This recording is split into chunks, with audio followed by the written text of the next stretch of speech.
So he is interrogating that for us. We then have a panel on the aesthetics of translation. It's a wonderful panel, like all the panels, because we have, only one Zoom platform here. We have very, limited panels, but all of them are wonderful. Then I will be in conversation with Professor Joyita Sengupta on a recent book, Shivlight and Other Stories. So I will also introduce and we'll talk about it tomorrow. Anirban Das Gupta and Sanchita Chaudhary will give us an insight into Rabindra Sangeet through the lens of Pandit Buddhadev Das Gupta. So he comes from, the lineage of Das Gupta. So it will be wonderful for us to know about music through the lens of somebody, who is also a practitioner and a scholar.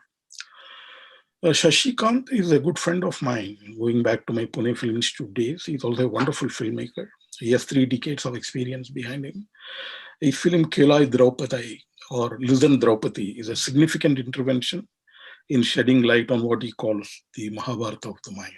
So his work is in the area of folklore and cinema, the language of cinema, and most importantly, narratives and storytelling. It will be of great interest to all of you, I feel. Then we have a panel on the spaces of Rajasthan, which again is wonderful. It's not about not only about the architecture, but also the socio-cultural spaces. Professor Hari Krishnan's research on the Devadasi community has led to his wonderful book on celluloid classicism, which traces the parallels in early Tamil cinema and the development of Bharatanatyam as a modern dance form. So he's also unique because he's a practitioner who is himself a trained Bharatanatyam dancer and who is also, teaching film studies here. He's a professor.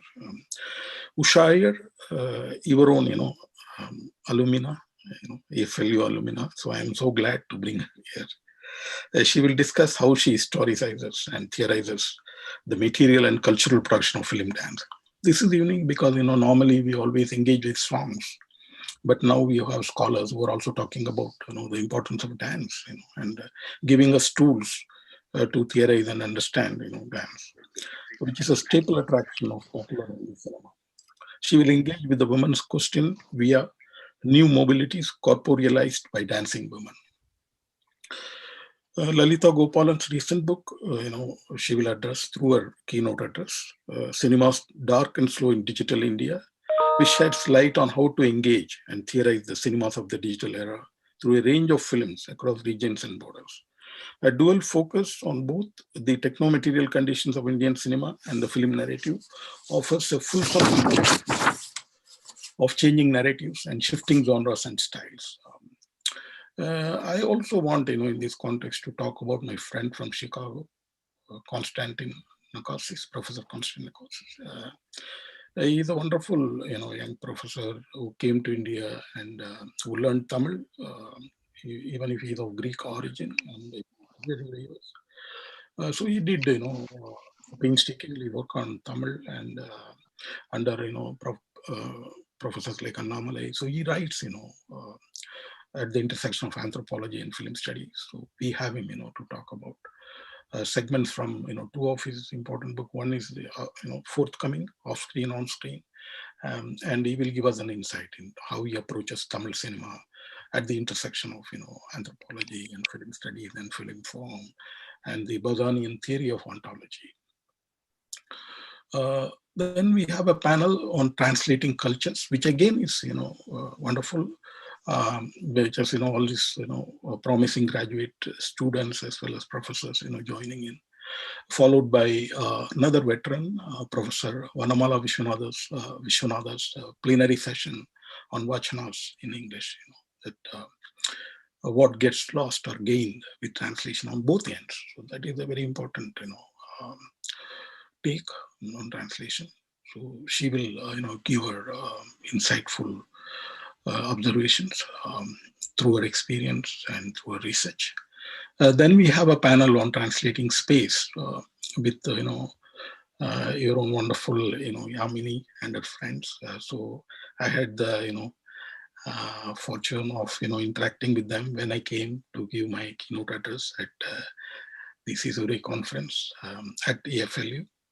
So my best wishes to her team. Thereafter, we have Professor Priya Jayakumar's keynote address. In her book, Where Histories Reside, she explores filmed space for alternative timelines and histories of cinema. She outlines factors that shape India's filmed space, from state bureaucracies and commercial infrastructures to aesthetic styles and neoliberal policies.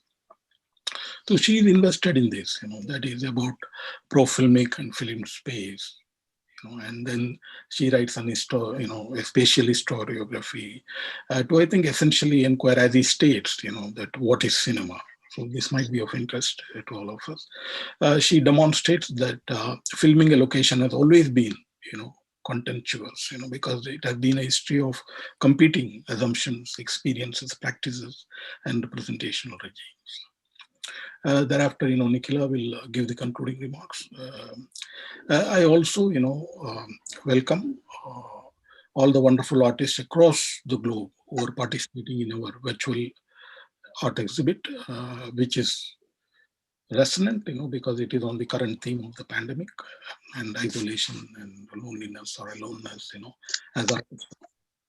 And so I wish all the students who are going to participate in the panels my very best. Thank you all. Thank you. Thank you, Professor Eswaran. We now move on to conversation and readings by Cecile Omne and Rochelle Potkar, who will be discussing on Islands of Recourse, Translating Cities, Realities, and Fragmented Identities through Conversation and Readings. But before that, I take the privilege to introduce Cecile and Rochelle. I apologize, Cecile, if you pardon me for not pronouncing the names of your novels correctly, but she's a novelist and a poet. And among her poems also, she has published extensively. She has been awarded several prizes, including the 2014 European Francophone Virgil Prize for her work as a whole. Several of Cecile's books have been translated into languages such as Italian, Russian, and German. He is a member of the editorial board of Appeal Journal and has been guest editor for the American online magazine Words Without Borders and the Mana section of Caesurae. Rochelle Potkar is with us for the conversation. She is a fictionist, poet, critic, curator, editor, translator, and screenwriter. She is the author of 4 Degrees of Separation and Paper Asylum that was shortlisted for the Rabindranath Tagore Literary Prize 2020. Her poetry film Skirt was showcased on Shonda Rhimes' Shondaland. Her short story, Bombay Hangovers, has just released, available on Amazon worldwide.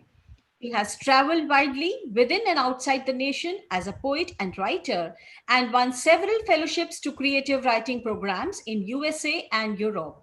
With proud privilege, I invite and request Cecile Omni and Rochelle Potkar to continue with their conversation and readings on Islands of Recourse. Thank you, Professor Joshi, for presenting me. Thank you, Professor Eswaran. Thank you, Professor Sengupta, for inviting me. I'm so happy to be able to be in conversation with Rochelle. And we've been in conversation already through Zoom to prepare today's conversation. I can't see Rochelle right now. Is she? Yes, I am here, Cecile. Hello, Rochelle. Yes. Nice to see you. Wonderful to meet you. Yeah. Yes. Well, I was rereading the short story you intend to present today. And as I wrote to you, I was immediately hooked by your story. And I was struck by the way you encapsulate so many things with a density of words which makes it so powerful. I would like just to quote the first 2 lines of this story, which comes from Bombay Hangovers, if I'm correct, yes. Which is entitled Honor. White clothes had to be washed separately, and that was the catch. It could be an immortal problem if the shirt stained. once you've read these words, you cannot stop reading to the end. And I was amazed by the way you also suggest very intense emotions sort of under the lines. And I think this idea of the white clothes and the stains is the key to understanding your story. Thank you, Cecil, for reading this, because it redeems my character for me and the layers that they come from through their walks of life. But before we move to my stories, I was so wishing to hear from your prose. Well, today I will read excerpts from Tunisian Yankee. Tunisian Yankee is not available yet in English, but it is being translated by a young American translator, Margot Fitoussi, with another one, Miriam Amri. And the title of the novel is A Tunisian Yankee. They have decided to reintroduce the article in English instead of the French title, Tunisian Yankee, A Tunisian Yankee, as a reference to Mark Twain's Connecticut Yankee, I think, which I hadn't read, by the way. But we'll speak about this later, or do you wish? And titles are very intriguing, right? I mean, the way we encapsulate the entire canvas. Well, this is about translating spaces. Could I say translating identities, or identities shaping and reshaping as they cross spaces? I was really struck, and whenever I write a book, this is the way I start, something strikes me very deeply. There is something intensely emotional. And I saw the name of a Tunisian migrant who arrived in Ellis Island in 1912. I was reading the lists of the people arriving in Ellis Island. And of course, I didn't try to look into who that person was. I only remembered that he arrived from Tunis in August 1912, and that he had taken a boat in Naples. And from there, I imagined everything.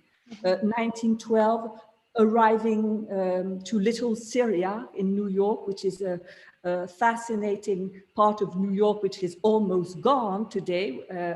And I had great pleasure researching the traces of Ellis Island. And if you look at the date, 1912, shortly before the First World War, a world war. So in fact, instead of starting my story in a chronological manner, I start the story during the war, when my character is back in the old world, in France, on a battlefield, where he's wounded.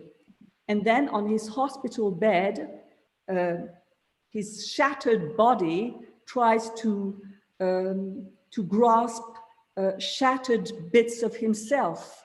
And the reader learns who he is through his memory. So there are bits. That is some fierce imagery. Colonial Tunisia.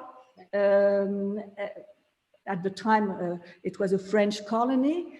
And then arriving in New York, trying to settle in Little Syria, getting in touch with the exiled poets, the Muhajir poets, among them Khalil Gibran. Well, so that's what the novel is about. That is some fierce imagery. Please do read something from it. Okay, I will start with a short passage. Well, it's actually the first page of the book. So translated by Margot Fitoussi, who is American, with the help of Miriam Amri. Winter 1917, an American army camp near Saint-Nazaire. The early morning frost on the tree foliage blinds him. It reflects the light being rapidly engulfed by large wafts of cold fog. Many of the men rush toward the canteen, eager for a drink to warm them up. He rubs his fingers raw, awaiting his turn. Someone pushes him from behind. Though that happens so often, absorbed in his thoughts, a cup glued between his palms, he heads toward the table without paying any further attention to the clanging silverware or the racket of conversations. Nor does he notice the dull stomping following him close behind. A shrill voice right beside him yells, "You, nègre des sables!" His ears buzz. His eyes darken. Sand nigger. Doing the mental translation only enrages him more. Sand nigger. The words ricochet off the four corners of his mind. A mirror shatters into a million pieces. The two canteen workers widen their eyes. The men leave the line, forming a crowded circle that tightens its noose around him. Their gaze is mocking. They don't want to miss 1 second of a fight that's about to go down. No, stop, Daoud. You know it's pointless. Vincenzo stands up. His fingers sink into the flesh of Daoud's arm, gripping him tightly. For Christ's sake, let me go. You wouldn't understand. Daoud's long and lean body breaks free. His dark eyes, usually so gentle, shoot daggers. He leaps towards a beefy guy planted in front of him, restless for a fight.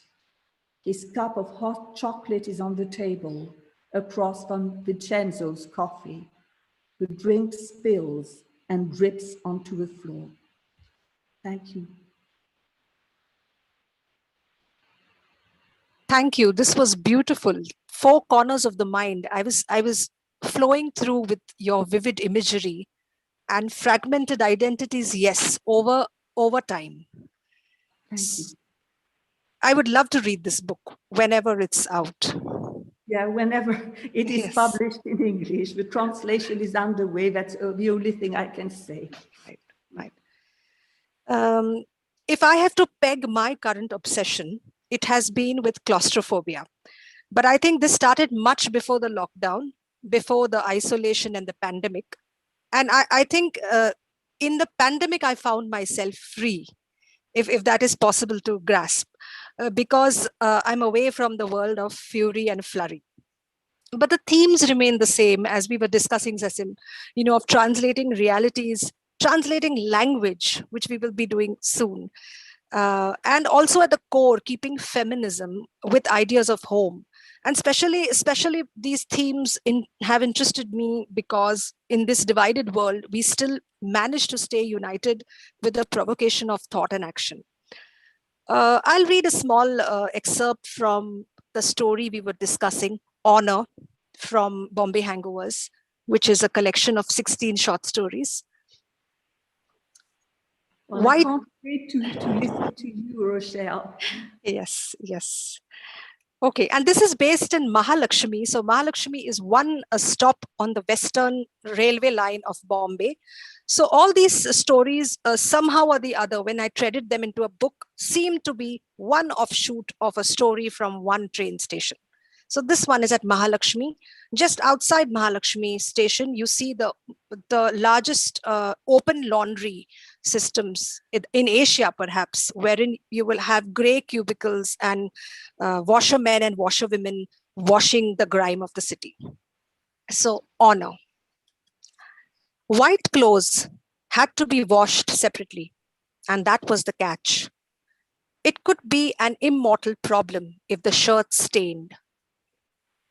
A soak, a bleach, a rinse, a double dose of detergent, more time in the sun. If the stains didn't go, there were chances Purna would have to pay for the shirt, which would be discarded by the owner and come to her. Even now, she wore an old shirt over her sari, the first remembrance of carelessness that she paid for with her entire month's earnings. Years ago, it had the spoils of pink color over the horizons of yoke and hem, like the new sun enveloping rouge clouds at 6 a.m. glazing the concrete citadel of drying clothes in red, blue, white, and green amid its grey cubicles.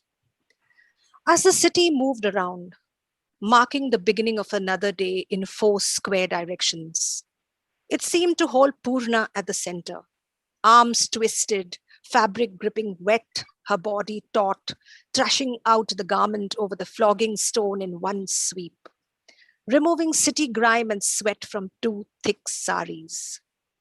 Purna stopped to look at the cars at the traffic lights as a train rattled on the other side from Mahalakshmi station. Sometimes she wondered about the cars. What if someone was watching through darkened windows? What if they knew what she was up to? Those people with books on their laps. But she did not stop.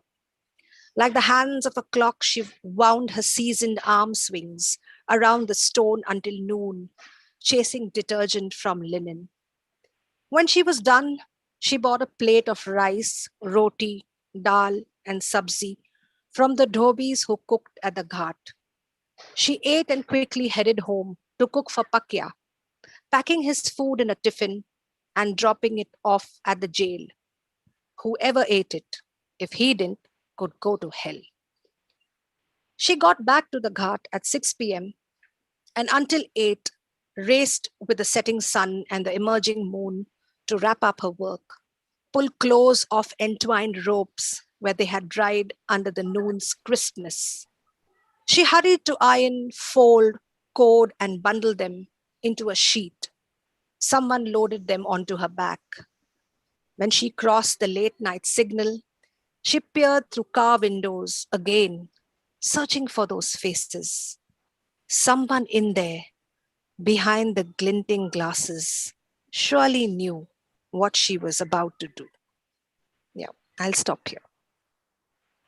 Thank you so much. This is really quite fascinating. And listening to you, I picked out another passage which seems also loaded with meaning in just a few words.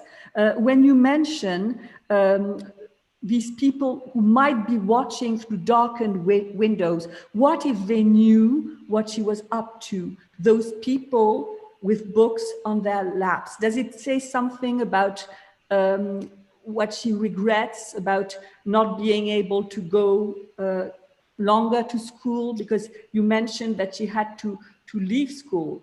Yes, so that definitely, because she has an incomplete education, but also more because the people who are not around books always suspect that the people around books know more of the world than them, which might not be the case. I think more books make us ignorant because we understand how infinite knowledge is actually. But to Purna, this seems so, that with a book you know more. You may be prophetic enough to know what she's up to. Right. Yeah. And there are a lot of emotions. There is a lot of pent-up violence in your narrator. I'm not saying that she is violent herself, but she has a violence because of what she endured. And she said, you write, she ate and quickly headed home to cook for Pakya, packing his food in a tiffin and dropping it off at the jail. Whoever ate it, if he didn't, could go to hell. I think there is so much in just this little sentence here. Yes, because she is like this ticking bomb who is like many women, in, I think, developing countries, more than developed countries, who hold back. They do not, they keep their anger like glacially suppressed. And whatever be the violence, it's always, you just embed it into yourself. So she is a person who has witnessed a lot of violence in her young days with her father and mother. She's seeing the same violence through her brother, but she goes about her work as if everything is okay, clockwork, but there's something simmering inside. So only these words could bring that out, because otherwise she's a very guarded person, very well behaved. So in your collection of short stories, you speak about the multiple faces of Bombay. So how do you work? How did you write these stories? I read that you had written them over a long period of time, over several years, but I'd like to know how you came to write about these multiple aspects of a very big city. That is such an interesting question, Cecil. And you will agree with me that when you stay in a place for long, these characters, they seep in just like the noise seeps in. So Bombay is a very noisy city, and it attacks you and seeps into you from all senses, not just the characters or the people who come to the city with dreams from different parts of India or the world, but even its smell of the Arabian Sea, or its salt fish, or its sight. Because I always felt Bombay was a gray city. You know, it has so much of gray clouds and gray sea. With little bit of green here and there. I think these characters too seeped in. There are plenty of characters in this teeming city, and you tend to just follow their backstories and their forward stories. And so over a very random period of time, without thinking of this as a book project, I had written these stories, and they happen to all have the common element of the invisible city, which is a character too, and it became this book. And you speak of the dark mud of Bombay, and on page at the end you speak of dirty, foamy brine. So this is a very gloomy side of the city. And how do you get your inspiration? Do you walk around places? How do you get in touch with that dirty, foamy brine you speak about in your story? Somehow you don't have to go very far for both the sanitized versions of a city and its gunk, because it's very together. It's on one side of the road and the other. It's like not very separated. I mean, even the skyline of Bombay has its skyscrapers and shanties, if you just take a airplane view. So we're not very far from both of them, and I think that paradox is the reality of so many places, actually, between the rich and the poor, between the class. So this foamy grime, and this is the reality of washerwomen who, because their feet are in caustic chemical detergent, it starts peeling off. So they have the most peeled off skin infections and all because of this. And it's a work hazard, but without much protection. So this is something you see every day, and you turn a blind eye after a while to this. So I started opening my eyes again when I wrote this book. That's another thing. There are multiple layers of reading, because we spoke about the pent-up feelings, the suppressed anger of your character, but you also mentioned the working conditions. Just in a few words, we are brought to mind that it can be dangerous. It can be a health hazard for her to work in these conditions. And the way you manage to get this together is really quite fascinating. Thank you. And before we move forward, I wanted to ask you about your research methods. How did you find your character, and how much of research went into this book? Well, I fell upon this name in the Ellis Islands list, which made it plausible for my character to arrive from Tunis at that time. And then, of course, I did a lot of research about the First World War, and also about Tunisia, because my character, well, indirectly, I also speak about the condition of women at the time, because his father divorced his mother because she didn't want to have a second wife at home. And he was brought up by a former slave. That's another side of the reality of Tunisia at the end of the 19th century. Slavery was abolished before the second half of the 19th century, but of course the people who had been slaves lived on with these memories, and he's brought up and she is a mother-like figure. She is the substitute of the mother he never had, because his father sent his mother away from home.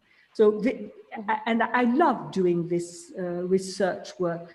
There were times when I felt totally immersed in that period, and when I stopped working, I felt I was changing a century.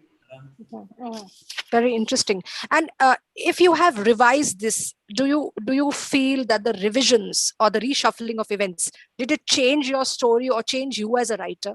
Because sometimes that happens. When we rewrite, we become new writers. Oh, I totally agree that our writing affects who we are. And I mean, our writing also affects the other books we will write. I wrote a book which takes place in the Balkans during the Balkans War. Well, it has nothing to do with Tunisia or with New York, but I do believe this novel influenced my further writing. And that's why I find writing such a fascinating experience. It is an inner experience. We are discovering the world, we are trying to get in touch with other people, and we are also discovering new spaces inside us. How do you feel about this, Rochelle? Yes, writing I completely agree with you. It kind of reshuffles you. That's all I can say, like a pack of cards, Yeah. and every time you change the structure of a story or you understand a new epiphany, it reshuffles you. And you're a new pack of the same old cards. Yeah, in fact, you meant working inside one book, the changes in the one book. Yes, That's yes. also true. And that's the fascinating experience of writing, the compelling aspect of writing. And I've always found, Cecil, and I've always found that, there would be some ideas which will spin off into another book. Yeah, true. I don't know if you have kept some residue character or a residue event which will spin off into a completely new work. Exactly, yeah. It's just like crossing a path. You are walking on a path. Yes. So would you like to read any of your translated poems? Because I have 2 poems which I would read after your pieces. Yes. I translated a poem by Marilyn Hacker, which is called Wartime Pantoum. I'm not going to read my translation because it wouldn't make sense to people who do not speak French, but I will definitely read it in English because I was fascinated by the poem, and that's why I translated it, because normally I don't translate a lot, but I do translate when I'm struck by something. And that's another fascinating title. It's called Wartime Pantoum, and Marilyn Hacker is fascinated by old forms of poetry like pantoum. She's also written quite a few ghazals, and she was very influenced by Aga Shahid Ali, and I started reading Aga Shahid Ali because she told me about him. So here it's a pantoum, and it was relatively easy to translate, because we can discuss that later. Sometimes translating poetry can be a daunting task. Yes. When you have rhymes and so on, tough decisions to make. Here, the pantoum means that some lines are repeated, and from a translation point of view, that's not difficult. So I will read Marilyn Hacker's Wartime Pantoum. Sure. In memory of Adrienne Rich, where the mountain women sold as slaves, in the city my friend has not written from for 2 weeks. One of the just has given his medal back. I wake up 4 times in the night, soaked with sweat. In the city my friend has not written from for 2 weeks. There was almost enough electricity. I wake up 4 times in the night, soaked with sweat, and change my shirt, and go to sleep again. There was almost enough electricity to heat water, make tea, bathe, write emails, and change her shirt and go to sleep again. Her mother has gallstones, her sister mourns. Heat water, make tea, bathe, write emails to Mosul, New York, London, Beirut. Her sister mourns a teenage son who died in a stupid household accident. To Mosul, Havana, London, Beirut, I change the greeting, change the alphabet. War, like a stupid household accident, changes the optics of a scene forever. I change the greeting, change the alphabet. Hola, morning of light, ya compañera. Change the optics of a scene forever present and always altogether elsewhere. Morning of roses, kiss you, hasta luego, to all our adolescent revolutions, present and always altogether elsewhere. It seemed as if something would change for good tomorrow. All our adolescent revolutions gone grey. Drink exiles' coffee if they are lucky. It seemed as if something would change for good tomorrow.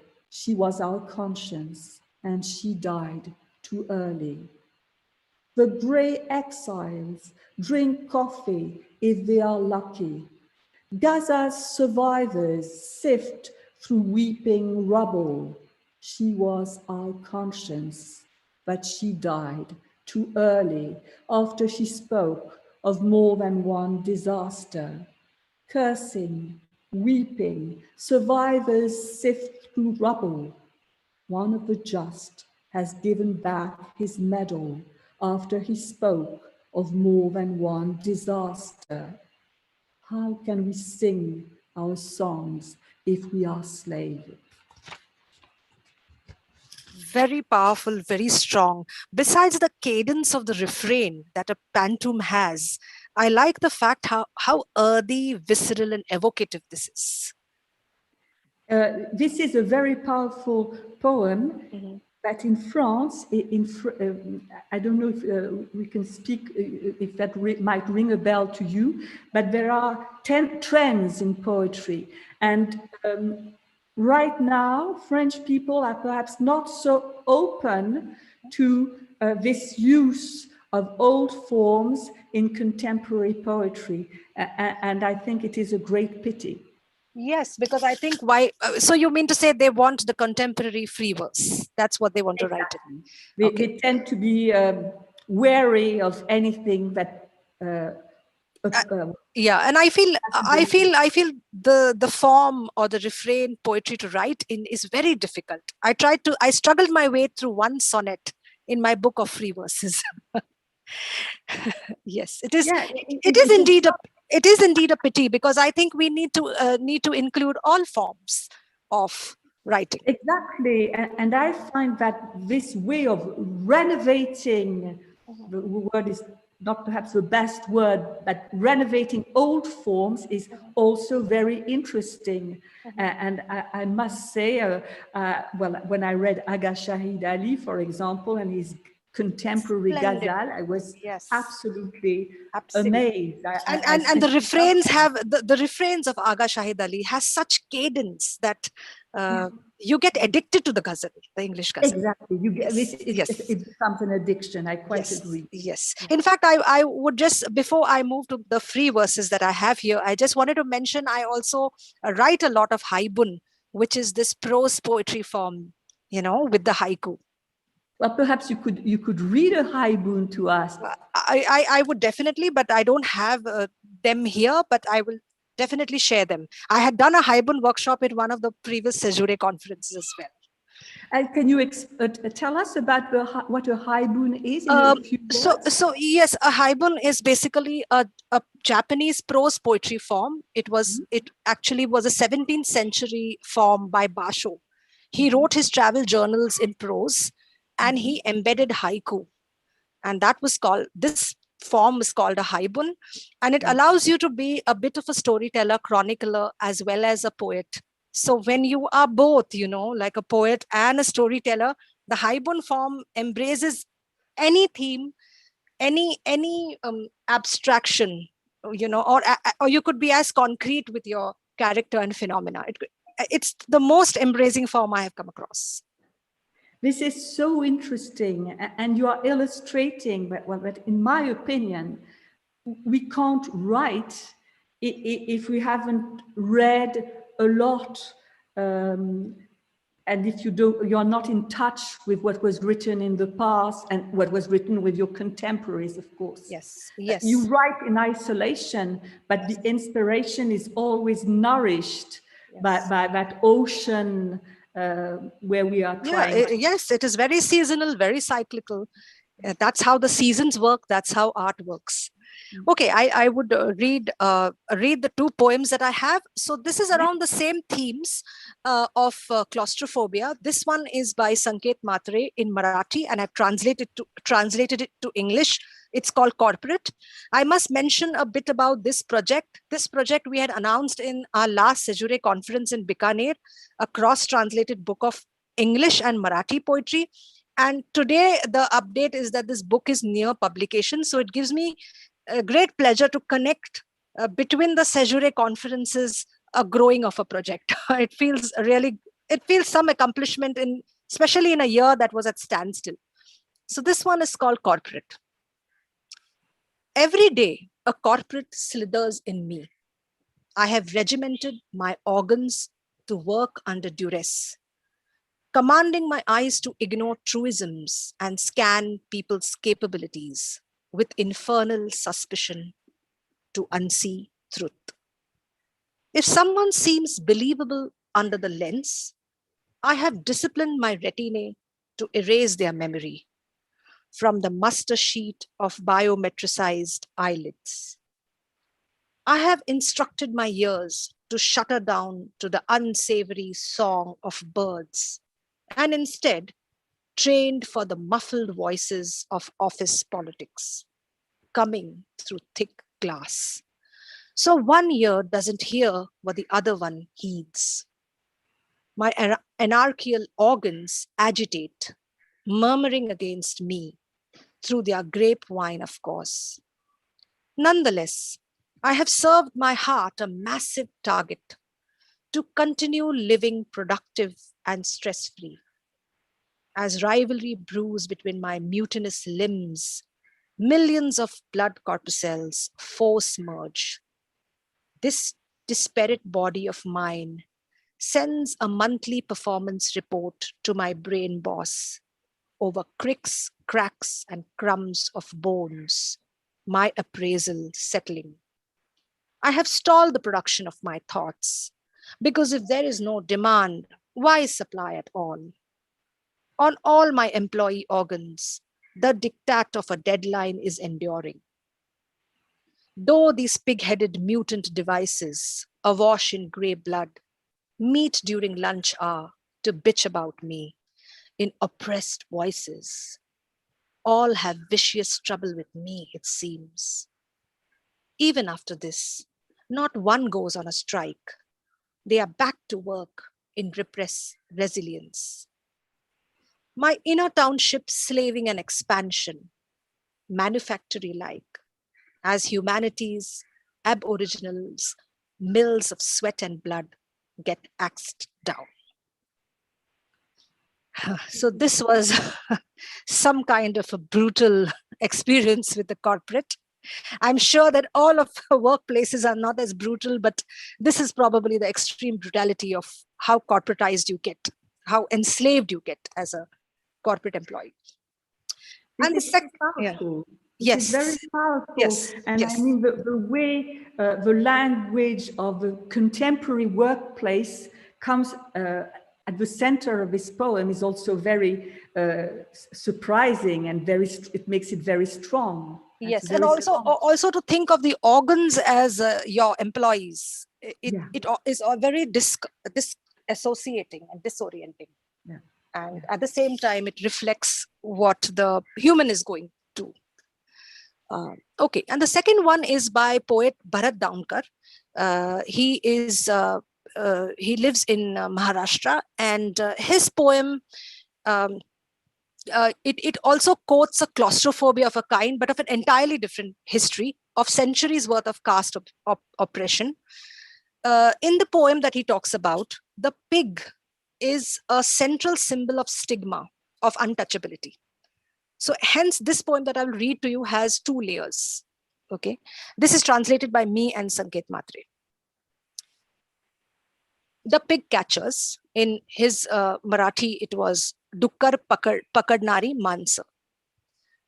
My father, myself, and now my son have learned to catch pigs. From this gully to that, with twists in our guts. The pig flogged, once caught, then my father, myself, and my son learned to catch scraps of bread. A pig cannot be strangulated. In spite of knowing this, we learn to make nooses. But what went wrong, we don't know. Whose were the traps and whose the dice? This my father, me, and my son could never fathom. Because my father dug holes for pipes and lines into the road, my mother filling tar like balm over its heart, I learned to walk because of them. I learned to walk barefoot on the tar. The path was so smooth that my son did not even stray. He just slipped away. After becoming an engineer, he inquires where one can get a contract for boring holes in the shoulders of the road. He keeps roaming, but the PWD, Public Works Department, sees of him a pig and hounds him. From this gully to that, he runs screaming. The marksheet percentage trap straddled around his neck keeps flailing like a swine. The people who catch pigs don't know between Gang and Gossamer. The drainage of belief systems have long funneled beyond the limits of humankind. Upholding degrees of durable shovels and pans like shields, in line with dust-stained children at the labor shelter. These pig catchers sit expectant of employment, unaware that demonstrations, strikes, agitations are all just hogwash. This is also very strong. Can you tell me more about these two poets and maybe your own experience translating these two poems by two different poets? Yes, so Sanket has visited the Caesurae conference in Bikaner. He runs a YouTube channel which he makes poetry cinematic in his YouTube channel called Kavita Cafe, and he's a very prominent young Marathi poet. And he also curates a multilingual poetry platform called Crossover Conference. Conference. I'm at a conference. Which brings out a lot of multicultural culturalism to the fore. And Bharat Daunkar is a rural poet. He lives in rural Maharashtra, but his themes are extremely strong because Sanket is city-based, and he may talk of the philosophy of the city, probably closer to my conscience. And Bharat talks about land and labor. And we suddenly see two different countries, because that's what countries are. They are many countries. So the translation is translating realities, not just languages. Well, thank you so much for introducing us to the worlds of these two poets. Thank you. And thank you for reading that beautiful pantom. I wish I can hear it from you in French. Even if I don't understand, I know it will be very musical. But we may have run out of time. No, not now, but in the future, I want to hear that in the from you. future, Yes, sometime in the future. Definitely. Thank you so much, Cecile and Rochelle, for actually no better beginning could have been for this conference than this readings and the writing process and the experience and the liveliness which you had conveyed in all of us. It seemed as if we would just listen to you and it should not never end. Thank you for taking us to a stimulating, mesmerizing journey of creativity, poetry, and readings. Thank you so much. Thank you so much. It's time for keynote address, and we have Professor T. Vijay Kumar with us. T. Vijay Kumar is a former professor of English and Dean Faculty of Arts at Osmania University, Hyderabad. Besides translations, his publications include English and other international languages, Globalization, Australian Asian Perspectives, Focus India, Post-Colonial Narratives of the Nation. He is a TEDx speaker, director of the annual Hyderabad Literary Festival, and one of the founder editors of Muse India, the literary e-journal. With proud privilege and honor, I request and invite Professor T. Vijay Kumar to deliver his keynote address on the topic, Translation, Some Reflections. Professor Vijay Kumar, please.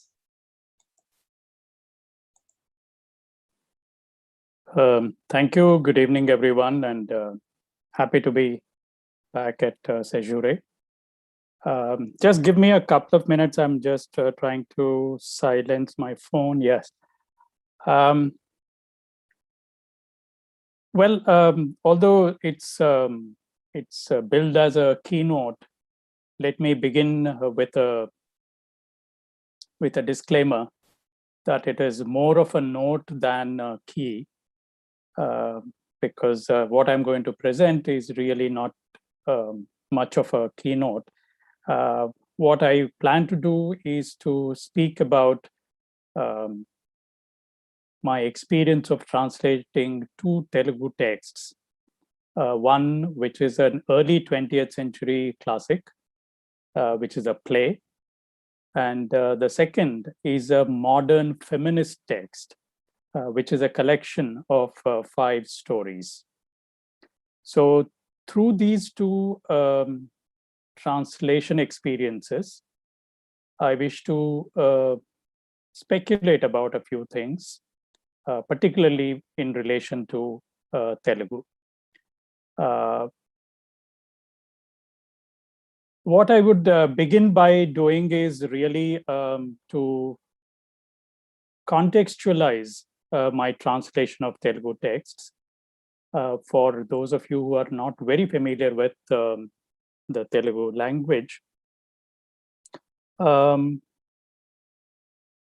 Telugu language as well as Telugu literature in a way have been formed through processes of linguistic, cultural, and political negotiations.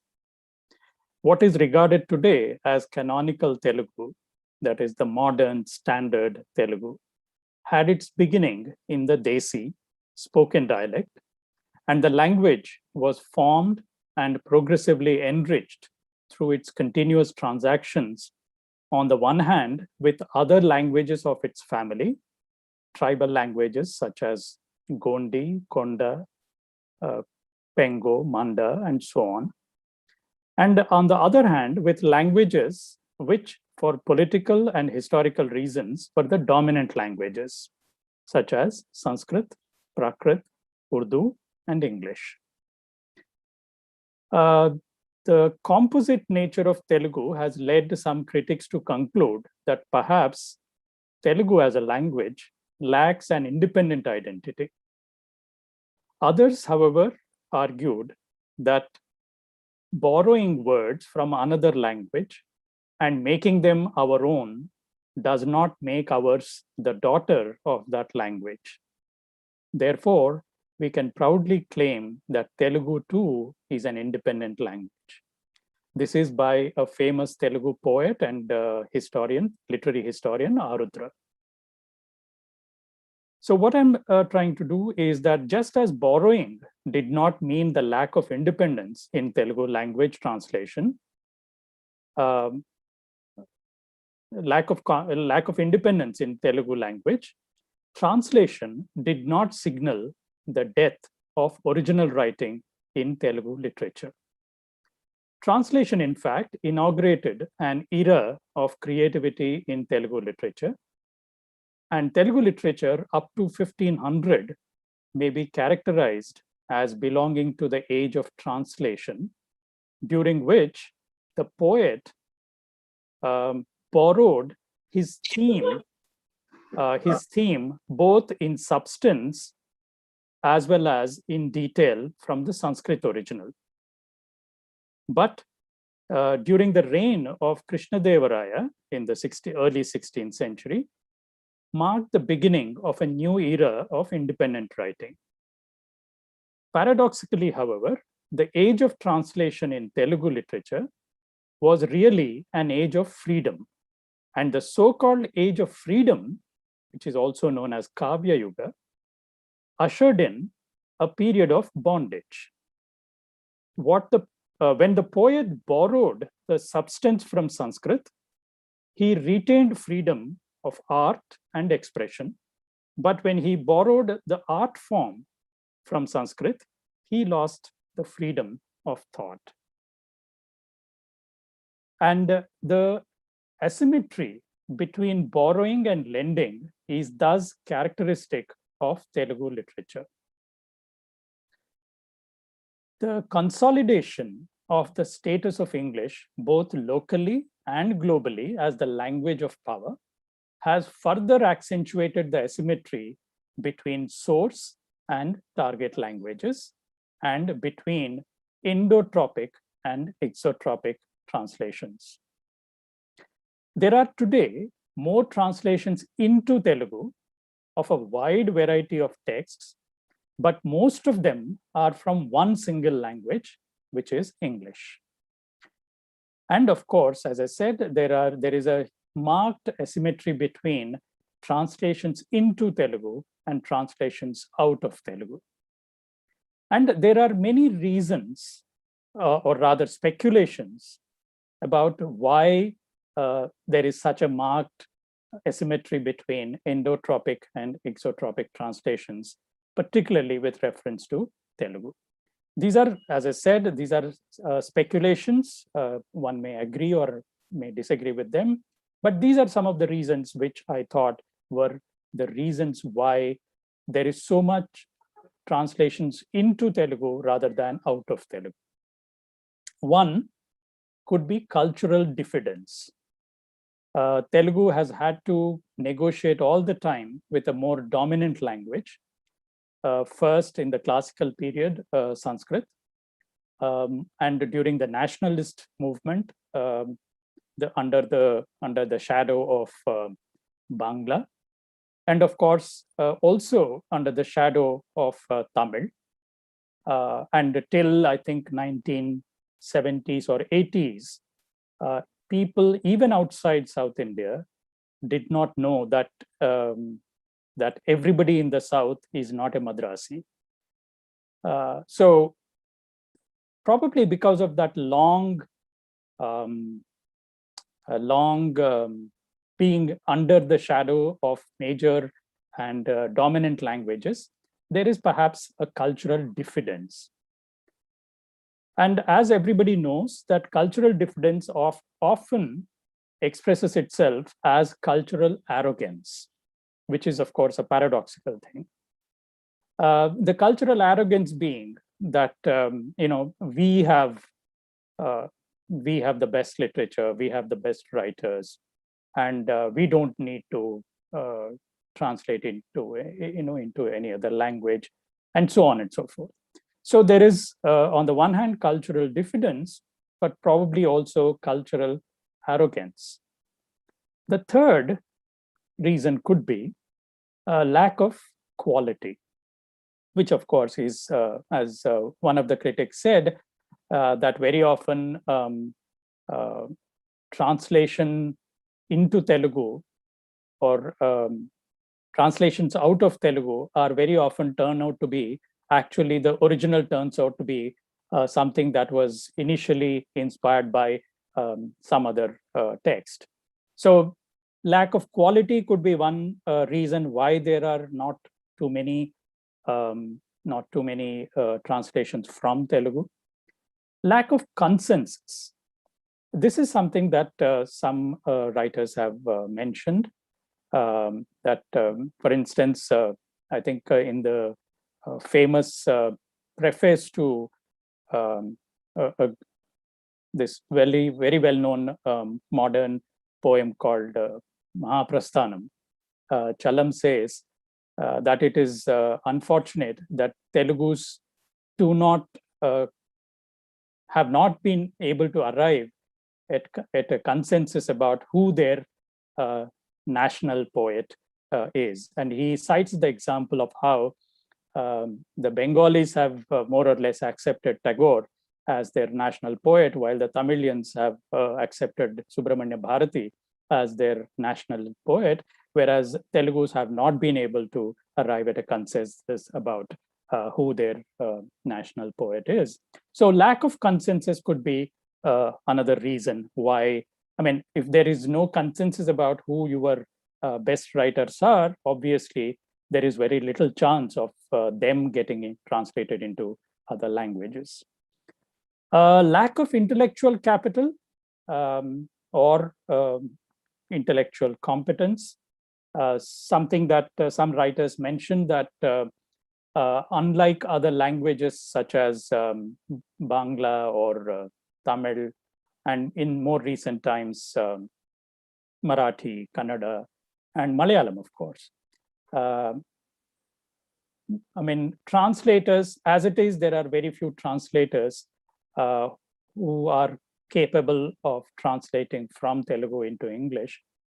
But more than that, there is no, what should one say? There's no infrastructure around translations. What I mean by infrastructure is the academic infrastructure, people reviewing it, people prescribing it as textbooks, or people talking about it, promoting basically the literature. So therefore, there is probably a lack of intellectual capital or probably intellectual competence in terms of translation. Then another reason could be lack of patience. Today, it's a very, very well-known sign in Telugu that almost every writer publishes his or her own books. Because as one of the writers mentioned, that they don't want to wait to submit to a publisher, go through the referee process, and wait for feedback, etc. So instead, everybody, I mean, thanks to the easy desktop publishing and the easiness of publishing, makes people impatient, and therefore they don't want to wait to be vetted, their works to be vetted by others, and therefore they just go ahead and publish. And therefore there's a lot of what one can say, not satisfactory output there. Then another reason could be lack of historical background, because unlike, for example, in other parts of other metropolitan centers like Chennai or in Bombay, English education came much, much later to at least the Telugu-speaking areas, because one part of the Telugu-speaking place was under the Nizam's rule. So even as one part of the Telugu-speaking place was under the British rule, most of it was also under the Urdu domination. So therefore, there's a lag in terms of English education, and therefore that could also be one of the reasons. The last reason, which I thought was relevant to particularly this conference, was the dominance of cinema. As everybody knows, that Telugu film industry produces the largest number of films in India, and and of course, as a novelist once told me that today nobody wants to write novels because if you write a short story will have multiple lives. It could be, for example, it could be first published in a weekly, then it could be collected in an anthology, then it could be translated into another language. And the ultimate would be that some producer sees this or reads this story and finds it viable for, if not a film, at least a television show.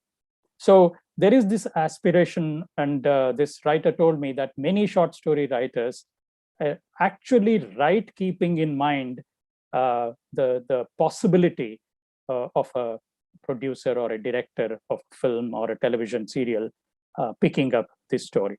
So there is there's a kind of overhanging influence of cinema, which probably also leads to the writing process. So, I mean, as I said, these are, I really have not explored any of these reasons and its causal relationship with the writing, quality of writing in Telugu. But the consequences are very clear. The consequences are that even today, Telugu literature more or less goes unnoticed and unrepresented whenever we talk about Indian literature in translation. And this is where I wish to mention the second asymmetry, or a kind of a hierarchy within Indian languages when it comes to translation. In the last 10 years or so, there has been a happy developments in terms of translating Indian texts into English. Several major publishers in India have started translation imprint as a separate independent stream, and many works are getting translated into English now.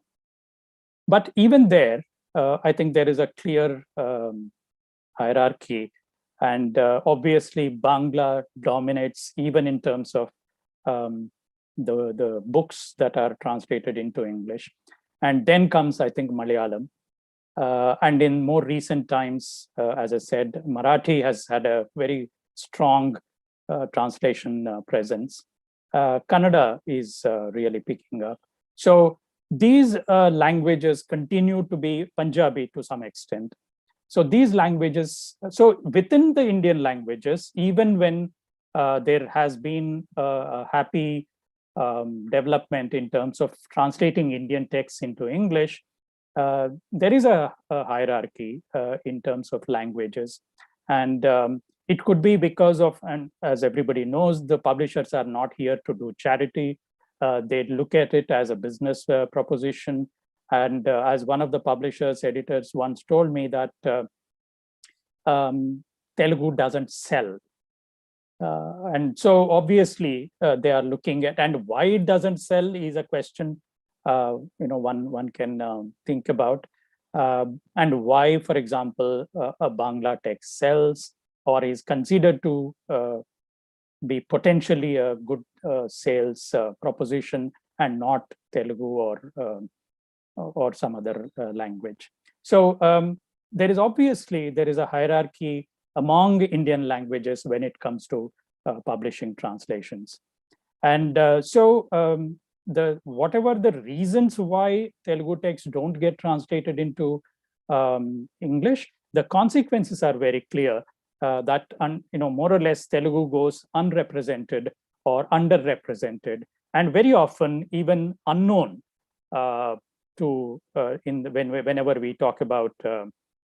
whenever we talk about Indian literature in translation. So my question therefore is, if translation is considered to be the afterlife of literature, what happens to a literature when it does not get translated into other languages? And as I said, one can only speculate about the reasons why certain languages have greater presence in the translation scene than others. So this is the kind of a background that I wanted to mention. But my focus really would be on translating my experience of translating these two texts. The two texts that I'm talking about are this text. This is Kanya Shulkam. This was translated into English by C. Vijayashree and me. This was published in 2002. And then both Vijayashree and I published a modern feminist writer called Volga. And this is the text that was published. This is called The Liberation of Sita. This was published first in 2016. And then 2 years later, when HarperCollins was celebrating its 10 years of translating Indian texts, they selected 10 texts from different Indian languages. And they have selected one text from 10 different Indian languages and published what they called their special editions. And The Liberation of Sita was one of those books which was selected, and it came out as a special edition in 2018. So these are the two texts really I will be talking about. First, let me mention Kanya Shulkam. The texts, Kanya Shulkam was published originally in 1892. First edition, it's a play. And but that first edition more or less is not used anymore, because it was merely a text prepared for performance. And later, the writer Gurajada Venkatappa Rao enlarged that text and published it as the second edition of Kanya Shulkam. And this was in 1909. So 1909, this was immediately recognized as the inaugural text of Telugu modernism, because there were three people whom one can call a kind of a triumvirate in Telugu. There was a person called Gidugu Ramamurthy. Gidugu Ramamurthy was championing a movement in Telugu to make Telugu more colloquial, and so he led a movement to make Telugu more colloquial. So that was a movement in Telugu language. And on the other hand, around the same time, we had a major social reformer, Kandukuri Veerasalingam, who was inspired by Raja Ram Mohan Roy and others. And he was a social reformer advocating widow remarriage, anti-notch question, and so on and so forth. So on the one hand, you had a language movement, and on the other hand, you had a social movement. But I think it was Gurajada who actually managed to bring these two movements together in his text, Kanya Shulkam. Kanya Shulkam was a play. Kanya Shulkam was written in what was considered the first modern text in using colloquial language.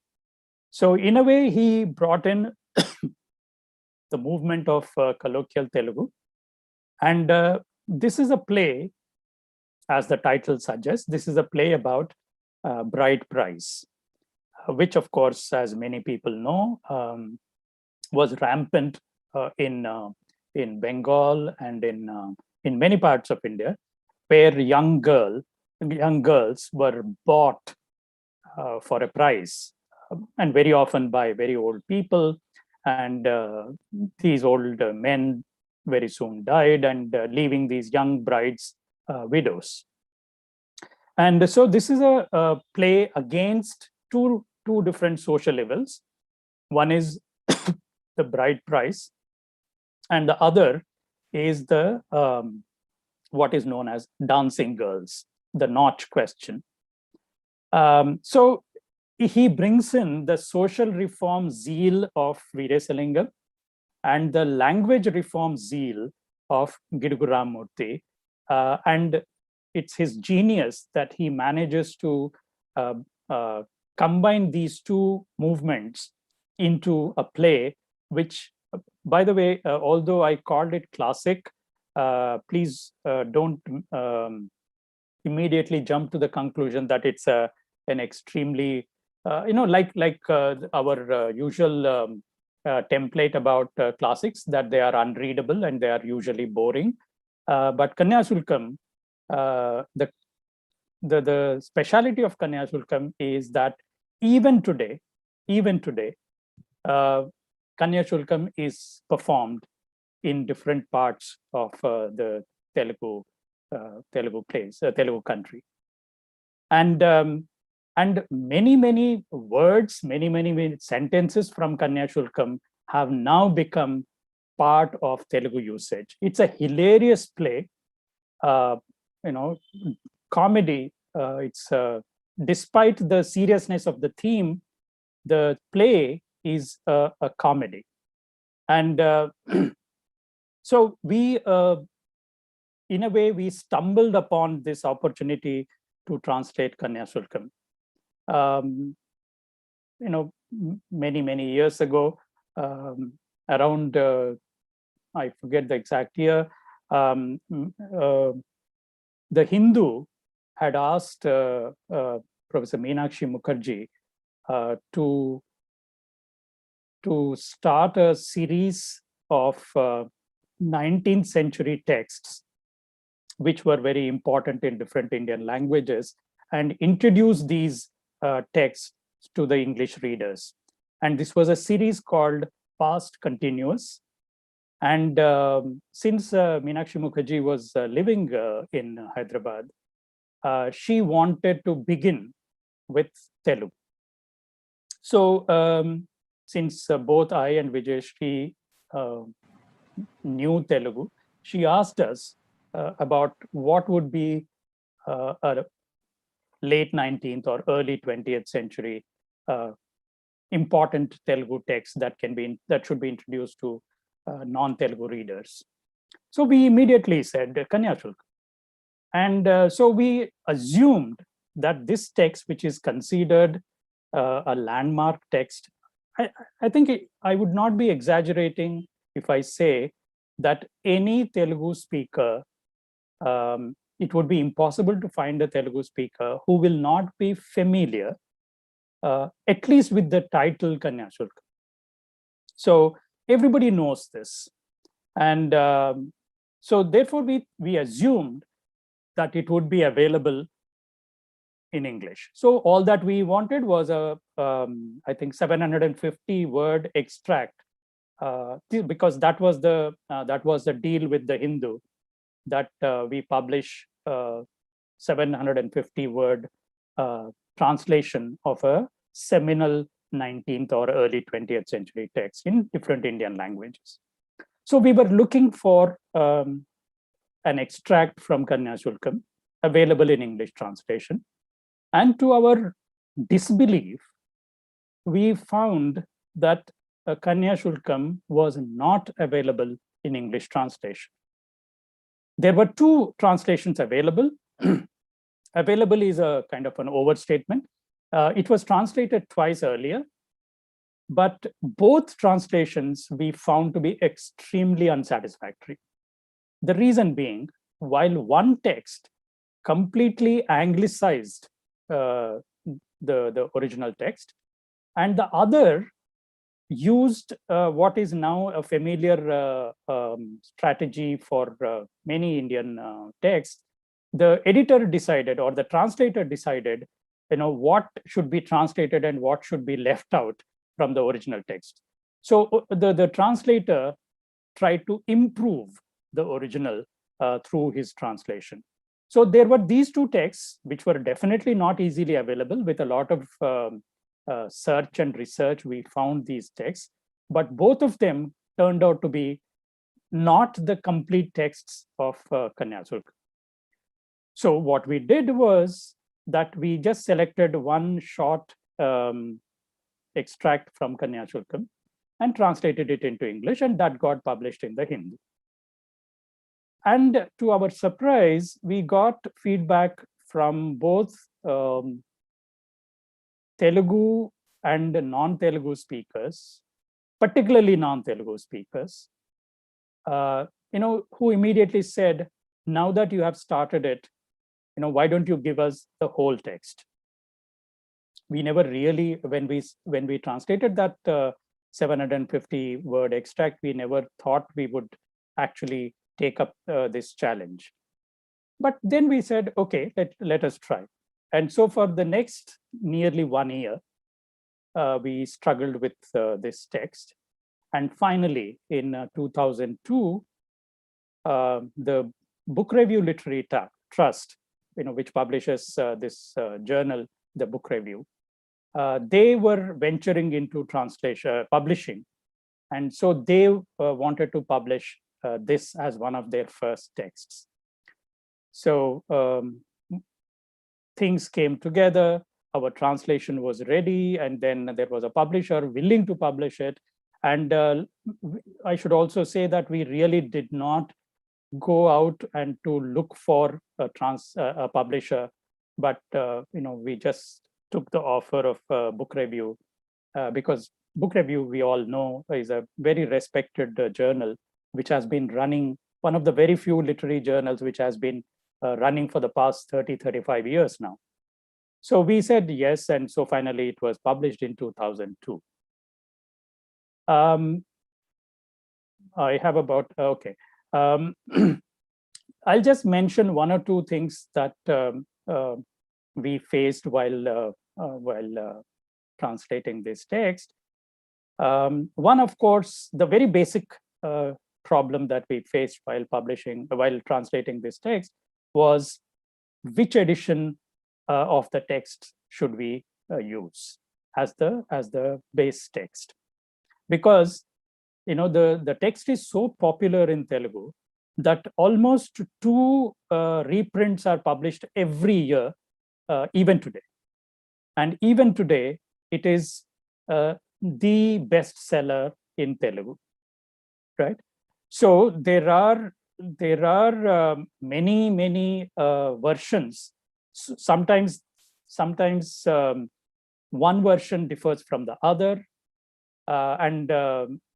so there is nothing called an authentic edition of Kanyashulkam. So the very first challenge was which edition of Kanyashulkam should become the base text. That was number one. Number two was, who is our target reader? This is a question that I and Vijayashree debated for a long time, and with the help of Meenakshi Mukherjee. This is a question that we asked ourselves. Who are we translating this for?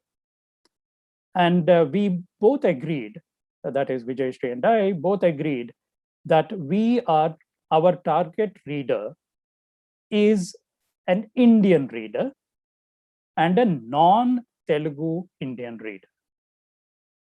That is, an Indian reader who understands the cultural nuances of Telugu without necessarily being able to read in Telugu.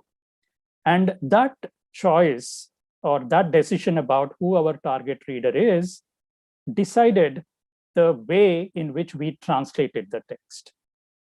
And the very fact that we did not feel the need to translate the title Kanyashulkam into, the easy translation would be bride price.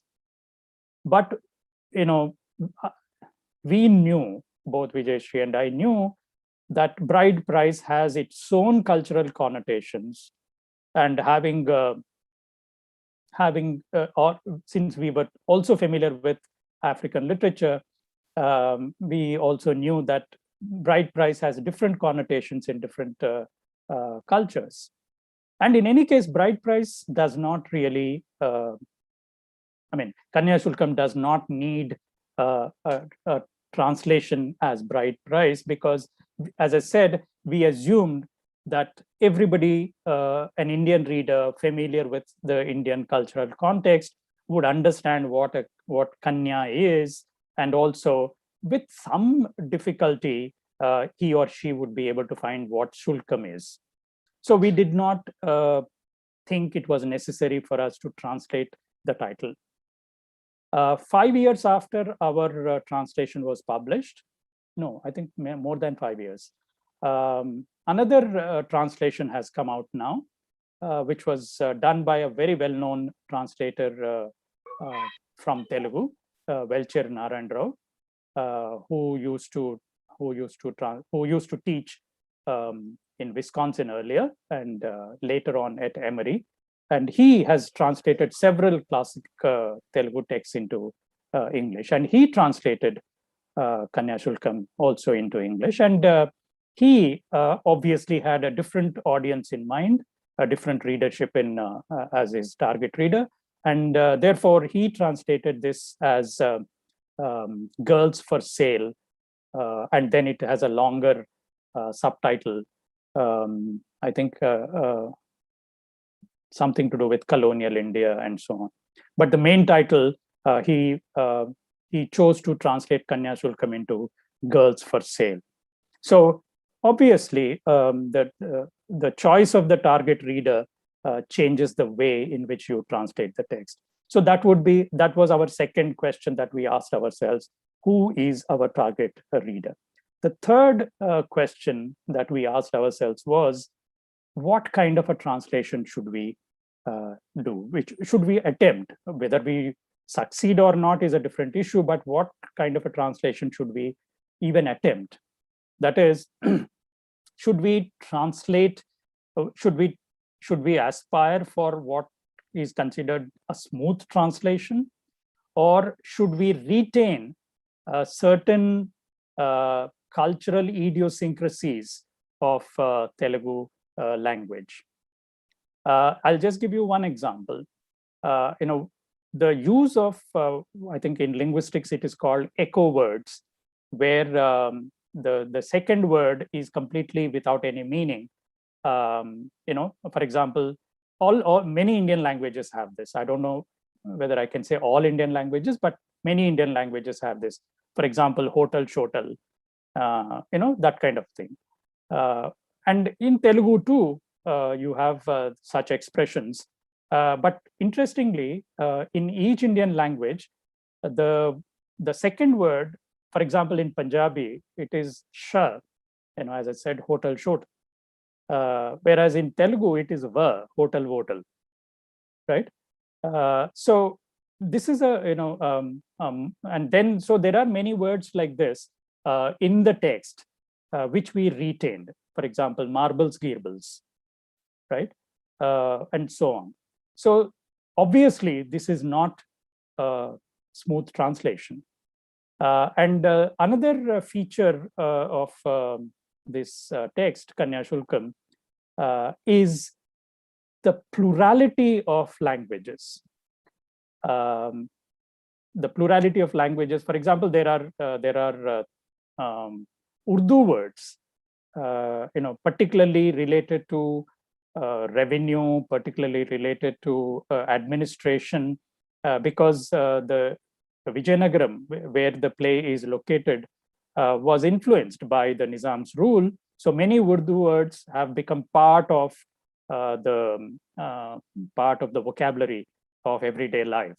And since Gurajada was trying to make the language as close to everyday usage, obviously he could not have ignored the many Urdu words that come into the dialogue. So there are Urdu words, there are English words constantly, because one of the characters, Girisam, who is considered the main character in the play, is a kind of a charlatan who is as well versed in English as he is in Sanskrit, but he's a man without any ethics, without any morals. So basically a man of the world, man who has mastered the ways of the world, and he basically tricks his way through his life.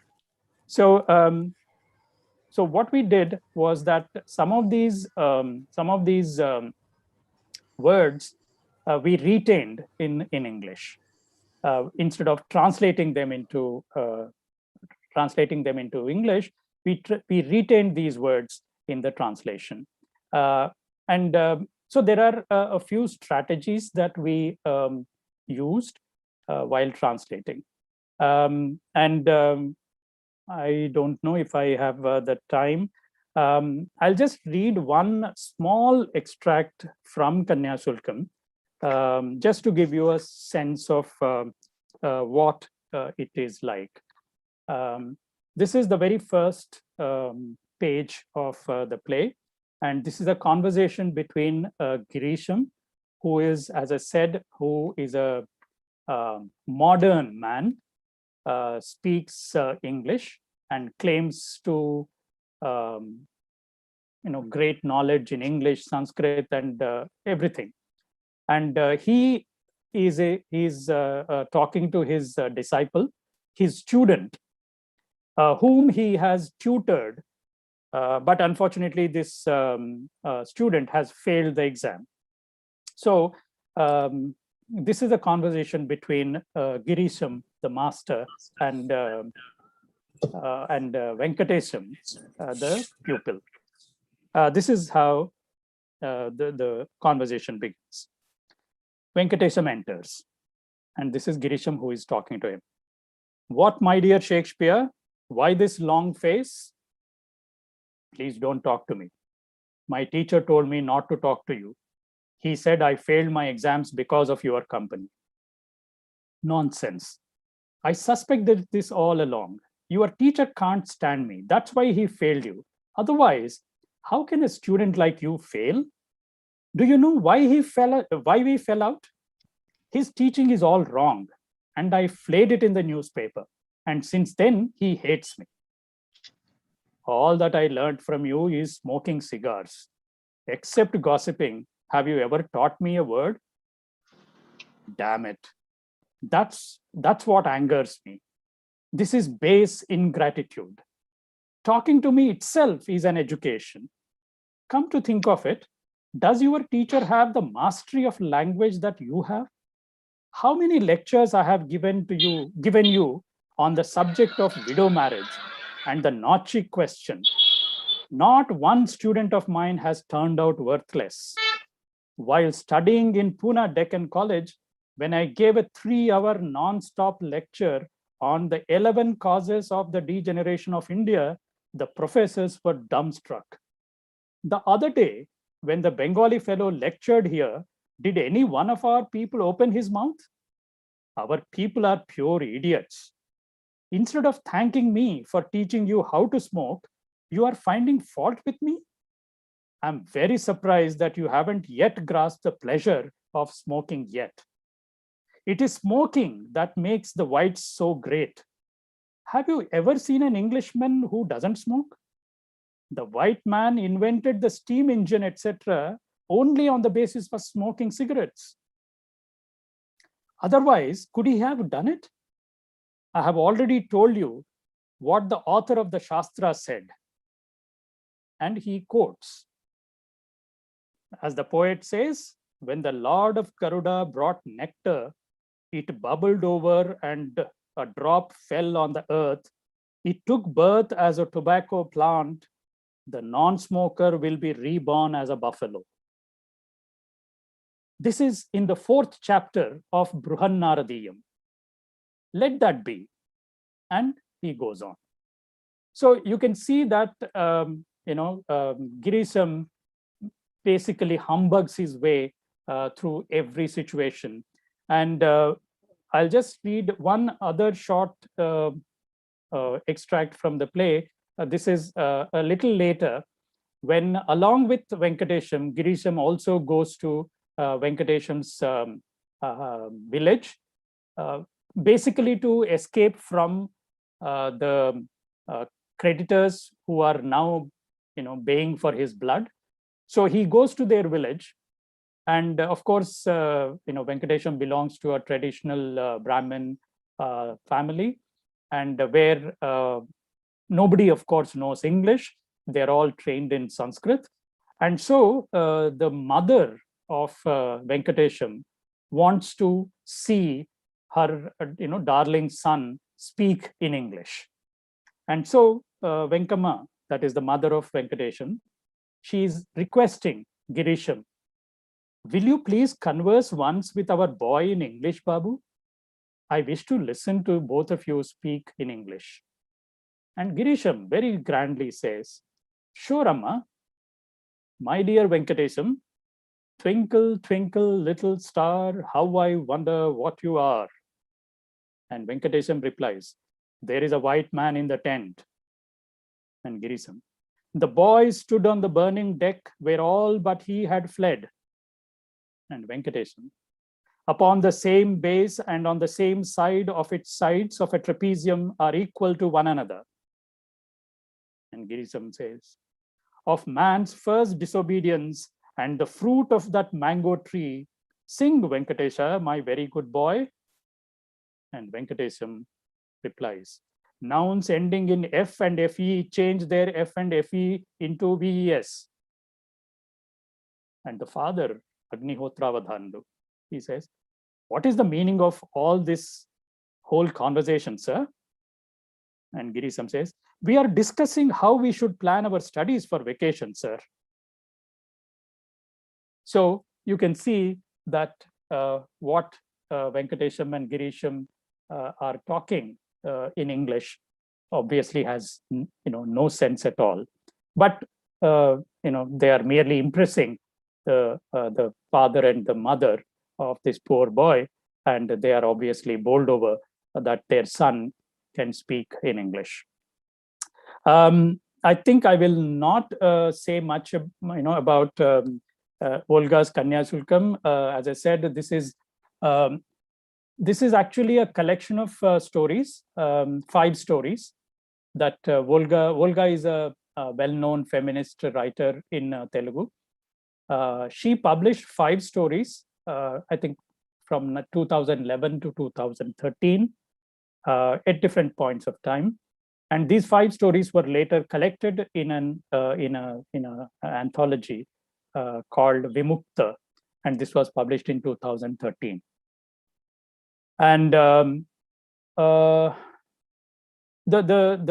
interesting thing about these stories is that all the 5 stories are based on the Ramayana, and except the last story, which is focused on Rama, the remaining 4 stories are told from the point of view of the 4 marginal characters of Ramayana: Shurpanakha, Ahalya, Urmila, and so on.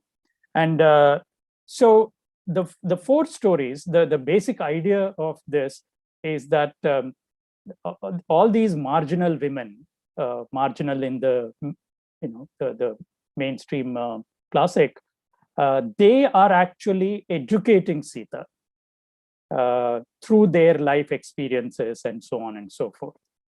So, and of course, because of this education, Sita becomes a liberated woman. Freed from the shackles of both Arya Dharma as well as of the family and the marital system, etc. Whereas Rama remains chained, remains shackled because of his role as the upholder of the Arya Dharma. So while the first 4 stories show the gradual liberation of Sita, the 5th story shows, in contrast, the shackled life of Rama. So these are the 4 stories, and of course, these modern stories have posed their own challenges because there is a lot of interiority in these stories, and which was very difficult to translate. But obviously, the liberation of Sita is a very, to me, it's a very important text, because I mean, as somebody who is interested in post-colonialism, there are many points of convergence between the principles of post-colonialism and translation. The relationship between the original and the translated text is one obvious overlap between post-colonialism and translation. And apart from, in a way, reversing the gaze, as it were, the liberation of Sita also reverses the conventional hierarchy between the city and the jungle. I mean, constantly we are told that it is the city which is more dangerous rather than the forest. And it is actually in the forest that Sita finds freedom and safety.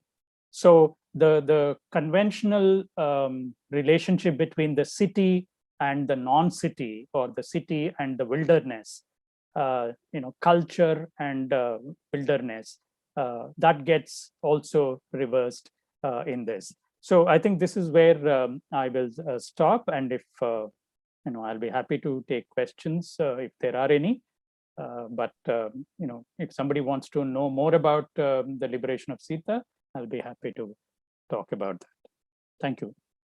Thank you, Professor Vijay, for such an enlightening emphasis on translation and its reflections. May I now invite Dr. Parimala to respond to Professor Vijay Kumar's talk. Dr. Parimala. Thank you, Dr. Joshi. This is Parimala Kulkarni. I teach in the Department of English, Osmania University.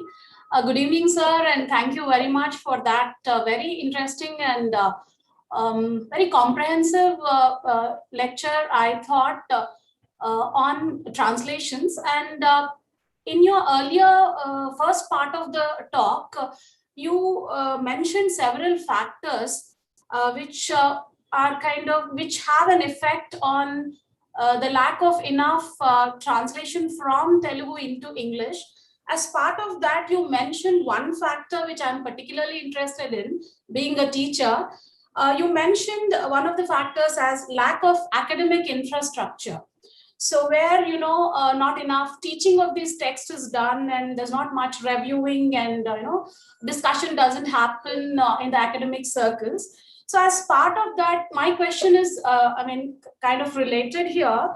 My concern as a teacher of English who is dealing with these translations from various languages, we do have a paper, as you are already aware, Modern Indian Literatures in Translation.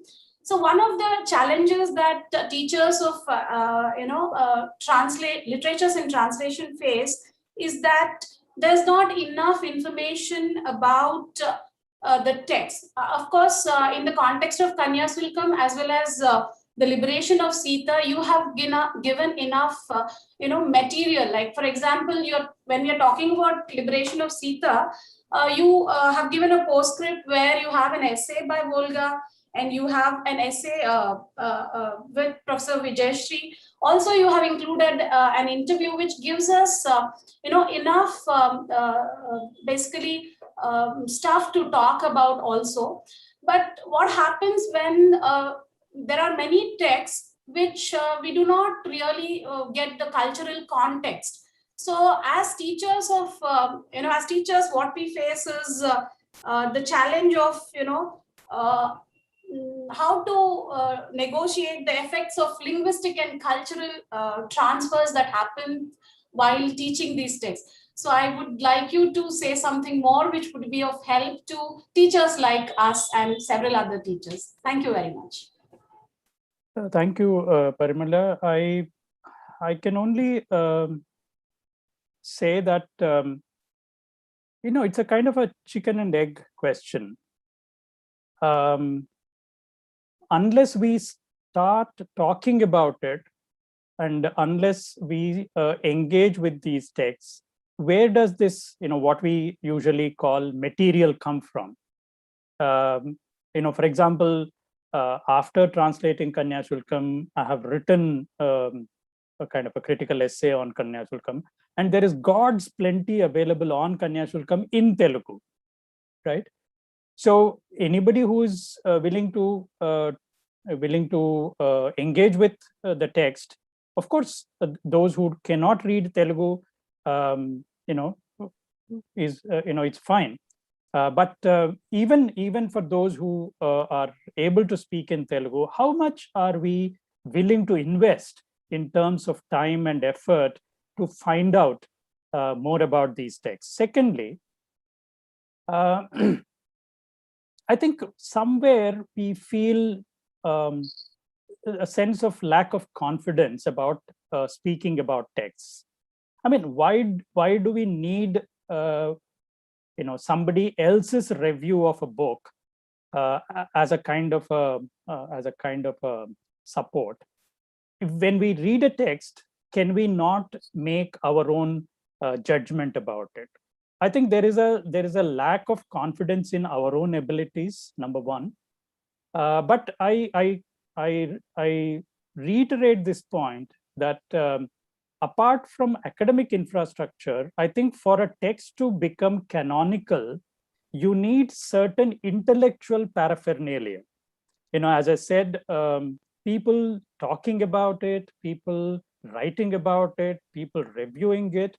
I think the less said about reviews, the better for me, because I feel that reviewing translation is probably one of the less explored areas in our academic circles.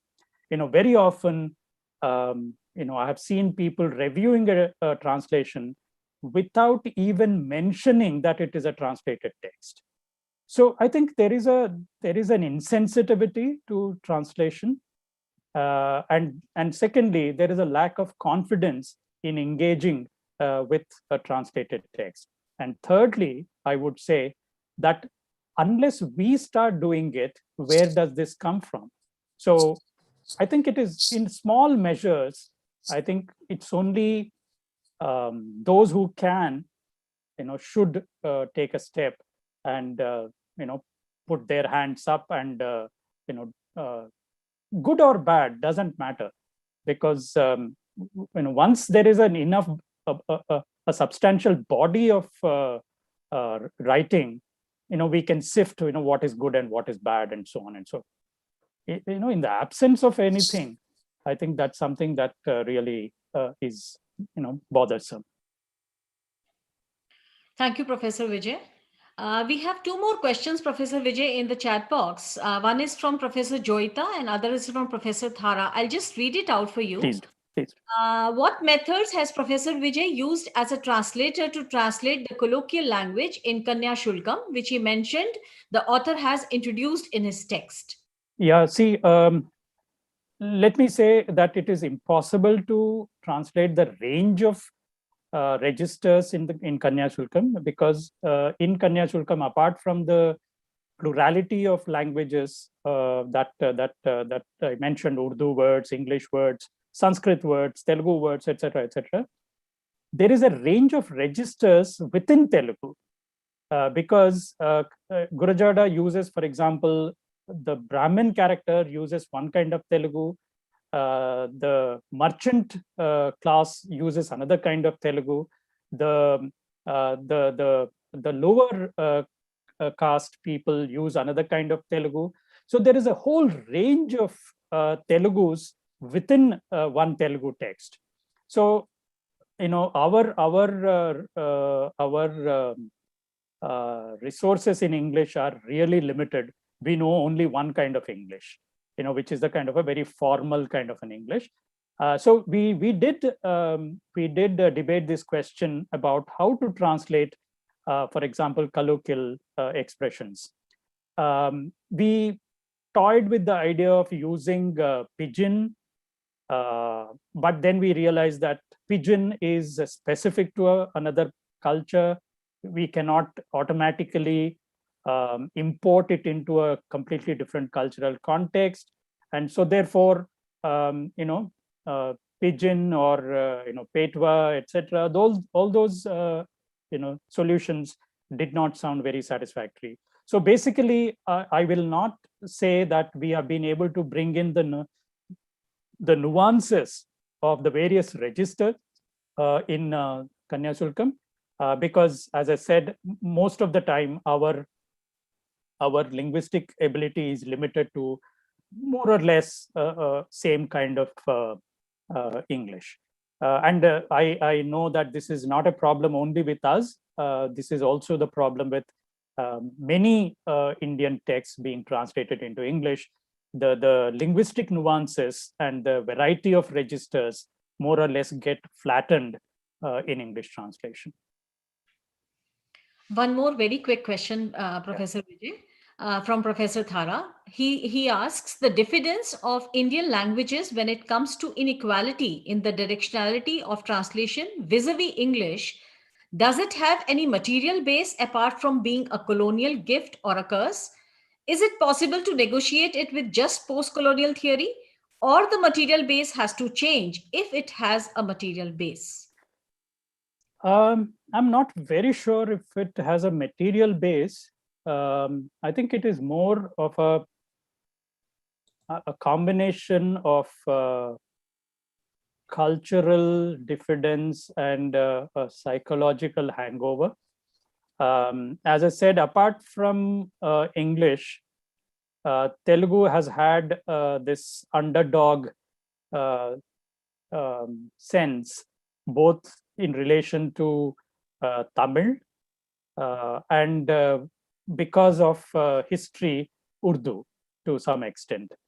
So I think I'm not very sure material basis. I'm not really sure. I mean, Tarkeshwar knows this better than I do. But I really don't know if there are any material basis. And if there are, I don't know if they still exist for this diffidence to exist. So I'm not very sure in the first case whether there is a material basis, and secondly, if there is a material base, whether it still is influential in this kind of a diffidence. Thank you so much, Professor Vijay, for such an exhaustive talk on translation. Participants, we now move on to a quick coffee and a tea break, and we meet again at 7:15 sharp. You are cordially invited for a virtual cup of coffee. Thank you. Thank you.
লাকিকে একটা exhibition হচ্ছে অনলাইনে। Lucky আমার পলাশের অনলাইনে একটা এসেছিল, ওরা আর এসব সবাই আছে।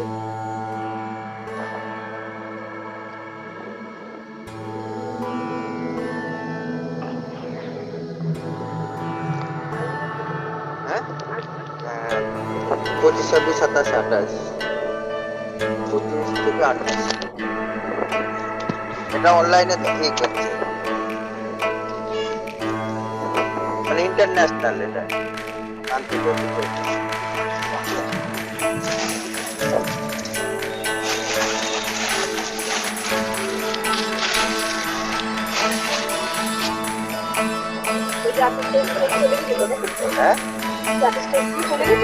হ্যাঁ, মায়াপুরে।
Welcome again.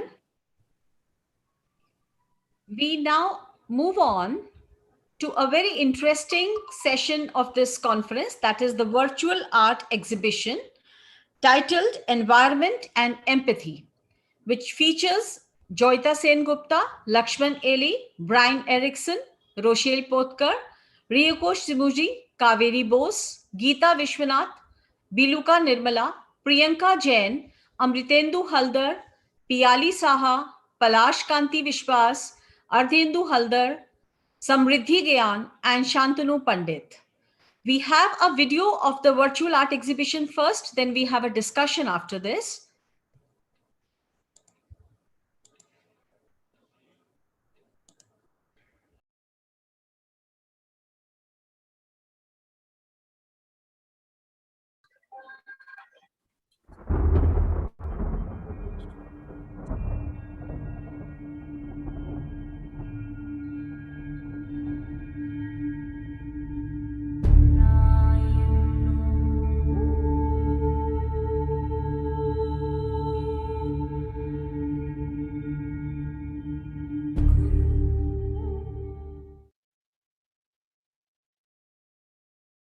Waters, when they evaporate, meet at a global conference to speak of fish dropouts, obscura of clouds, near deaths, hydrological dynamics, monocultures and metals, nickel, lead, chromium, at their beds.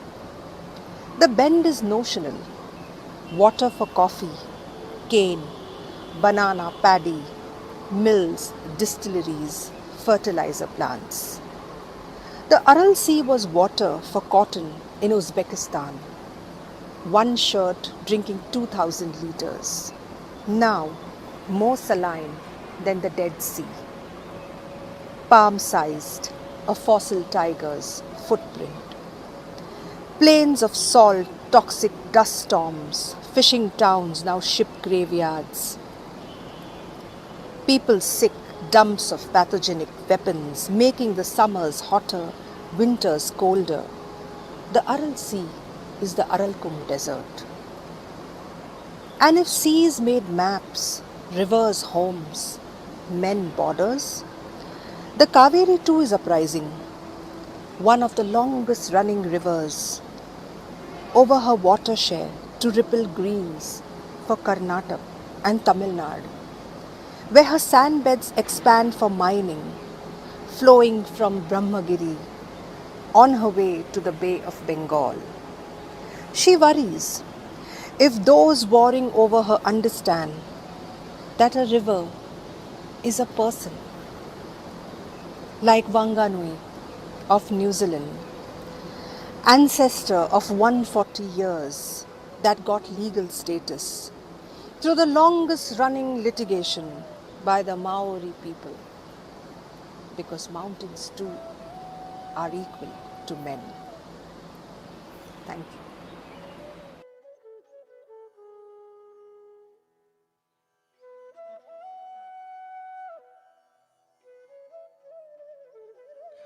Environment and empathy.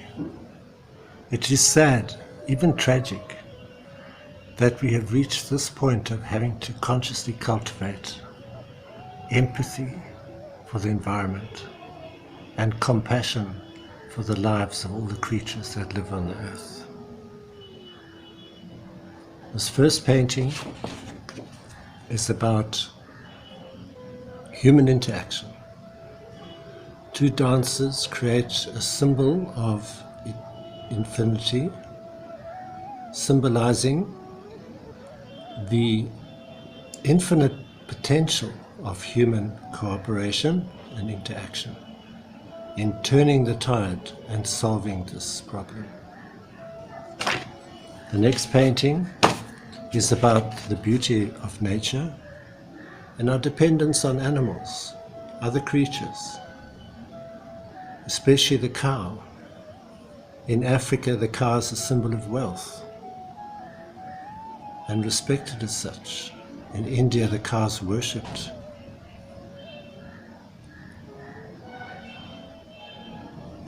The tree is one of the best symbols of our dependence on nature. The tree emanates the oxygen we breathe and absorbs the carbon dioxide we emit. And the last two paintings are about the grandeur of nature, the beauty and grandeur of nature.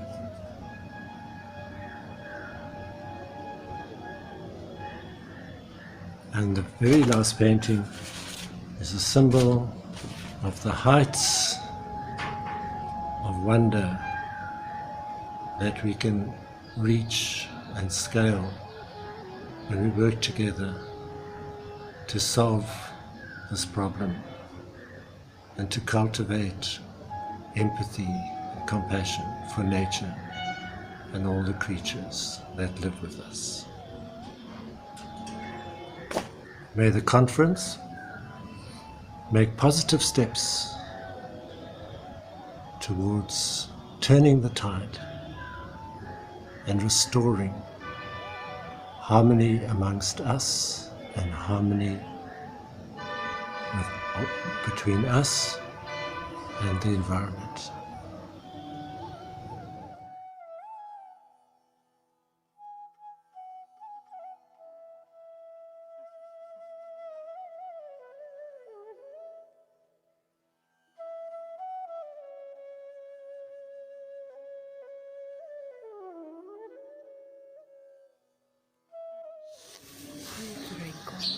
artist from Japan. I've been living in India almost 10 years now. I love it, the diversity and the depth of culture and spirituality here in India. Here I'm presenting some works with turmeric, one of my favorite materials.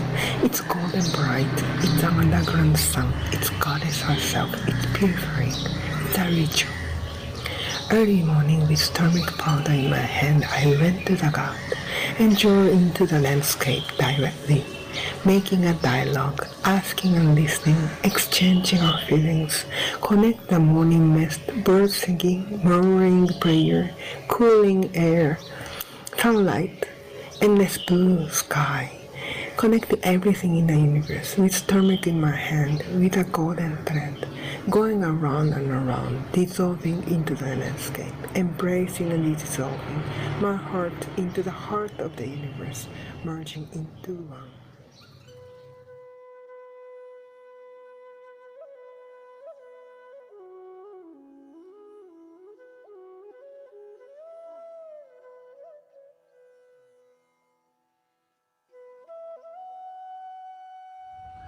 Hello, my name is Priyanka Jain. I am basically from Rajasthan and currently living in Melbourne, Australia. And I've loved art since my childhood. Used to do it before but left it. And from last 2 years I've started it again and doing my acrylic paintings and watercolor paintings. Mostly my work consists of nature paintings. So this one is an unexplored island that gives you a desire to leave all worries and go there. And the second one is a door that is not very fancy, but it's very inviting with the beauty of nature around it. And the third one is these drops on the leaf that are very divine but transient. So is everything around us. So I do value my environment and try to be empathetic to it. Thank you.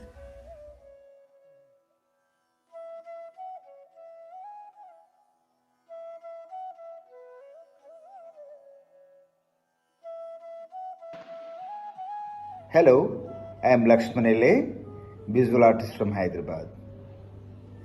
I prefer to paint people and environment in my village and sharing beautiful moments with them. I like to depict happiness one can derive from small things in life. I try to bring joy to my people through my colors. Not just sticking to that, I have been consciously contemporize the socio-political and cultural issues around the people. Now, I am presently working on a new series called Pulamma. Thank you.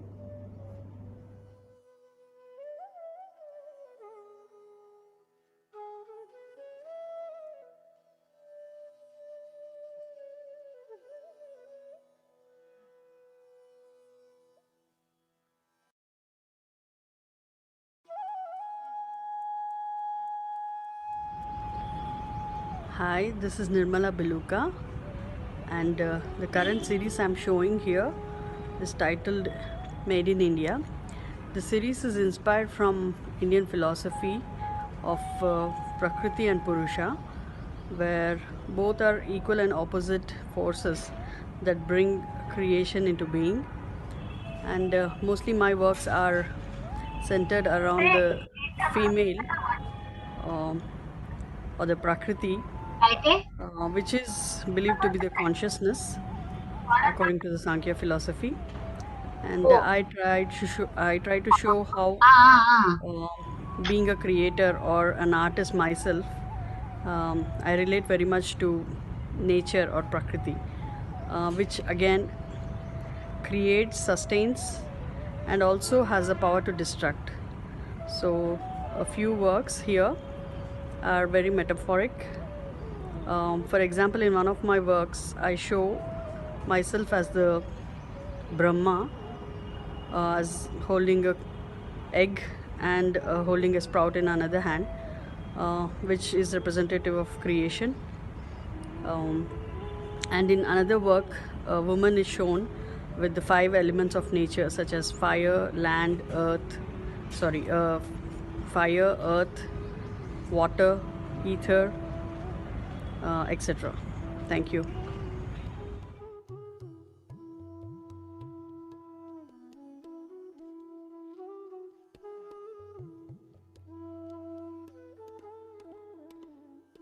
Namaste. I'm Kaveri Bose. I'm an artist based out of Kolkata, India. I primarily get inspired to paint from my travel stories on subjects like people, nature, and wildlife. I am thankful to Caesurae Collective Society for giving me this opportunity to participate in this online conference. And I have 3 paintings on the theme of environment and empathy. My chosen environment is the sea or the oceans that roughly constitute about 71% of this planet. So let's take a look. Thank you. This painting title is Disintegration, that of the polar ice caps due to global warming. Since 1990s, Antarctica has lost significant amount of ice. It is responsible for a third of all sea level rise. The second painting shows impact of global warming on coral reefs. A spike of 1 to 2 degrees centigrade in ocean temperatures for prolonged periods turns corals white and they eventually die. The final painting shows restoration of the coral reefs, empathizing with the environment, the sea, for a sustained marine life, enriched beauty, and sustenance of our planet.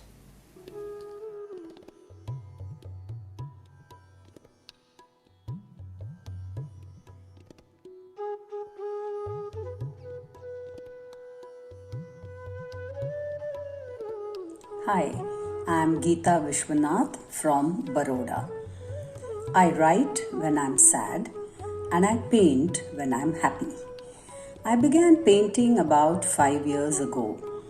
I started drawing mandalas as a meditative practice. Gradually, I realized that I enjoy drawing and painting and started trying mediums such as acrylics and watercolors and oils also. I then enrolled for a beginner's course at Vadodara Visual Arts Center. I would still say I'm a greenhorn who paints for the sheer joy of it.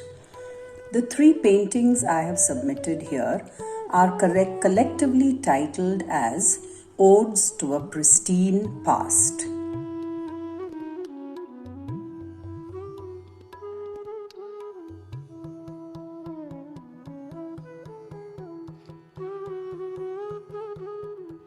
This is Piali Shaha from North Bengal, India. Her first painting is titled Trees Have Souls Too. Look how the trees converse with each other. Her second painting is titled Brain Empathy. Here she is trying to show how human brains connect with other human brains and the nature around. Hello everyone, I'm Samriddhi Gayan. I'm 12. I'm a student of Garden High School and the author of a book named Haze. I have tried to show through my drawing that Mother Earth is calling human beings to wake up and save her from destruction. The caption of my drawing is Wake Up, Earth is Calling. Thank you.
We close this virtual art exhibition on environment and empathy with an excerpt from Rabindranath Thakur's Bosundhara.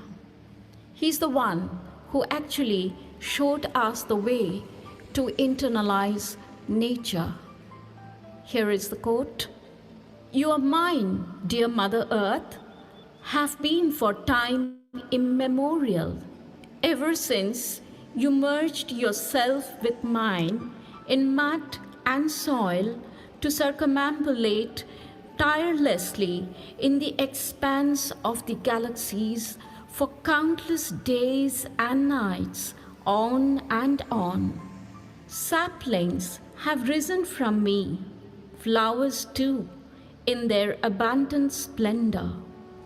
Forested green, fruits have taken life from me, scattering the perfume of eternal bliss. আমার পৃথিবী তুমি বহু বরষের, তোমার মৃত্তিকা শনে আমায় মেশায় লয়ে অনন্ত গগনে অশ্রান্ত চরণে করিয়াছ প্রদক্ষিণ, সবই ত্রিমণ্ডল অসংখ্য রজনী দিন যুগ যুগান্তর ধরি। আমার মাঝারে উঠিয়াছে তৃণতব, পুষ্প ভারে ভারে ফুটিয়াছে, বর্ষণ করেছে তরুরাজি, পত্র ফুল ফল গন্ধ রেণু।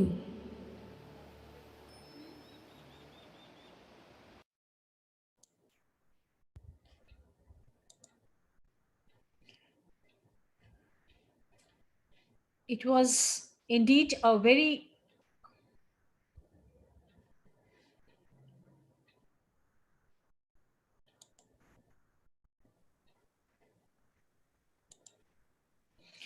It was indeed a very rare and unique experience for all of us, I'm sure.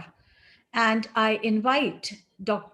Jaita Sen Gupta, the curator and the director of this virtual art exhibition, to speak a few words about the exhibition. Jaita Sen Gupta. Thank you, Divya. I really don't have much to say, but it was a sheer delight for me to compile the paintings, and I'm so grateful to the painters who actually gave their paintings. And just to say, even in the video I've mentioned, Brian Erickson, he's a professor, retired professor of fine arts from South Africa, who happens to be in Calcutta, and who actually helped me to compile some of the paintings and find, some of the painters. Like you might have seen the Chitrankon school. This is a very remote area which many people don't know. And most of the painters here are about, say, 14 or 15 years old, max 19 years old. So he helped me to, compile the paintings because he was fascinated by their talent. So it was a pleasure actually to showcase the talent, and also to just say that the person who is heading this school is a sculptor and painter in Nodia. So we have a lot of hidden talents, and I believe from Caesurae, it was a pleasure to find this talent and also to showcase this talent. They are watching now this particular show. That's all I want to say, Divya. And if there are painters who are here, if they would want to say something, and the people and their responses. Thank you so much. Thank you, Joita. May I also invite and request Brian Erickson, if he's here with us, to speak a few words? Thank you for the opportunity to showcase some of my own work, and also to collect some burgeoning talent which I came across in Tihata and West Bengal under the leadership of Amritendu Halder, who's a very experienced professional artist and teacher. The theme was very challenging because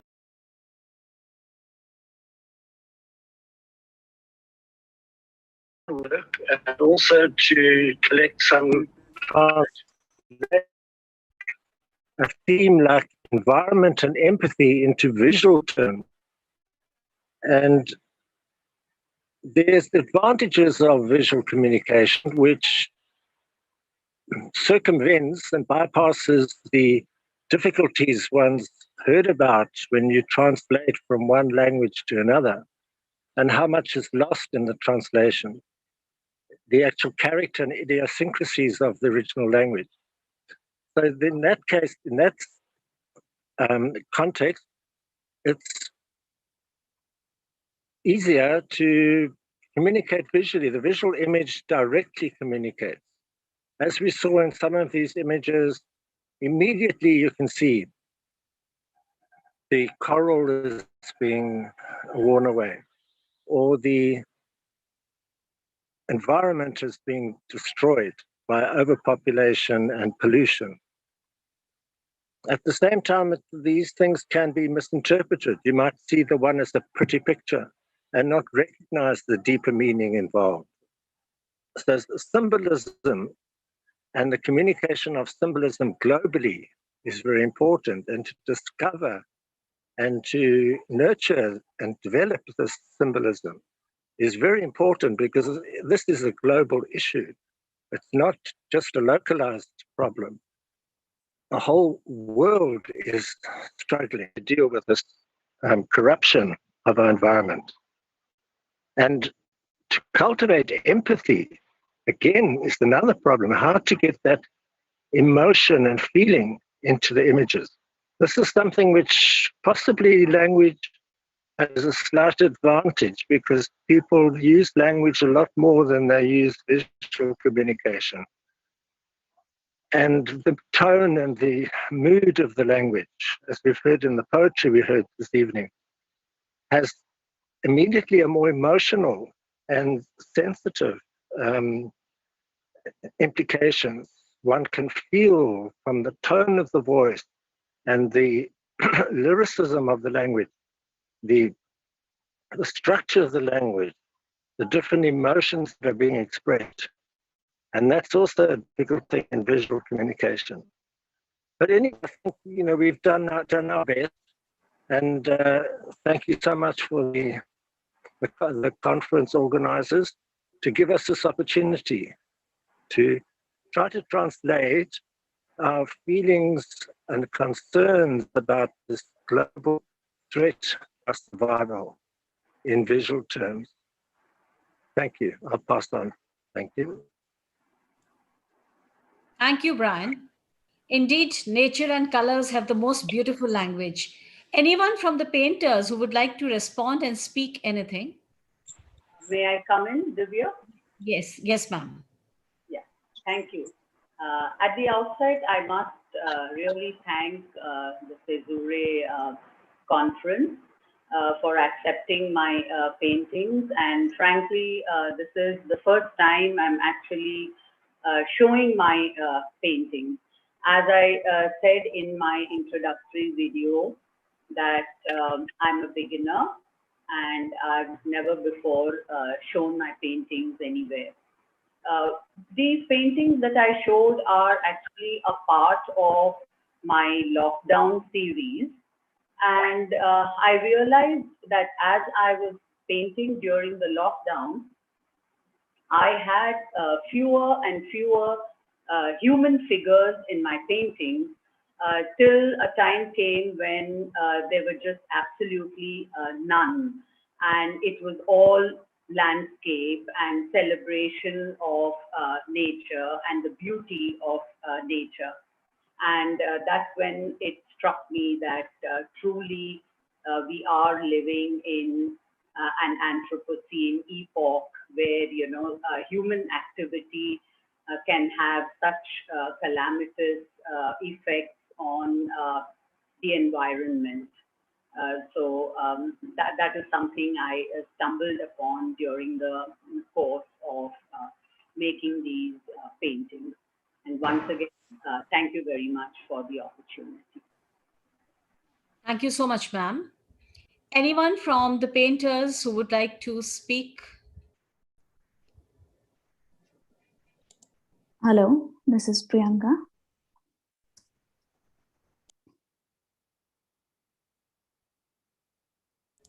Yes, ma'am. Hello, am I there? Yes, ma'am, you're audible. Yeah. So I just want to thank you, the Caesar Society, for giving me this opportunity to be there. Although the time is a bit odd for me to join the meeting, but I'm also thankful to my friend and my teacher, Dr. Kiran Deep, to introduce me this opportunity and to let me show my artworks. I always enjoy doing nature artworks, and I can only see the beauty of it.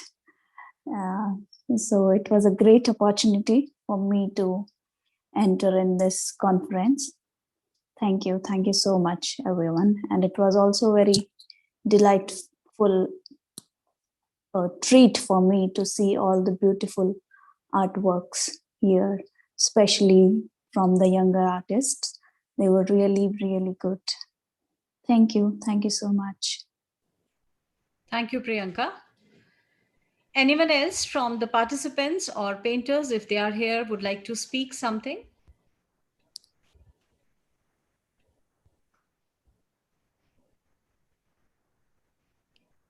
Well, we had an academic feast earlier, and we had a visual feast, a treat, mesmerizing, enthralling, and beautiful journey through this virtual art exhibition that we witnessed right now. It's time to move ahead with the first plenary of today's evening. And for the first plenary, we have Professor Tharakeshwar VB with us. Before I invite him, let me introduce Professor Tharakeshwar to the audience. Professor Tharakeshwar VB is a professor at the Department of Translation Studies at the English and Foreign Languages University, Hyderabad, India.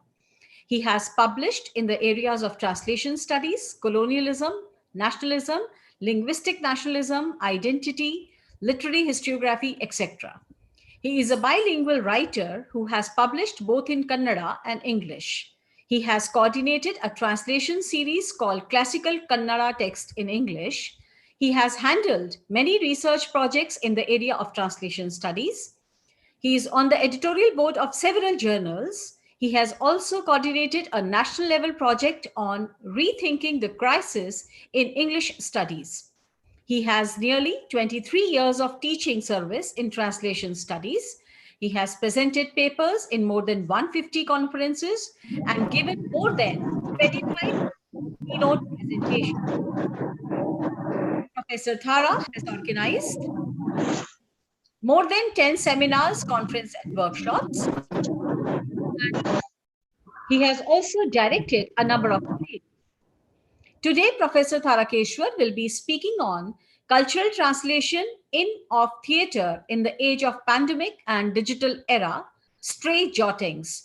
May I humbly request and invite with pleasure Professor Tharakeshwar for his plenary address.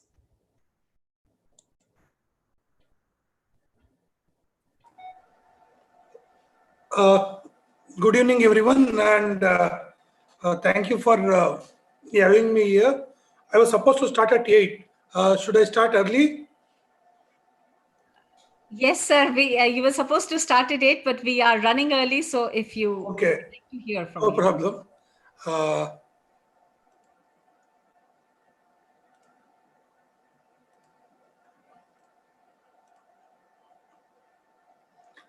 So good evening again, and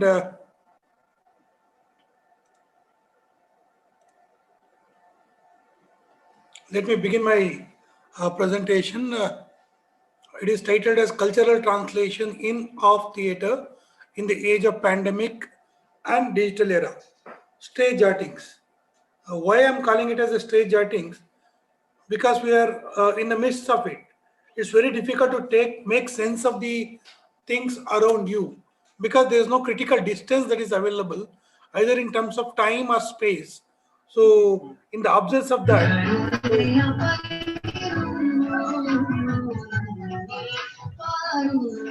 who is that who is playing the music?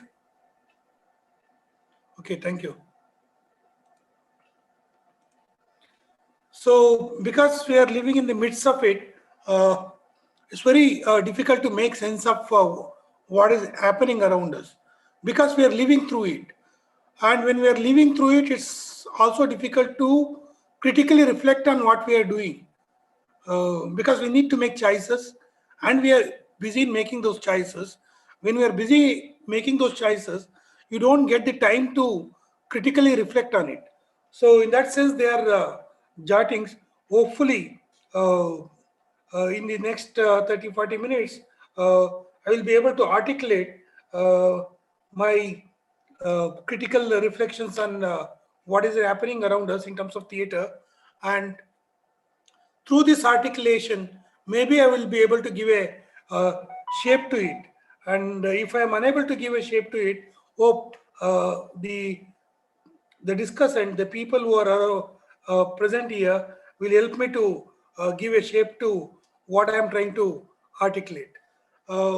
Initially, I asked the organizer to allow me to make a presentation on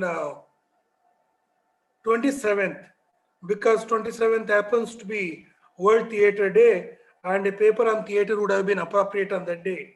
But the organizer said they have a vacant slot on the 25th itself, and I have to fill in that.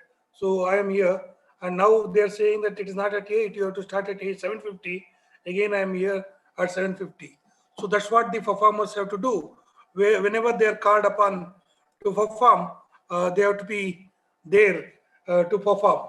So I am here in front of you. Let me begin with the message for this year on World Theatre Day.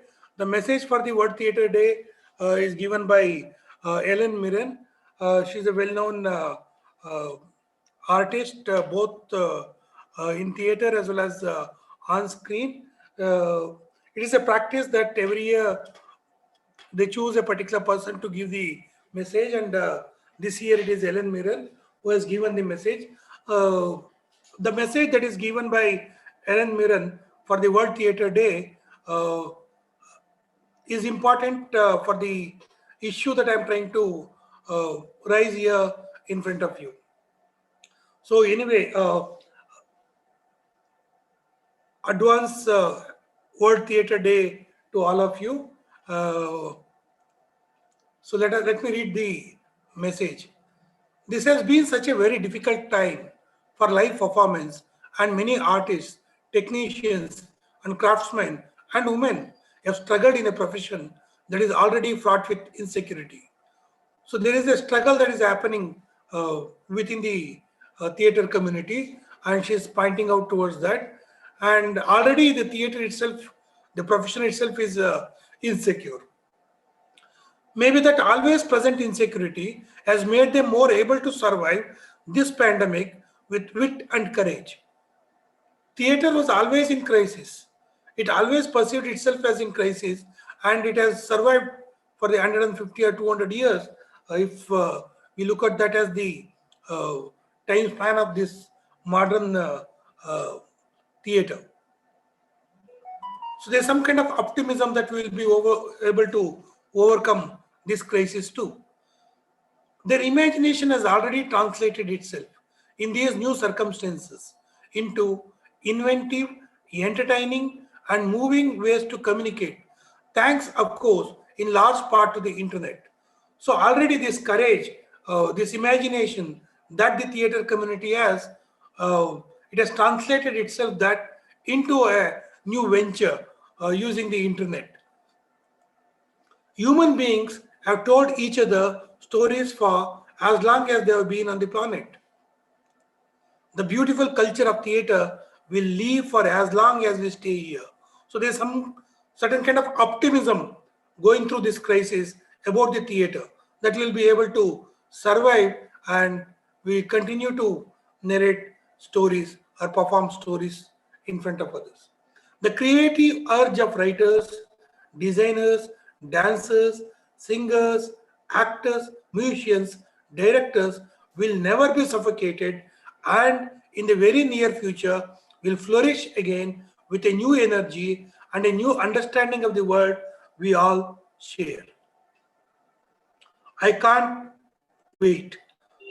So Ellen Mirren says that she can't wait that the dream that will be able to overcome this crisis will be fulfilled soon.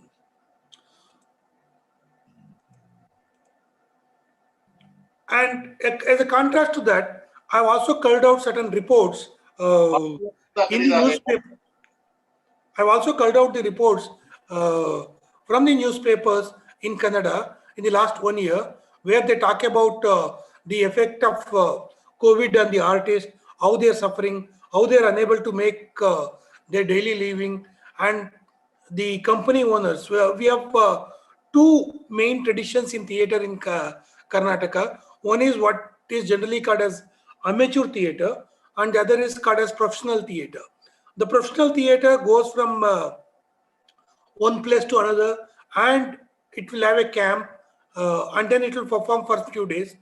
And amateur theatre, it is a kind of a secondary activity for them. But what we have seen in the 20, 30 years, in the last 2, 3 decades, is that many of the amateur professional theatres have come.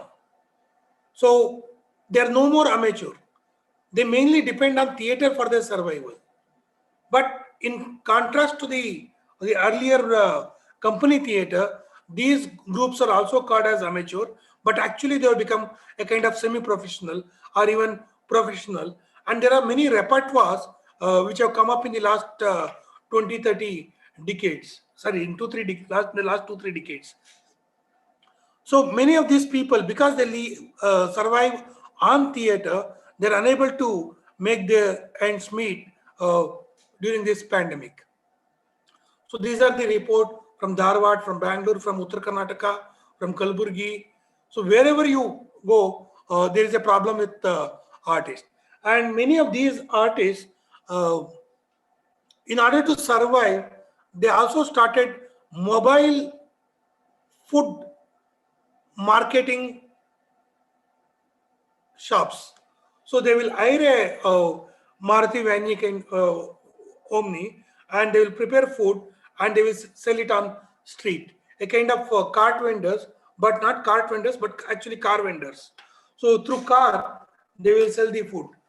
And many of them also have started proper hotels too. That was one way of trying to come to terms with the effect wrought on them by the COVID situation.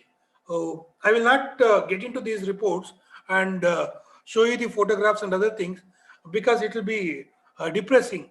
And to see some of these artists in that position is also depressing, because some of them are shown as recipients of the largest of certain other people, where they're giving them 5 kg rice, a kg of oil, things like that, and they're receiving it. And these photos are all over the internet. So I don't want to show such photographs, but this is the kind of condition.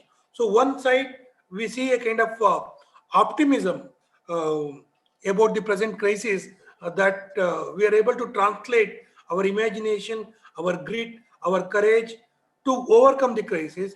And on the other side, we have artists struggling even to live.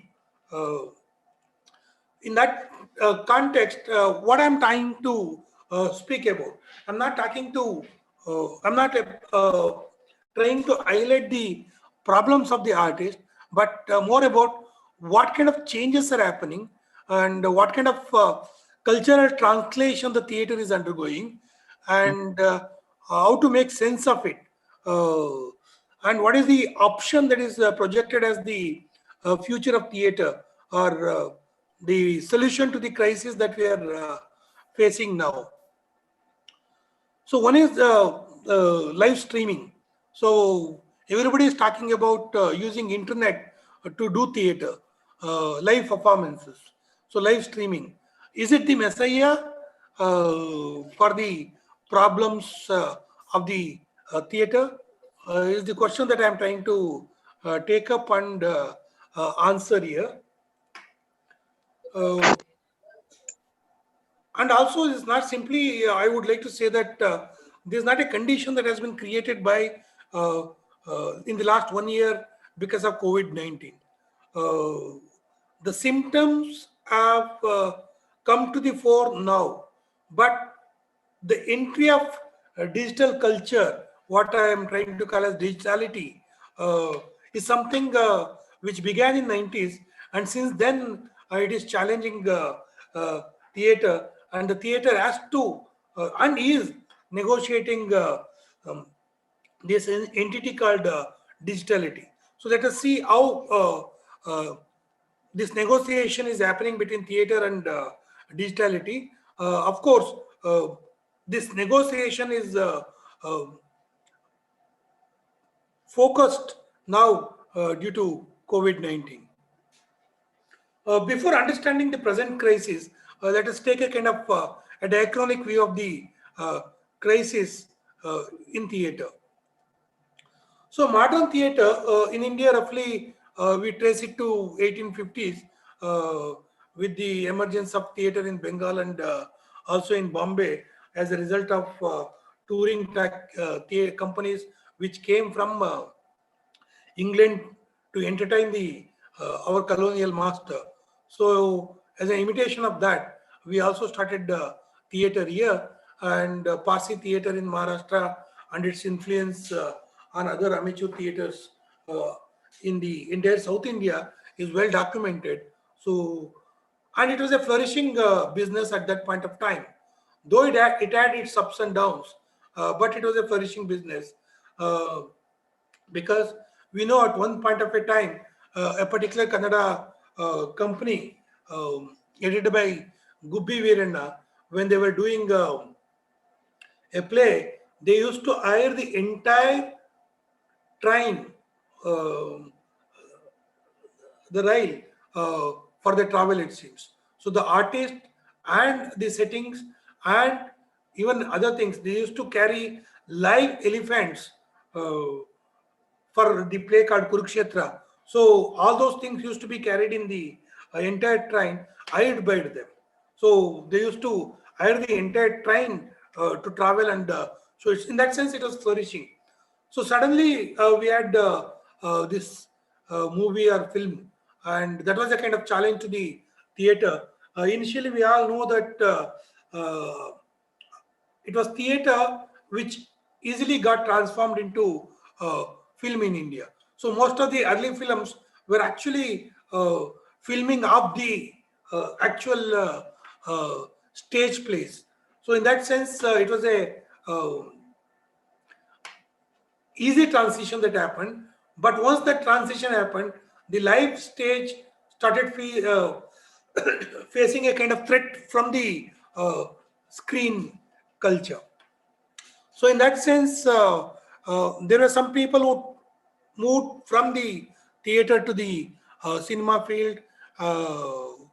So there was some kind of negotiation that happened, and the theater itself has changed, especially what I call as professional theater in Karnataka. They started actually emulating the new social films, movies that came in other languages as well as in Kannada. So actually the theater started imitating the film. So in that sense, and then certain actors, when they performed in the theater, it was advertised as if, so this actor is going to perform in this stage. So somehow the theater survived this onslaught from the film, because film and movie was seen as a kind of recorded, this was seen as a kind of live. So watching live an actor and actress and their singing was something different from that is happening on the stage. So in that sense, that crisis was successfully negotiated to some extent. And then the second crisis was what we saw in 1990s.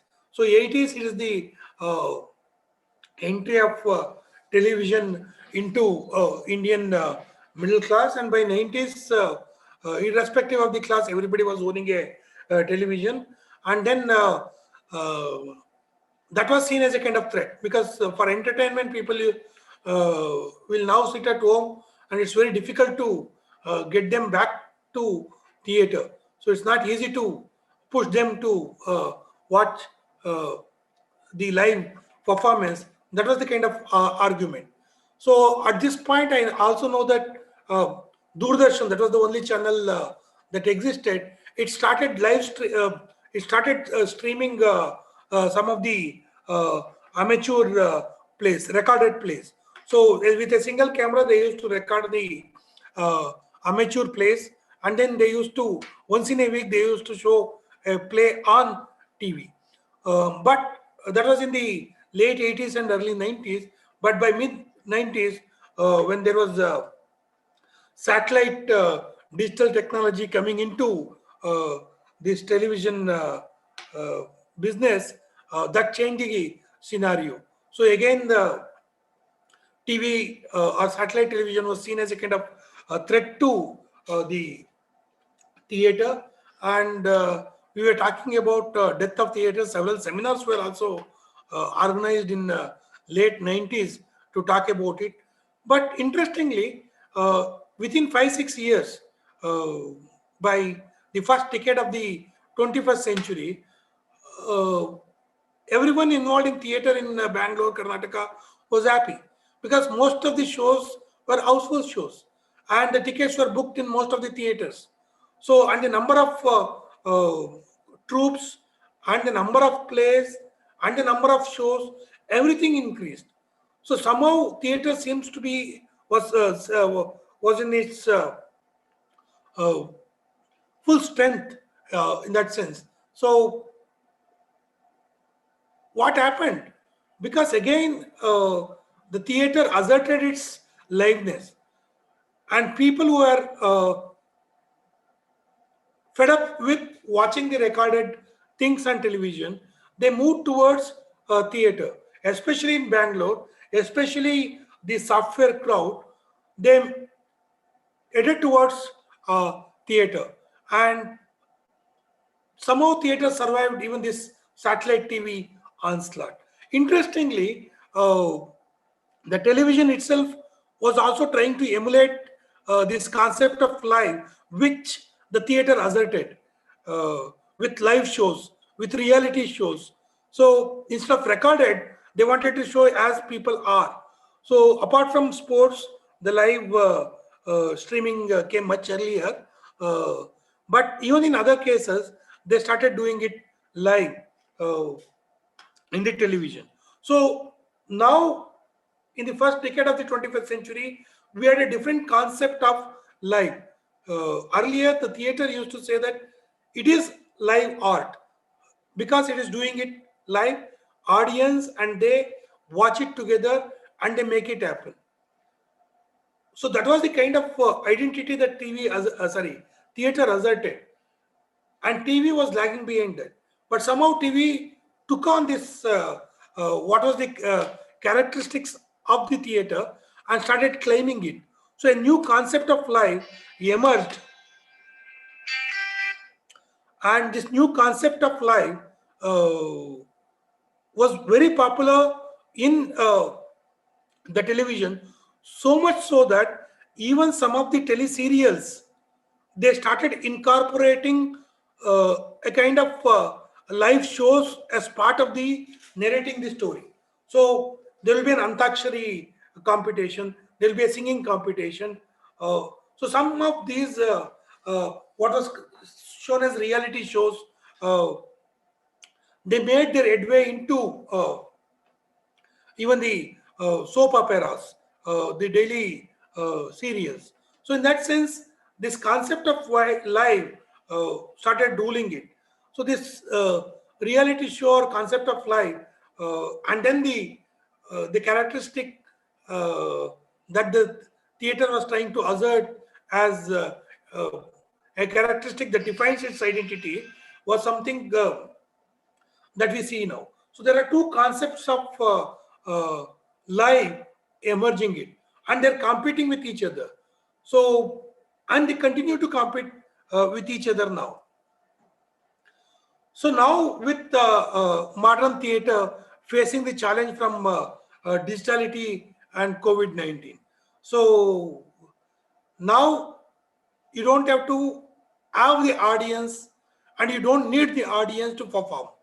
So you need to perform for a camera, and it will be live streamed. So what are the characteristics of this new crisis and what are the issues that are associated with this new crisis is something that I would like to focus on here. So as I said, this interface between digitality and theater began in the later part of 90s with the opening up of internet for public in India. So the late 90s. Till then there was satellite TV that was, we were competing with that.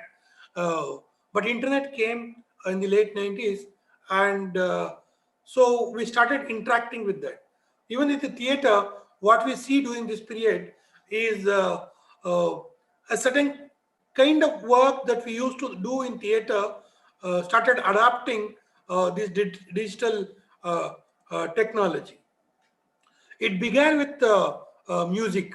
So earlier we were having live music, though of course we had cassette record and audio recording, and then we used to play that. But now that was very difficult to shift from one music to another instantly, because you have to remove the cassette and then put it again, or you have to write it. Now with computers and streaming audio from the computer, it became easy to operate different kinds of sound recordings together or in sequence or in contrast. So with background music or bridge music, there are different kinds of music that we use in theater. So whatever the music that we use in theater, that became a kind of recorded and then played using the a laptop or a computer. So that was the first encounter with digital that I can think of in theater. It was in a sense useful because, as I said, a kind of touring theater that came into existence in Karnataka required movement of not only the artist, not only the backstage workers, but also musicians from one place to another, if it has to be a live performance.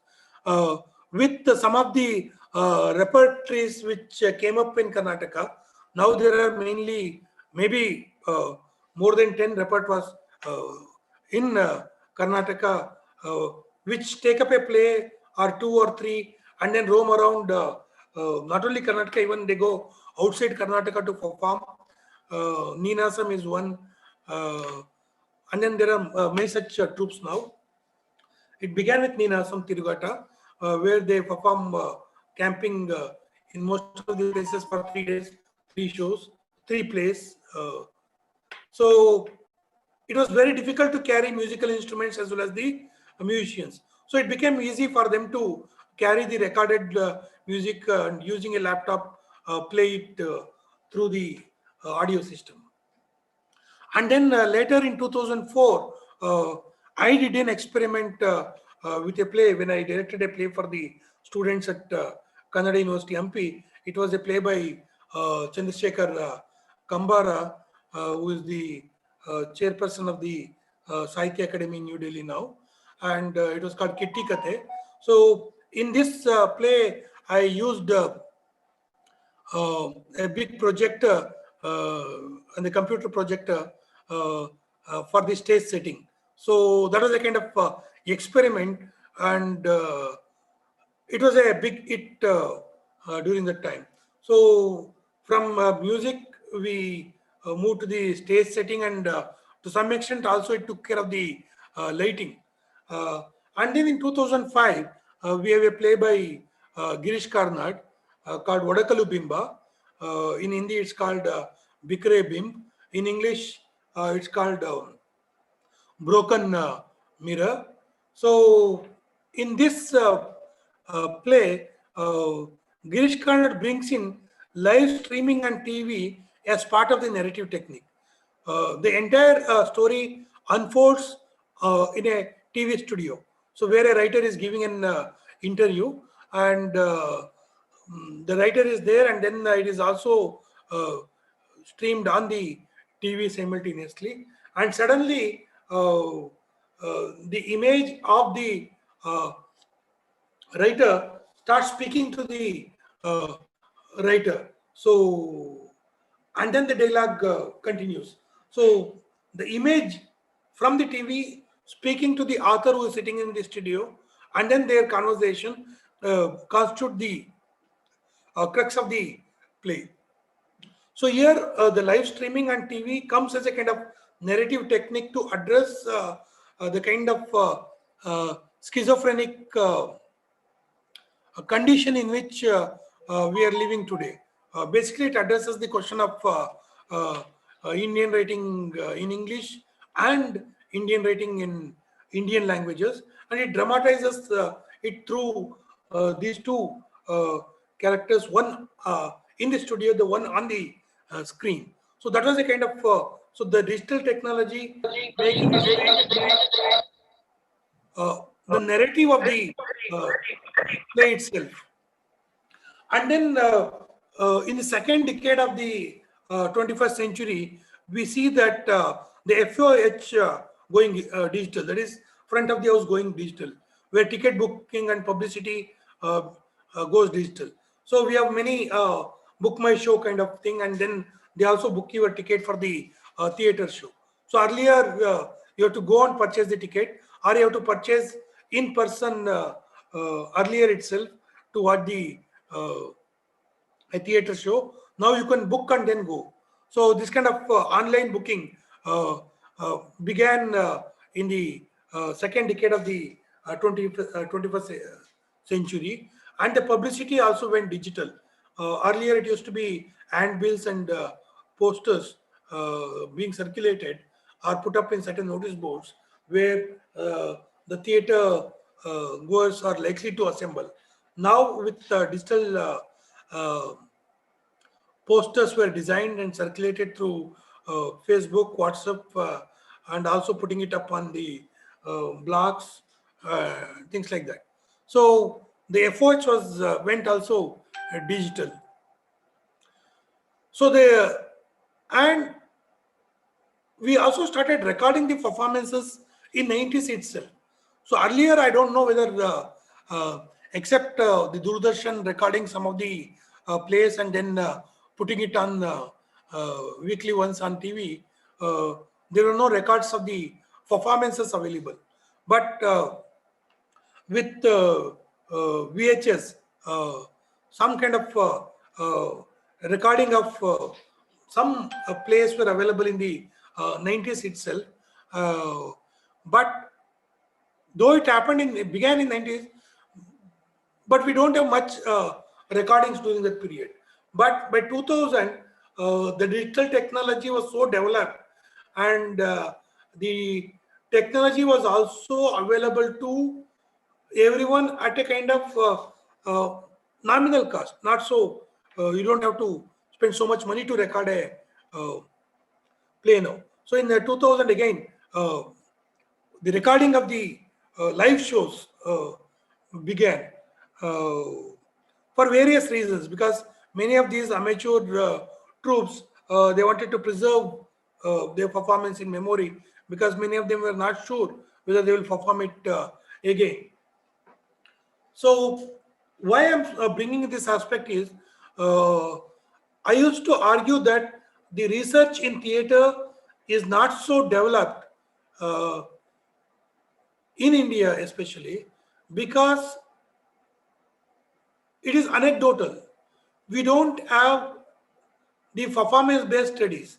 Most of the research in theater is also on the plays, the written script, but not on the performances. So you don't have much research happening on performances, because the performance as a source is ephemeral. So once you perform, it disappears. It is not there. So if you want to do research on that, it should be available for you to for an hermeneutic exercise.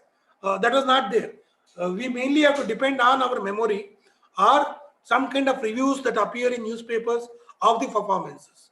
So I used to argue that we need to create a database of even performances. So even in theater studies, we did not have a kind of database of performances. In literature, the books are published, the books are available in libraries, but in theater, even the information like when a particular play was performed, how many shows happened, where it happened, and were there changes that were made in the play from one performance to another. People used to say, yes, it is anecdotal. From their experiential data was there. But there was nothing to corroborate. There was nothing on paper or nothing on record. So we were arguing that a kind of database of the performances of theater has to be created, because now the technology is available to create that kind of database, and different people can feed the data from different places. So a kind of collaboration of people working in different theater departments or performing arts department could be taken up. But interestingly, within a 2 decades, now I'm seeing a kind of database of the performances, not simply about the database of when the performance was carried out, where it was carried out, but the performances itself. So that is what is astonishing, because everybody is starting recording now. And this kind of recording of what it is doing.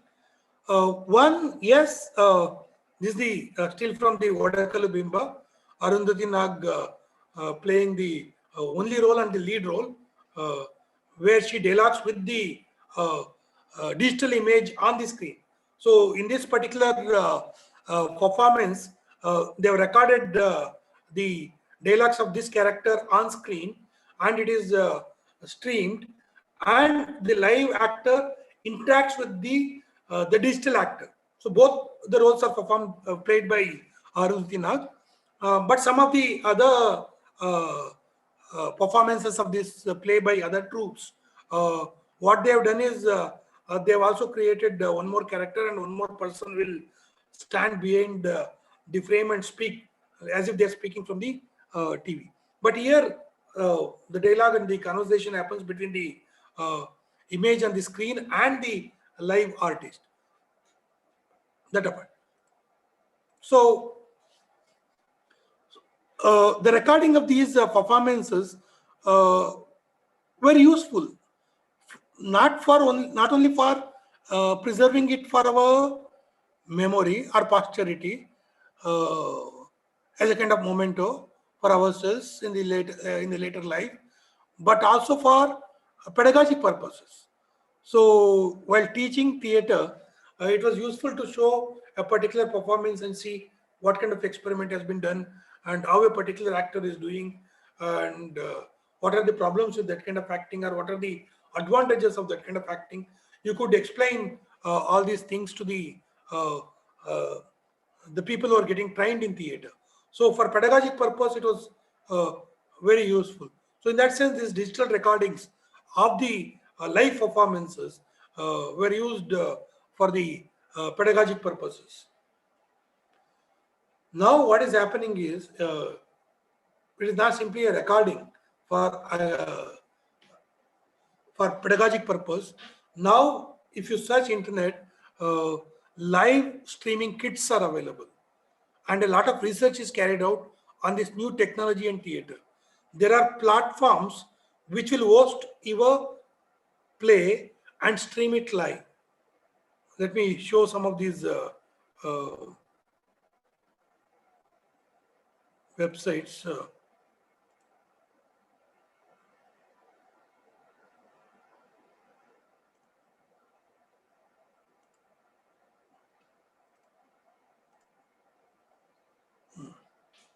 See, this is a digital theater. So they have their own customer base, and any institution or individual can become a customer of this digital theater base, and it claims that it is the world's leading digital platform for the arts. If you're an individual customer, what the world's finest theater productions with digital theater, anywhere, anytime. Subscribe and get unlimited access to 100 plus productions from world leading companies.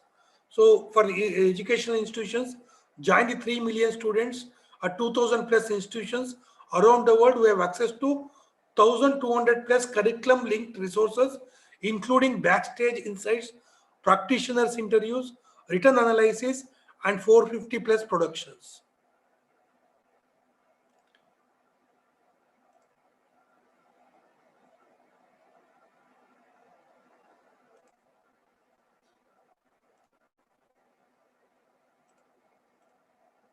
and then this digital transformation toolkit for theaters, and it has been developed in an association with a university, and they have carried out extensive research for this toolkit and also post toolkit users.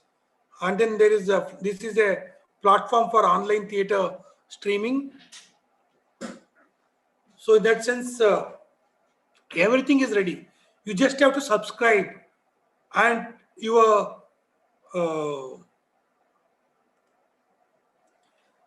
production will go online, and it will reach so many customers. So you can also become a client.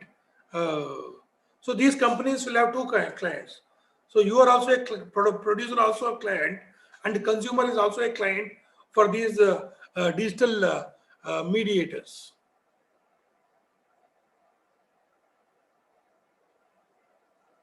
Let me go back to the.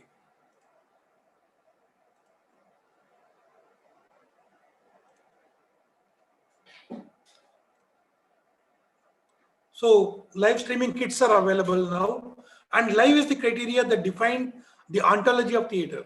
It was able to negotiate the challenges, assiduously clinging on to this characteristic of being live, which marked it as different from other performing arts. So if you look at any definition of theater, it always claims that it is live, and it could survive till now in the last 150 years by clinging on to this characteristic called being live.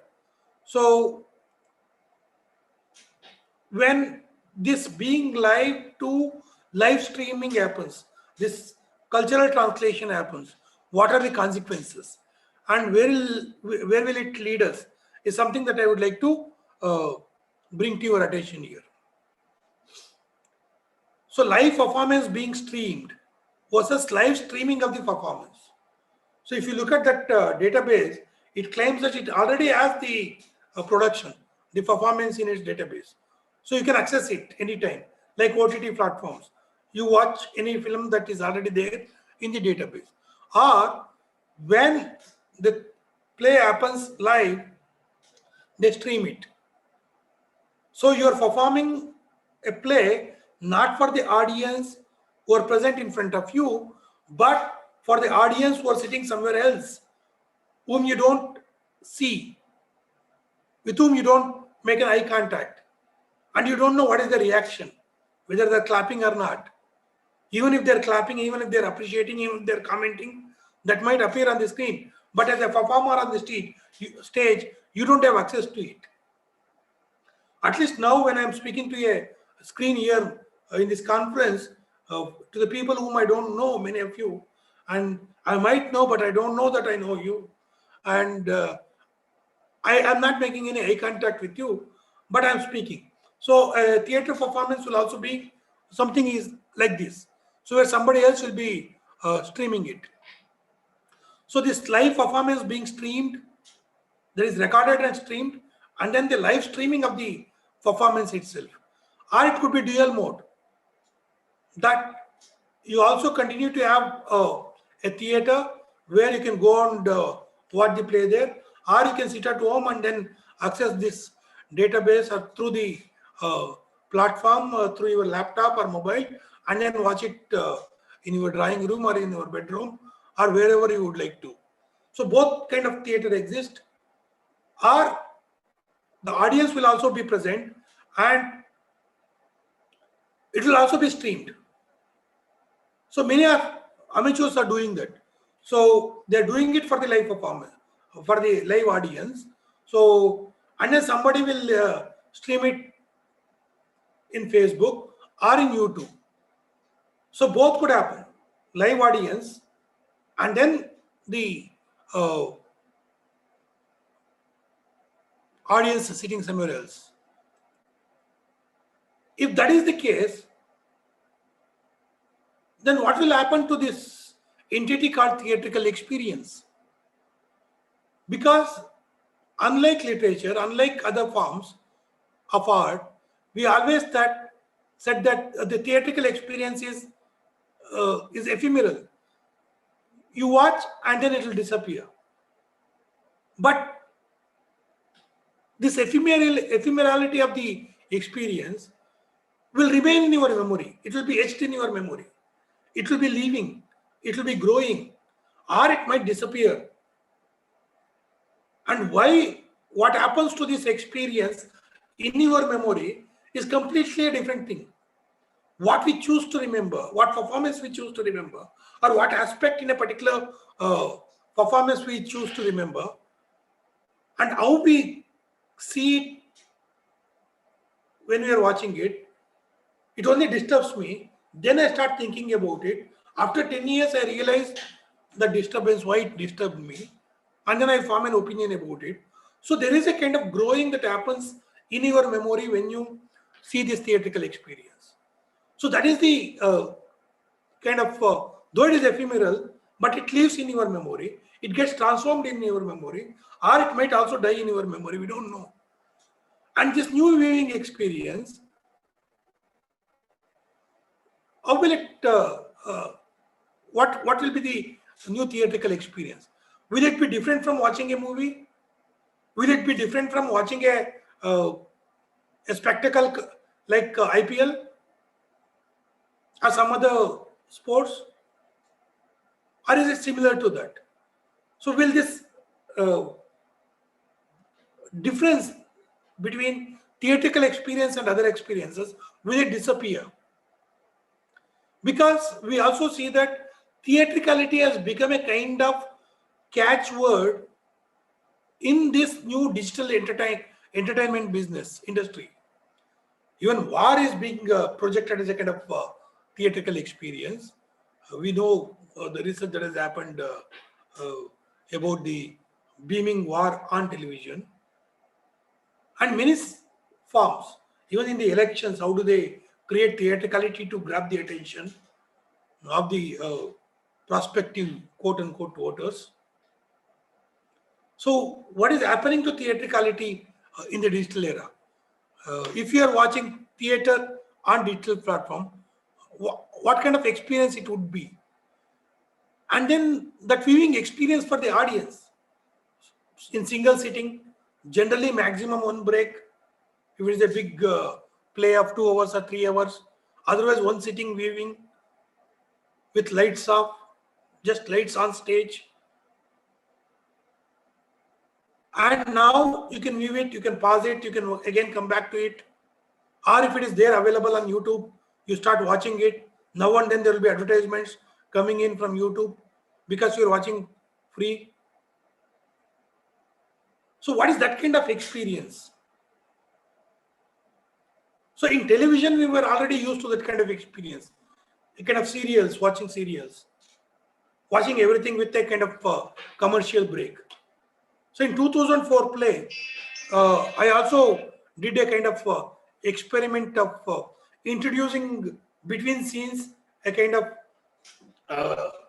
commercial advertisements, basically kind of lampooning them, because now audience may not be able to sit continuously for 1 hour or 1.5 hours and watch something.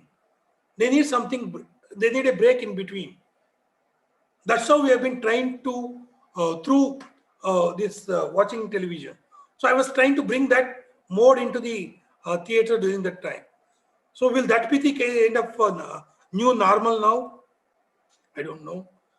And when we are streaming the performance, are we performing for the camera? That means, is it a kind of extended technical rehearsal that before the actual performance on stage, we do technical rehearsal without the audience? So when you're doing in front of the camera, is it also kind of extended technical rehearsal where there is no audience and there is no final performance at all, because continuously it is deferred.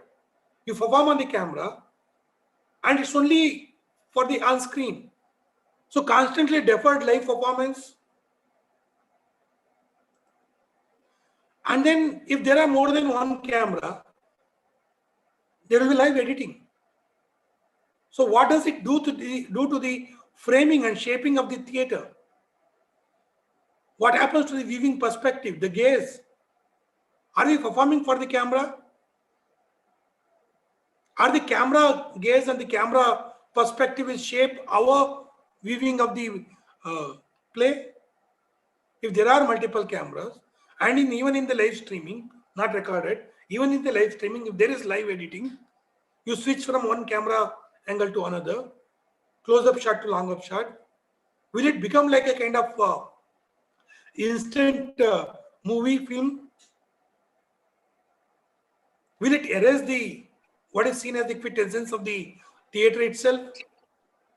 Or are we performing for the posterity? I don't know for whom I am performing, because anybody can watch it. Now I know for whom I am performing. Because in 2004, when I directed that play, when we performed in the university campus, we put in certain dialogues. When we had to take it to a competition elsewhere, in order to suit that particular place, we made certain changes in the dialogue. So it was possible in that kind of live performances. If it is going to be recorded and streamed. So I'm not performing for the live audience. So I'm performing for the posterity, like I'm speaking now. So I don't know for whom I'm speaking. Am I speaking for the 35 people who are attending this in Zoom, or another few people who are looking at it in the YouTube, or it gets recorded in the YouTube? Anybody can watch it later on, tomorrow, after a month, after a year, even after 20 years. So the kind of mistakes that I commit will be recorded for posterity. So it is not kind of memory that you are preserving to show it to your grandchildren. So you are leaving your digital footprints for people to judge you later on. So is it possible as an individual for me to erase these digital footprints and make amends to it in the live performance? So these are the questions that I am trying to shape and ask. Being in this flux, caught in the current, I don't know whether some of these issues that I am raising, how far they are going to be relevant. So the expectations shaped by changing context viewers is not only a supply side. Today I was scrolling through my Facebook page, and one of our established theatre director, Nataraj Vanvalli, had put up a kind of information that a short story by Devanur Madeva is being performed as a play in Calcutta. So somebody immediately put a comment, "Sir, is link available?" So I thought it's a live performance that is going to happen there and there's no streaming of it. But look at the mentality of the viewers who operate in social media. Immediately they want a kind of link to that performance. And this director was patient and he said, "Let me find out." So we don't know whether what is live in the old sense, what is live in the new sense, and what is this new sense of the new sense of life. So there is an expectations in the new generation, or the new expectations even in the old generation, that everybody is possible to live. Because so you're so used to using your thumbnail to move the screen up and down, and when there is a desktop computer, you also try to use your thumb to move up and down. So that's the case with many of us too, even though we belong to the older generation. So if our expectations itself is being conditioned, shaped because of the materiality of this digitality in which we are living, is something that we have to see. So whether we can hold on to this old notion of life, or we have to adjust to this new notion of life. I don't know whether, like in an earlier crisis, the old concept of life will be asserted once again to survive this crisis, and theatre will come out with flying colors as our the message for the World Theatre Day declares that yes, we'll be able to overcome this crisis. Will this coming overcoming the crisis with the old concept of life or the new concept of life? Are we going to embrace this new concept of life to survive? There are other issues. Theater as an institution and its cultural translation, and we can go on talking about it. The backstage, the lighting, the costume, the makeup, because every time you have to do a makeup, and all these things, what will happen to that? Theater as an institution, not simply as a performance.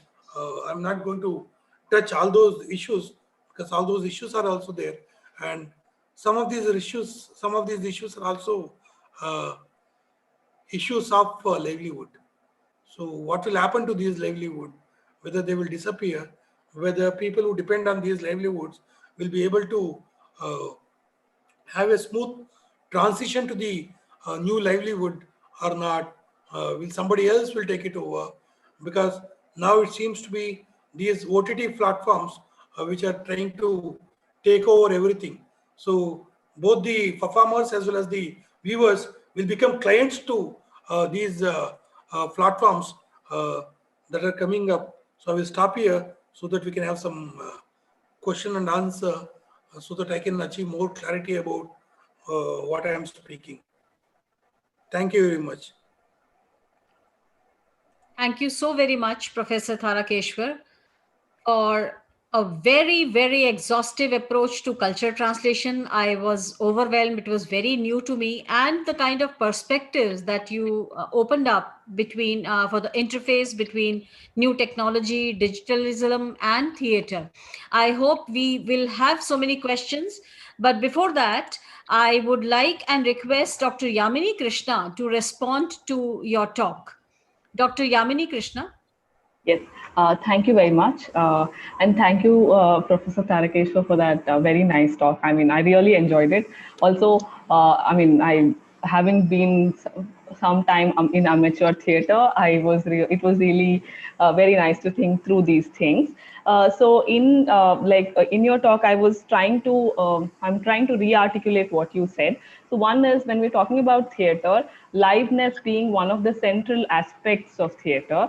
So then if we think about liveness itself, again, from your talk itself, I was trying to see what are all the ways in which liveness can be thought of.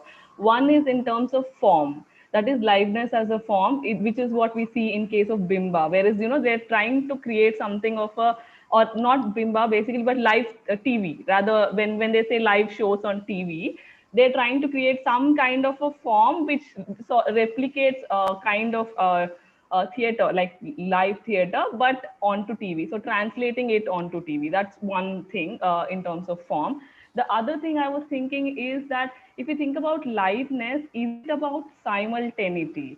Because right now, when this is being live on YouTube, am I watching live or am I watching a recorded performance? Like right now, because it's on Zoom and I can interact with you, the reason I can interact with you is because you are also there at the same time and I am also there at the same time. And the 20 other people are also there at the same time. So does that mean the difference in terms of liveness being simultaneity versus a recorded performance? Even in the website which you showed, it had some 150, 200 recorded performances.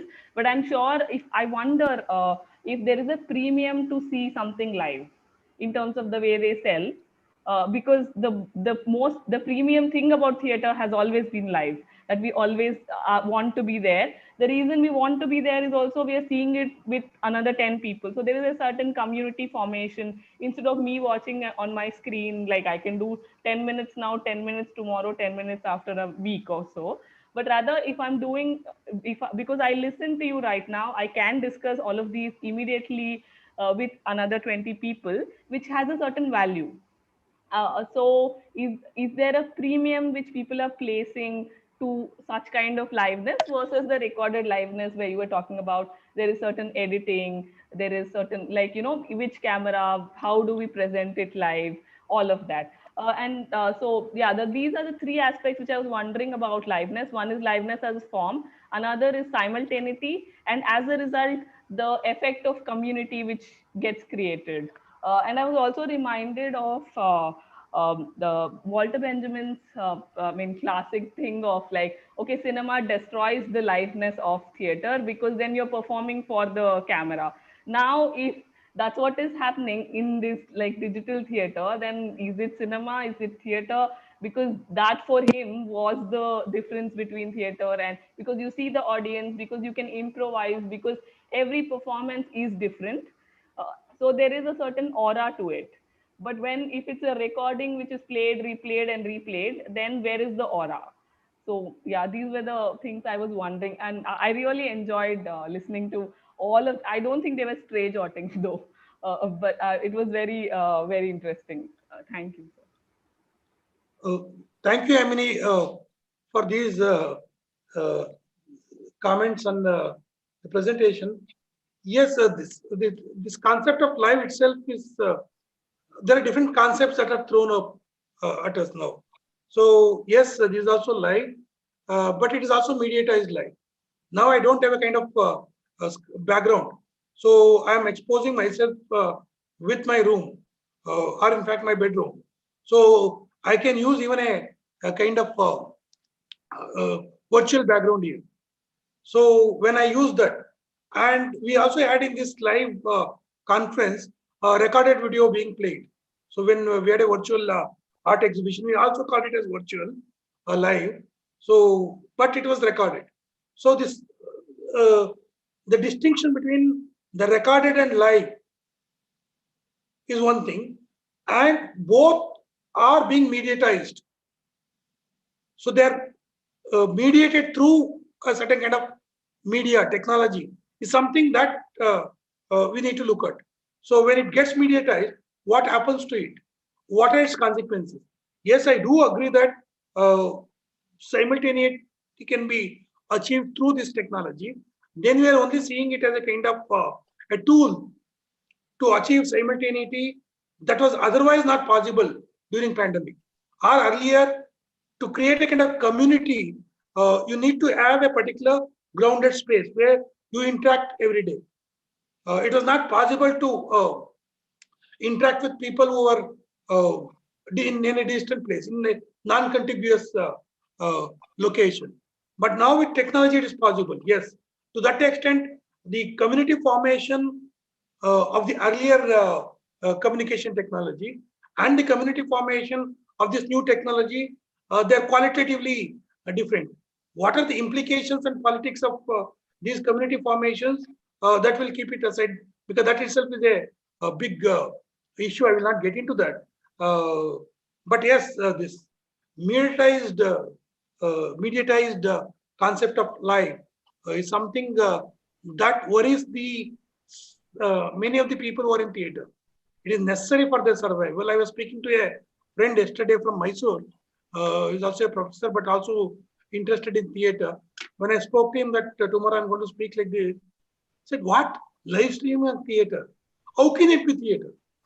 He simply dismissed it completely. Because for him, that whole notion, it is not just the play, the performance, the stage that is theater. It is audience also are part of this institution called theater. Without thus performing for an unknown audience is something that is unimaginable to them. So for them, it is not theater. But yes, in order to survive, many people are shifting to this mode. And now the technology is being offered. And at throwaway price, you can subscribe to these platforms. So once you subscribe, what happens to it later on, how they will jack up the price, that's a different issue.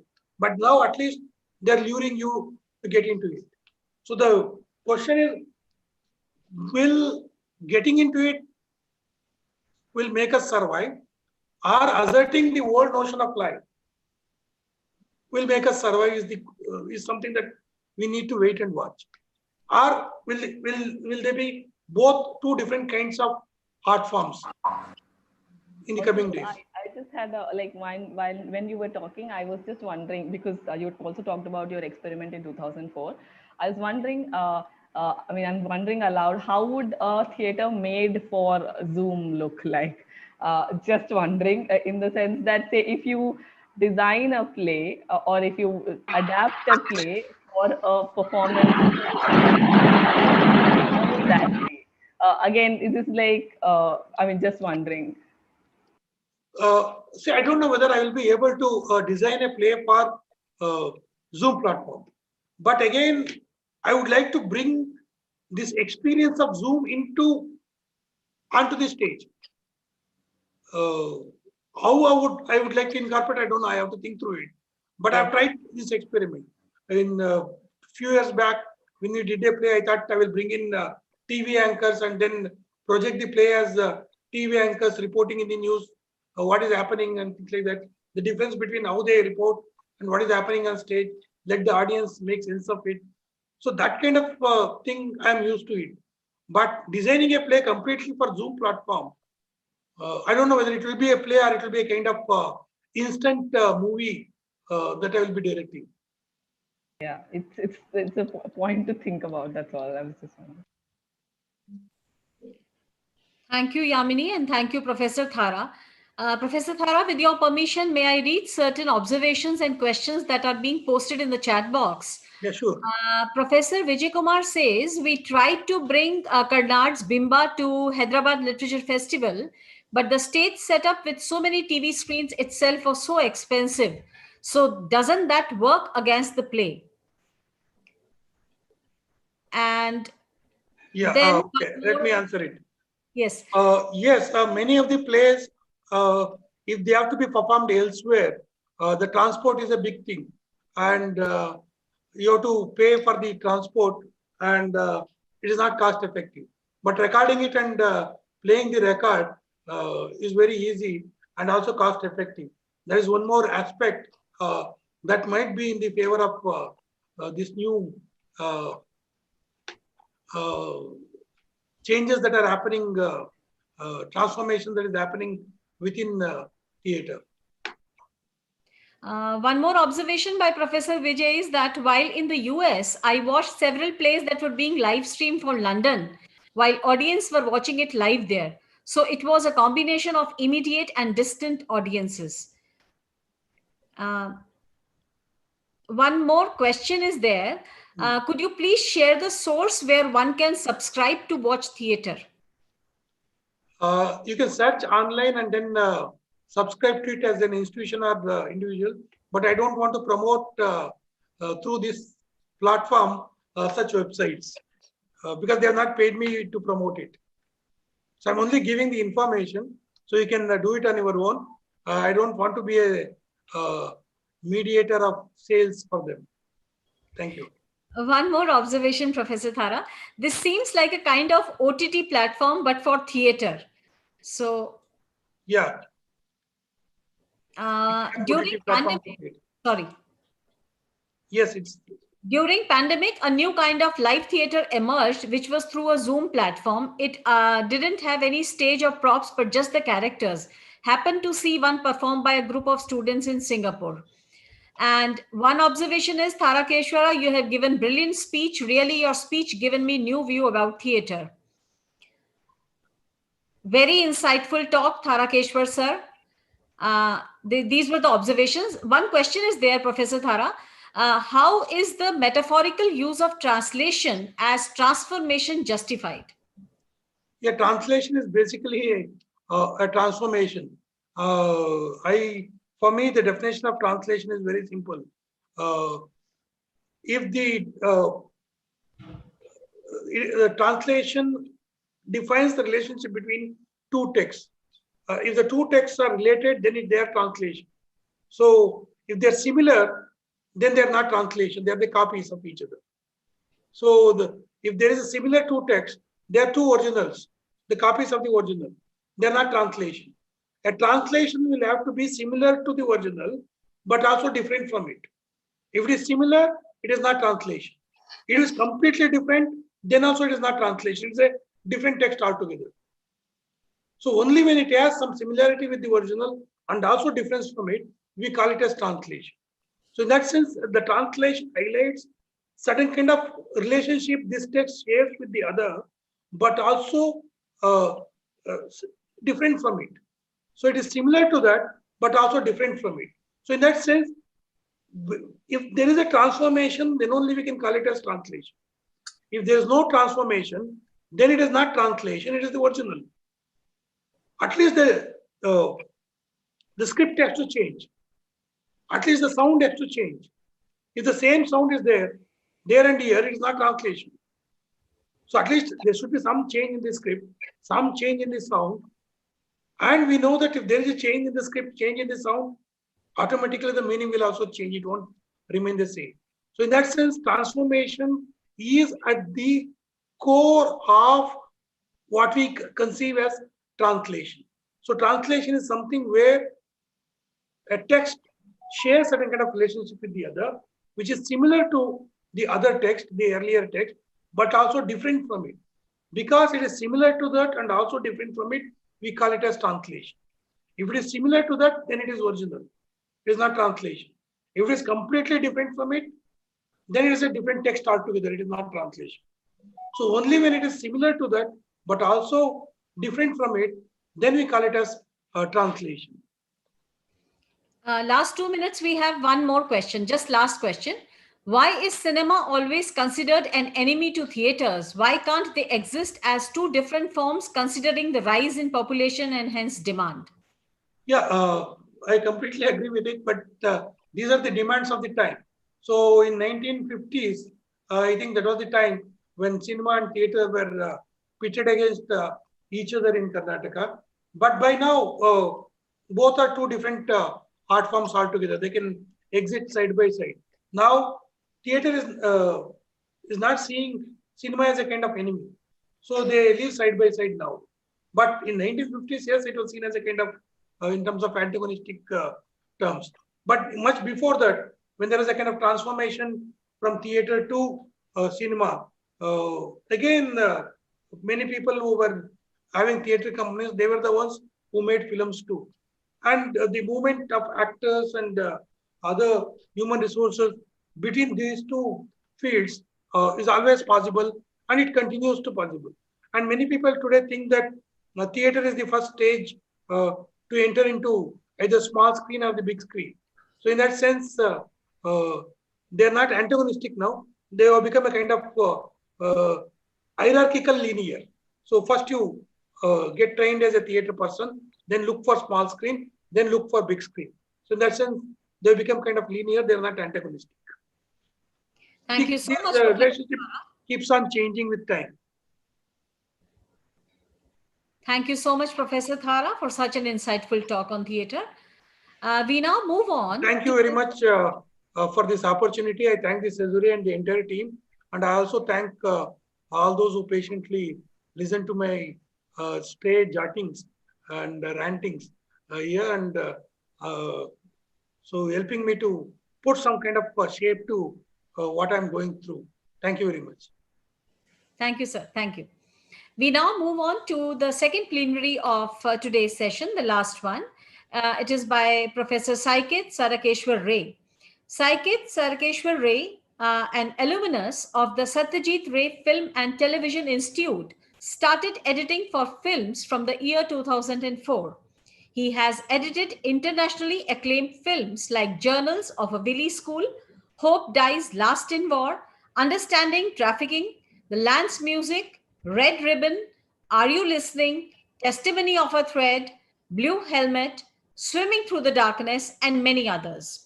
Saikit won the National Award for Best Editing Non-Feature Film in the year 2007 for Hope Dies Last in War, followed by 2 IDPA awards in the year 2008 and 2009.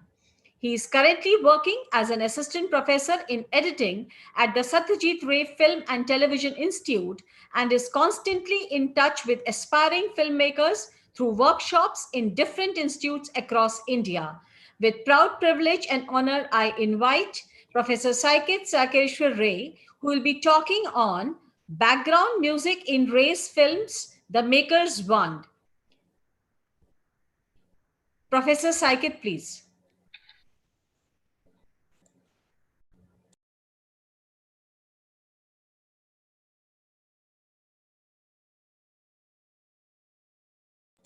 Sir, please unmute your mic.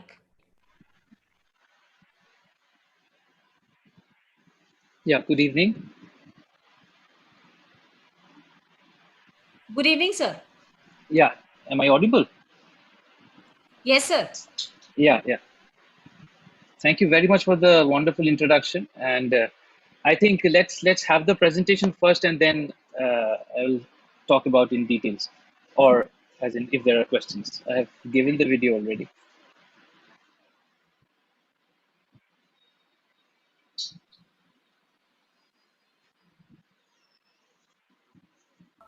Can you share, if you have the video, can you please share your screen?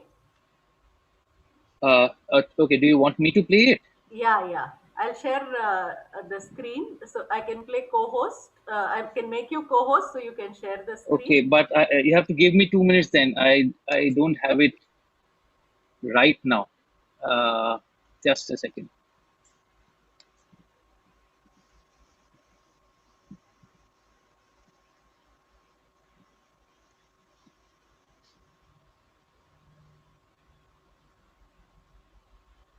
Yeah, it's okay. Yeah.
Hello, friends.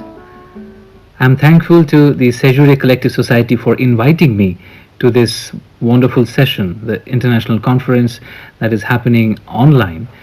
And I'm grateful to Professor Swarnavil Eshwaran and Professor Joita Shengupta for inviting me for a small talk on the background score of Satyajit Ray. I have given a title to this small presentation as the background music in Ray's films. The makers warned. I have been working as an editor for almost 15 years now, and I also am engaged as a faculty in a film school, which is also named after the maestro Satyajit Ray. Satyajit Ray is known as a film director, is known as a filmmaker, but he was also a writer, a graphic artist, a costume designer, an art director, and more significantly, a music composer and a music director.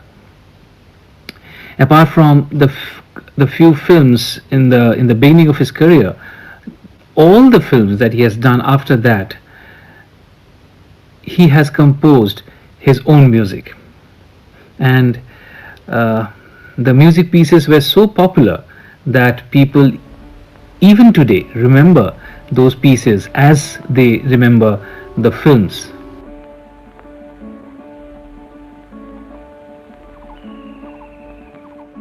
This has to be remembered that the music is put by the director, it's used by the editor with a certain plan in mind. It's not just that somebody feels that okay, let's have music here and they have music. It's not really like that. I will take examples of Ray's films in my presentation, and the examples that I will give or the ideas that I'm going to discuss are not exhaustive in nature, because I can't just give examples from all the films that Ray has made in his career. I'll take examples from 3 to 4 films maximum, and I will talk about the design, but this also does not mean that other people who were making films before Ray or has made films after Ray are lesser filmmakers. They also had their own designs, also had their own treatment of music. This is just to tell you how narratives are emphasized or narratives are told by film directors or the film editors, um, to emphasize on certain emotions, and what are the different ways to do it. So let's keep it to that.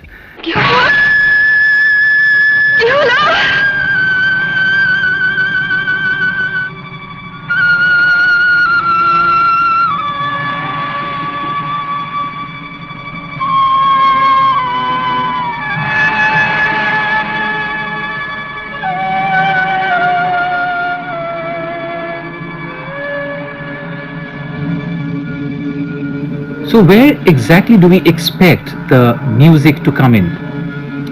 At places where we want to trigger the primal brain, or at places where we want to trigger the emotional brain, and finally at places where we want to trigger the logical brain. Uh, in fact, all analysis, all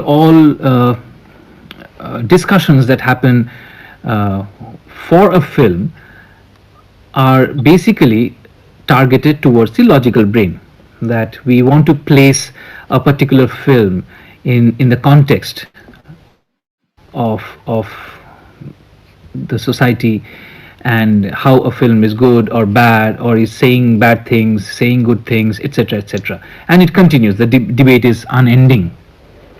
But as a maker, we do not really want to target the logical brain first. We first target the emotional brain, and also target the primal brain, the primal part of the brain. And music here plays a very important role.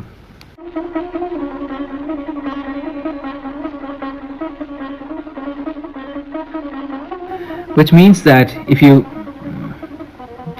taste something which is sour in nature, if you have tasted sweet, then it will appear more sour. So this is a very old and proven technique in filmmaking, and to to present this idea in front of you, I'll try to give you an example. I will give you an example from Opur Samshar, a film which was made in 1974, and let me just give you a brief of what is happening in this sequence, because this is almost after 1 hour. Let me just give you a brief of what is happening in this sequence, because this is almost after 1 hour 4 minutes, and people who haven't seen this film may not know what is happening. So Oppu is a character. Oppu is the protagonist in this particular film, and he was forced to marry his friend's sister, and gradually he was starting to love Aparna, or the newly wedded wife of Oppu. So after 2-3 months, she went back to her place, to her mother's place, and Oppu was staying in Kolkata, and there was a regular exchange of letters between the two lovers. We have a sequence where we can see that the love is growing between these two characters, and there's a regular exchange of letters, and Oppu is engrossed, and he's walking down the street and he's reading her letter, and he's not aware of who's looking at him, etc., etc. The thing that happens when people fall in love for the first time. So the sequence continues, and Oppu enters his house and notices her brother standing near the roof and waiting for him. So he has news for Oppu. Aparna passed away, and while giving birth to her child, and the brother-in-law has brought this news for Opu. So let's see this particular sequence, and then I'll talk about this. আমার শরীর ভালোই, মনের অসুখ সারবে তুমি এলে, আসবে তো? না এলে কিন্তু আরি আরি আরি।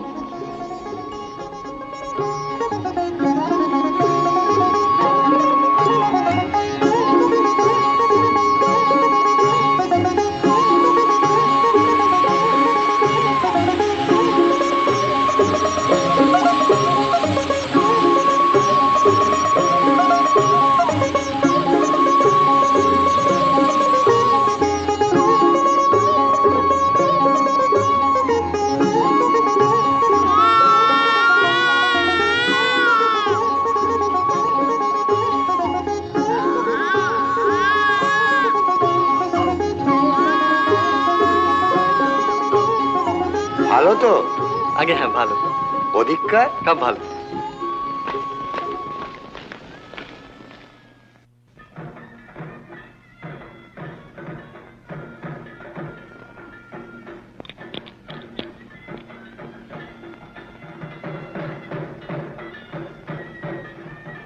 দেখি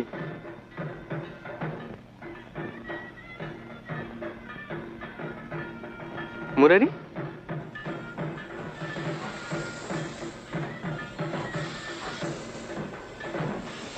কি হয়েছে? অপর্ণার কি হয়েছে? আপনার কি হয়েছে? আপনার প্রসব হতে গিয়ে কি কি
A romantic piece.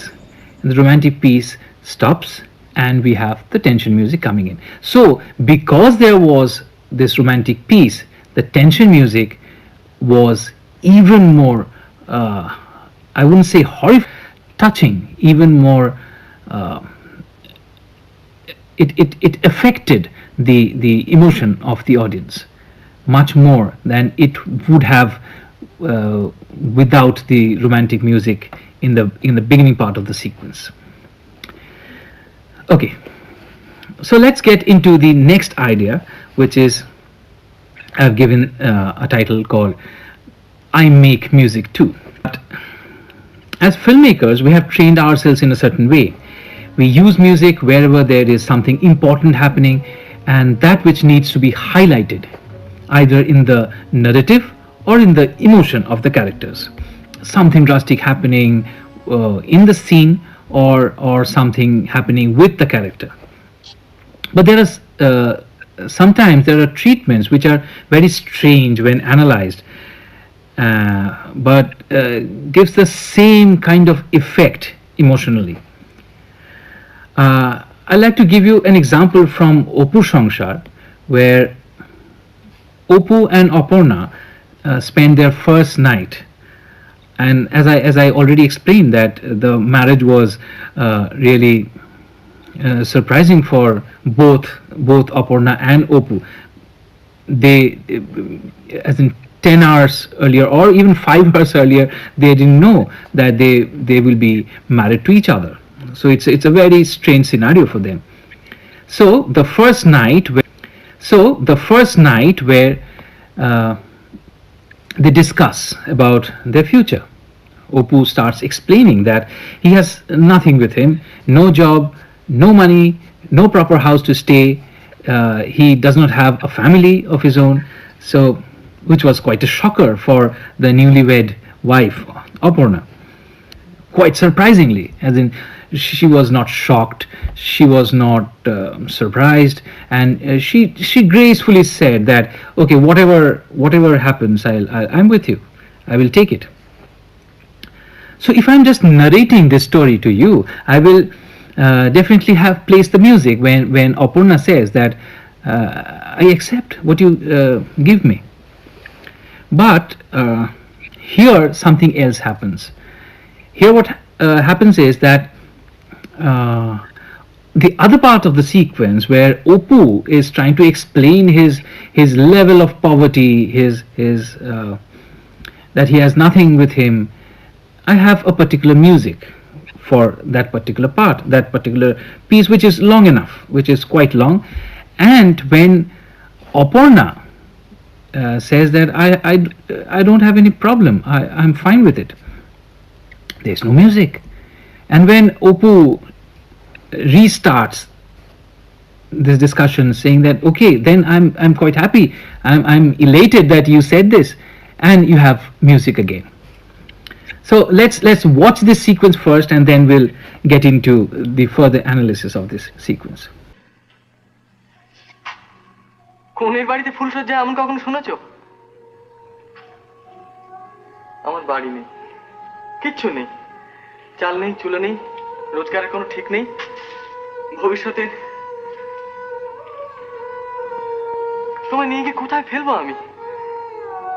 আর তুমি যেভাবে মানুষ হয়েছো, এত বড় বাড়ি, চাকর বাকর, এত সুন্দর ঘর, তুমি বিশ্বাস করো এই বিয়েতে আমি রাজি হইনি, আমার প্রচন্ড আপত্তি ছিল, কিন্তু আমাকে এমনভাবে অনুরোধ করা হলো, আর আমি ভাবলাম একটা মহৎ কিছু বুঝি করে ফেললাম। সব কেমন গোলমাল হয়ে গেল। আচ্ছা, তুমি কিছু বলছো না কেন? তোমার মন না জানলে তো আমি কিছু স্থির করতে পারছি না, আমি কিছু বুঝতে পারছি না। অপর্ণা, তুমি দারিদ্র সহ্য করতে পারবে? আমার মতো গরিব স্বামীর ঘর করতে পারবে?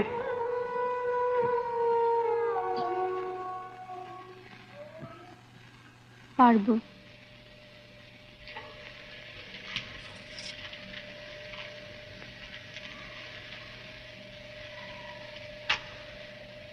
সত্যি পারবে? কেন পারবো না?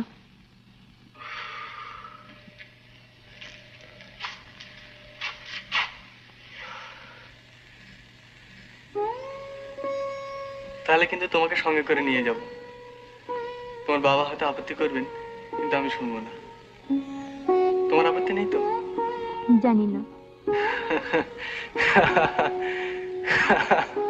ওরা কি ভাববে? কারা? আমার প্রতিবেশীরা। এলাম বিয়ের নেমন্তন্ন খেতে, আর ফিরছি বউ নিয়ে।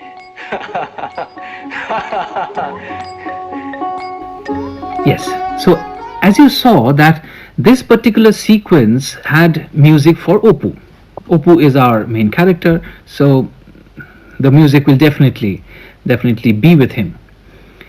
But the part where Aparna says this dialogue, which is very positive in nature, because it helps my character, it helps my Opu, who is my character, because if the character is happy, I am also happy, and in that case, it's a very positive place in the narrative, and I do not have any music. So this music, and if you feel that you are getting a positive vibe, and this is being created by the audience himself because there is no music. Say when I have two black cards like this, two black cards, if I place it like this, there is a white line that forms in between the two cards. There is no white line. The white line is there because I have placed the two black cards on white paper. So this is something like this. The white streak, the music that has formed has happened because of the two music pieces that were there in the beginning part and in the last part. The middle part music is created by the audience's mind. Here I want to say that music takes sides. A particular design of music tries to emphasize on the feelings of a particular character in a film, while they may leave other characters undefined or underdefined. In the particular scene that I'll be showing you, this sequence is from the film called Charulata, the most significant film made by Ray. And in this sequence, let me tell you what happens. That Charu, a housewife, had tremendous interest in literature, and Charu and Amol used to talk about poets, talk about literature whenever they got time. And in this process, Amol developed as a writer, and he got his first writings published in a magazine, which he was very proud of. And Charu was not happy, apparently was not happy, and she also wanted to prove that she can also write. So she remembered her childhood days and started writing, and finally wrote whatever she could, which got published in one of the leading magazines of that time. And Charu finally got that paper, got that magazine in her hand, and rather hit Amol with that paper, saying that, look what I have done. So this is the scene, and it continues as a romantic with a romantic music piece where Charu brings the hand woven shoe that Charu has made for Amol, gifts it to Amol, and Amol is surprised. So this is more or less the scene that I'm talking about. Let's watch this scene and then we'll talk about what I want to say about this music design.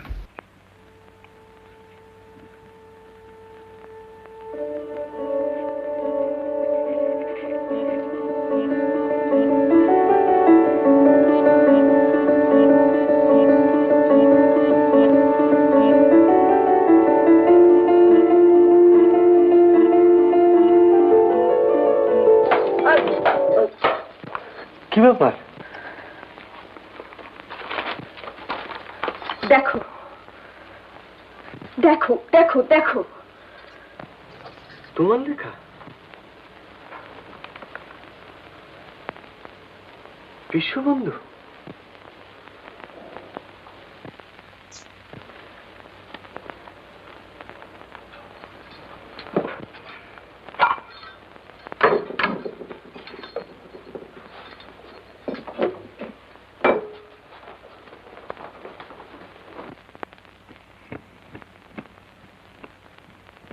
তুই ঠাকুরপুর পানে অত চুন্দিস কেন? ওর মুখ পুড়ে যায়, এবার থেকে আমি সাজবো।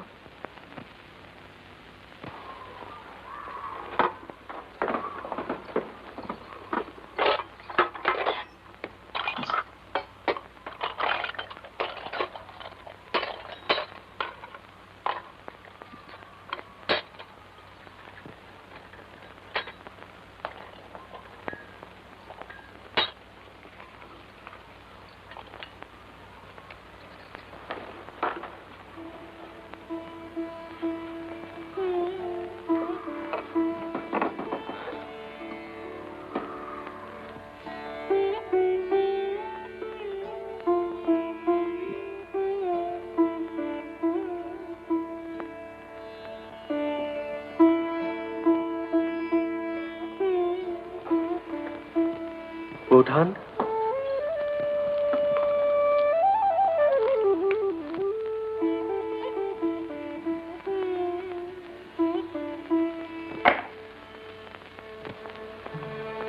তুমি কেন?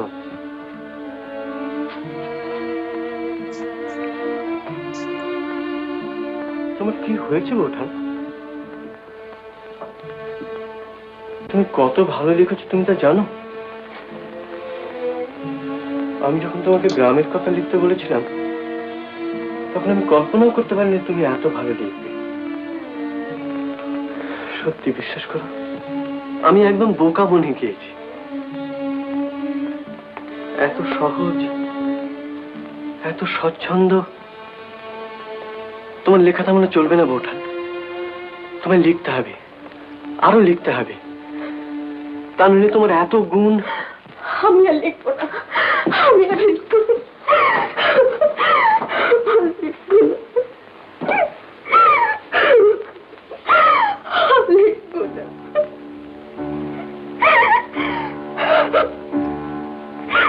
কাঁদছো কেন বোঠান?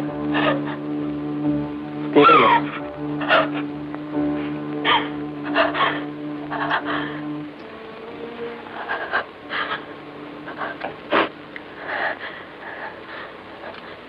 সত্যি তো, কি বোকা আমি।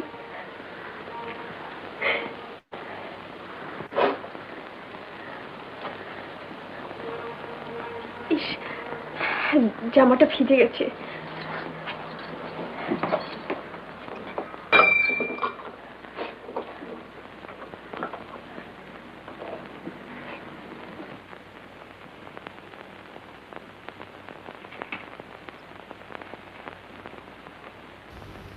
Charu points the name and asks Amol to see.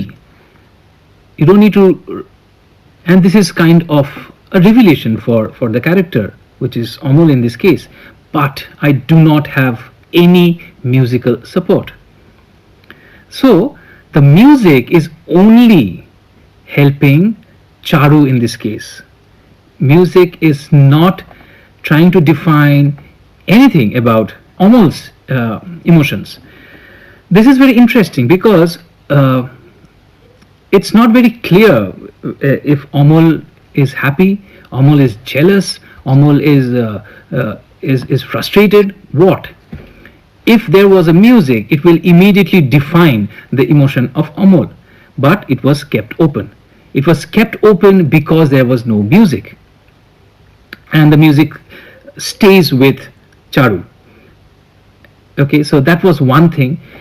And at the end, when Charu finally breaks down, she starts crying, she hugs Amol and holds Amol tightly and starts crying and accepts that this was kind of her mistake and she never wanted to write, but she had to because she wanted to get back Amol the way he was from the beginning. At this point, suddenly the music stops, and suddenly I had a partner which is music in this case with Charu, and the partner was really giving confidence to my character. If she is angry, if she is happy, the music was always with her. At this particular point, the music leaves and I have silence, I have nothing, I do not have a partner. Charu is isolated, and as Charu is isolated, Charu suddenly comes back and she realizes that what she's doing is not right. She goes out of the room. So what I mean to say is that music here plays a very important role to be with a character, support a character, make the character confident, and when not necessary or when necessary by the director, leave the character, isolate the character, and the character is more helpless. The character is looking helpless here, and this helplessness was given by the music design. Discussion to as in to a few topics only. So my last topic today is the use of diegetic music as background score. This is not very unique as far as films are concerned, because Satyajit Ray was not the only person who has done it, but he did this wonderfully in the same film that I'm talking about, Charulata, where I will be talking about a sequence which is also known as the party sequence. So let me just give you a background of this sequence. We have Bhupati, who Bhupati is Charu's husband and the elder brother of Omul. And Bhupati arranges a party for celebrating the victory of the liberals in the English elections, and there is music and wine in the party. As the scene develops, Bhupati talks about Ram Mohan Roy, and a singer presents a song written by Ram Mohan himself. Let us now talk about the selection of this song. The song of Ram Mohan talks about the last day in a person's life, when all will cry and you will not be able to say a word because you are dead. So, and the song continues saying that, so be cautious, leave your pride behind and start devoting your life to the supreme power. Ram Mohan had composed other songs which would have been a better fit in this case. But Satyajit Ray chose this song of and the obvious question is why? Why would Ray? If you look at the tune of this song, the mood and the ambience that the song creates, you will be able to understand that there is a purpose, and the purpose is revealed just after a few moments. Of course, this is not to be treated like background music. Background music is different, where music plays from nowhere, and this is diegetic music. The music is actually being performed. I can see the musicians, I can see the context, I can see there was a reason for the song to be played out. But as the scene progresses, I see one of the characters going to who happens to be the secretary or the assistant of Bhupati, who gets into another room and steals the entire cash, the important papers, and he executes that act. And the music in the background plays as a background score.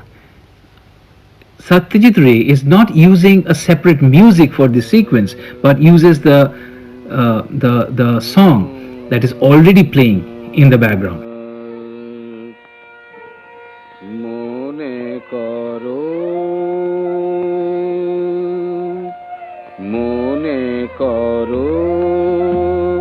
শেষের সেদিন ভয়ঙ্কর মনে করো, শেষের সেদিন ভয়ঙ্কর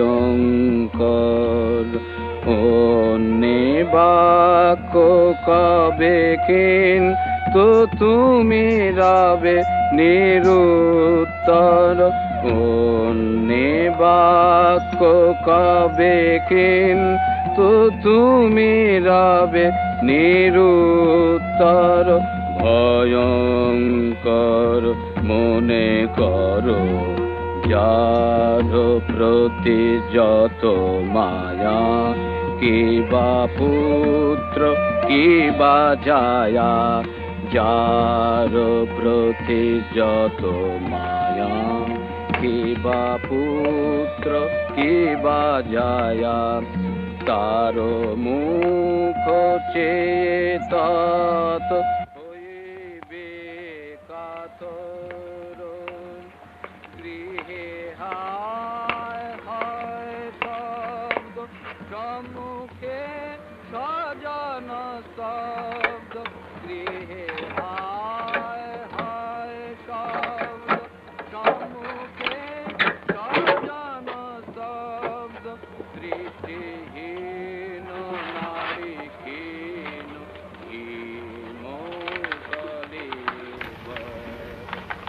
the as it was already discussed in the beginning of the sequence, that there will be another presentation of a toppa. The toppa is a song which is usually based on romantic themes. And when that song starts in the party, we have, and it's still playing in the background because it's happening somewhere on the ground floor, and we are on the first floor of the house, and we see Amol and Charu talking about leaving India, or Charu. We can see Charu not very pleased, not very happy with the fact that Amol will leave India, will get married, and will go to England to study, etc., etc. So the conversation has got a sense of romance in it. কি গো আগে বর্ধমান, তারপর বিয়ে, তারপর বিলেত, তারপর তারপর Bristol, তারপর barrister, তারপর তারপর back to Bengal, black native, বাব বাব বলে। কেমন? So, and here the song in the background plays as a background score, plays as a background emotional music. The entire design, the music design, is being done with the party songs, the whatever is being sung at the party, and they are exactly fitting into the situations that come one after the other. So the mastery of the director lies here. He designs the scene in a way that music does not seem an additional layer over the dialogue track, but functions like a magician's wand and guides and glides the audience through the story. So this was the discussion, and in future, if we get a chance to converse again, we will definitely do it, and I'll share other ideas, other methods of using background scores, and it's actually very interesting. If when you're analyzing a film, it becomes very, very interesting to figure out these things. Thank you very much for watching.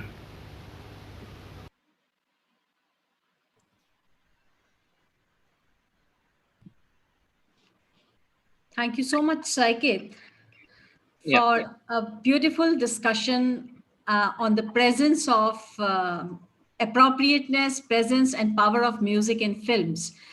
Before we take up few questions and observations posted in the chat box, let me request Dr. Anki Mukherjee to respond to your presentation. Dr. Anki Mukherjee. I'm unable to switch on the video. It is showing go, so I was just trying. Hello. Am I audible? I cannot make myself visible. Yes, you're audible. Yes. Thank you, Saikat, for such an insightful analysis. And also one thing that I really appreciate with this particular discussion, that in my understanding, we always use the film scholar's perspective to analyze Ray, and have seen this analysis and heard these discussions from the film scholar's perspective for quite some time. But today I had a very interesting take from an editor's perspective, and how the entire music has been composed and edited. This has been quite a takeaway for today's discussion, in my opinion, for myself as well. And throughout your examples, one thing that you have established, that Ray has a very unique sense of economy when he is, using his background score. He's very, very particular about what kind of music to use and when to use, whose perspective this to, associate this music from, and what kind of a connect that audience will be making from this particular use of music. And this particular characteristics, I think, in my opinion, is one reason is that Ray has a huge influence of classical Hollywood cinema. And in my opinion, probably this particular influence is enabling his sense of this unique economy that you also presented through your analysis and the, scenes that you shared with us. My point is, which I want to share here, is that throughout his life, Ray is seen to be having an engaging in a dialogue with the, cinema as a medium. He's trying to, make film not to probably for the audience only, but also for understanding that what kind of a cinematic language that his cinema should have, kind of crafting his own cinematic language, having a dialogue with the cinema as a medium, and in order to figure out that how cinema can explore a different kind of cinematic language. He's writing through this all these works in his books, several writings, not only through his films that he has made, but also he's continuously talking about this discursive nature of his with cinema and his craft in his work, that our film, their films, Bishoy Cholotchitra and all these films. He's talking about all the other areas of cinema. However, in my opinion, or what I have studied is observed that his particular point about arriving at that cinematicness of cinema is arriving through the question of music here. He is continuously taking the question of music and also explaining the existing in his contemporary times, the use of music in cinema, in both in Hindi and Bengali cinema, and also kind of criticizing of its uncinematicness of it.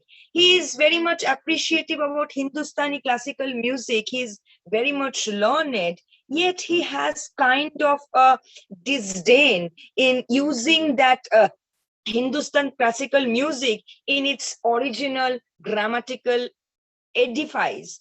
He is breaking it down to make it more cinematic in nature. He is continuously arguing something in favor of cinematicness, and that's why he is started working with the Hindustani classical maestros like Ravi Shankar, Vilayat Khan, Ali Akbar Khan. Yet he is kind of from Teen Konna onwards started composing his own music in order to attempt at the cinematic music composition.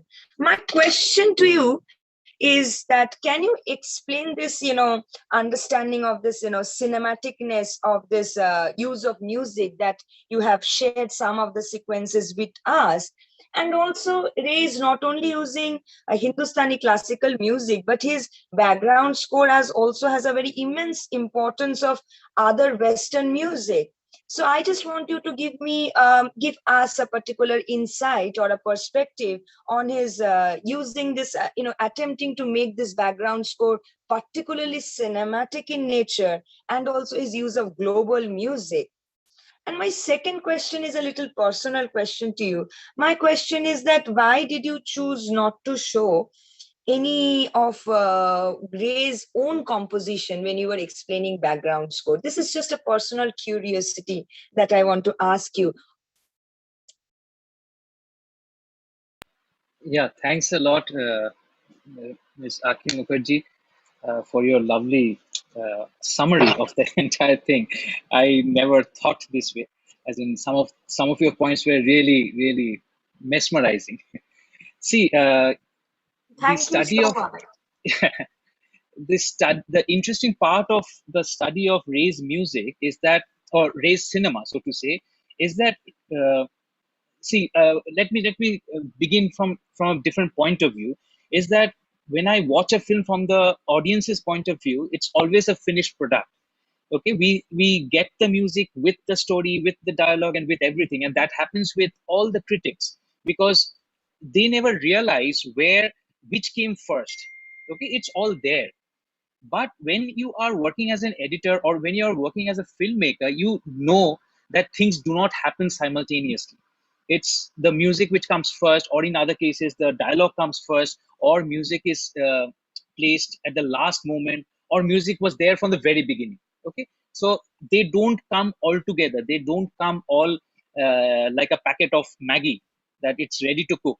Okay, it's like you have to get all the elements from the nature and then cook your food, and then the food is ready.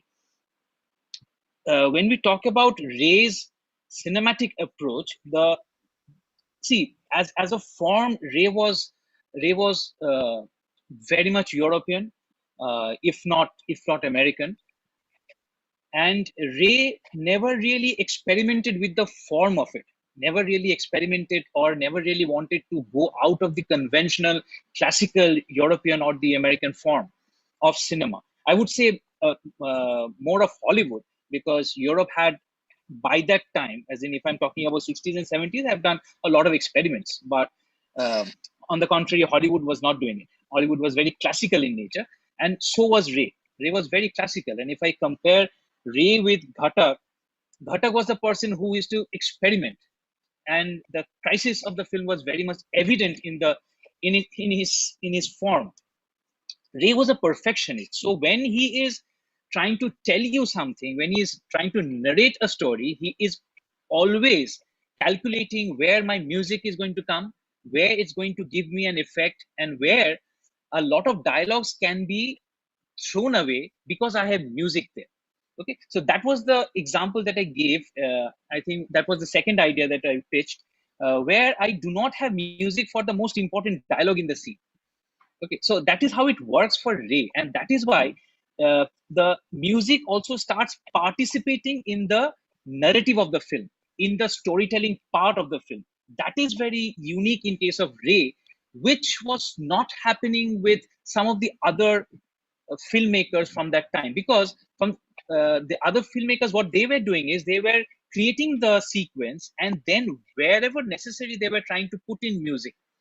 So this was the two approaches, and that this was the main difference between the two or three masters, as in if I compare Ghatak and Ray in this case. So he appeared more perfection, more cinematic, so to say, quote unquote, and the other people, or Ghatak was appearing very experimental, because a lot of music pieces were a little jarry, which were kind of obvious, and kind of as in he wanted that to happen because that was the demand of the story. So this is a basic difference between Ray, and Ray was cinematic. And if you also had a question regarding the use of music, as in Ray as a composer, Charulata was one cinema which was, as in the music was composed by Ray. The pieces were composed by Ray. Of course, Opus Sangsar and the other film, I think Opus Sangsar was the only other film that was composed by, not by Ray. But Ray's musical treatment was, again, a kind of translation and transformation, as in it was Eastern music in the form of Western music. It was not Western music, it was not Eastern music, but it was a hybrid of the two, and he was trying to play Eastern music in the form of Western music, and that gave birth to a very new format, and it became like we can't forget the music pieces even now. So that is why Ray's music became very unique and were remembered by people, as in the people who saw his films, even today. As in it's remembered even today. So I think that was the idea. So did that explain your query? Yeah. I actually completely agree with the point that he has a very European in nature, because Ray was a Renaissance man in true nature. And classical Hollywood is also drawing the inspiration of the crafting its idea of realism from Renaissance only. So that was one of the striking important influence that Ray is having.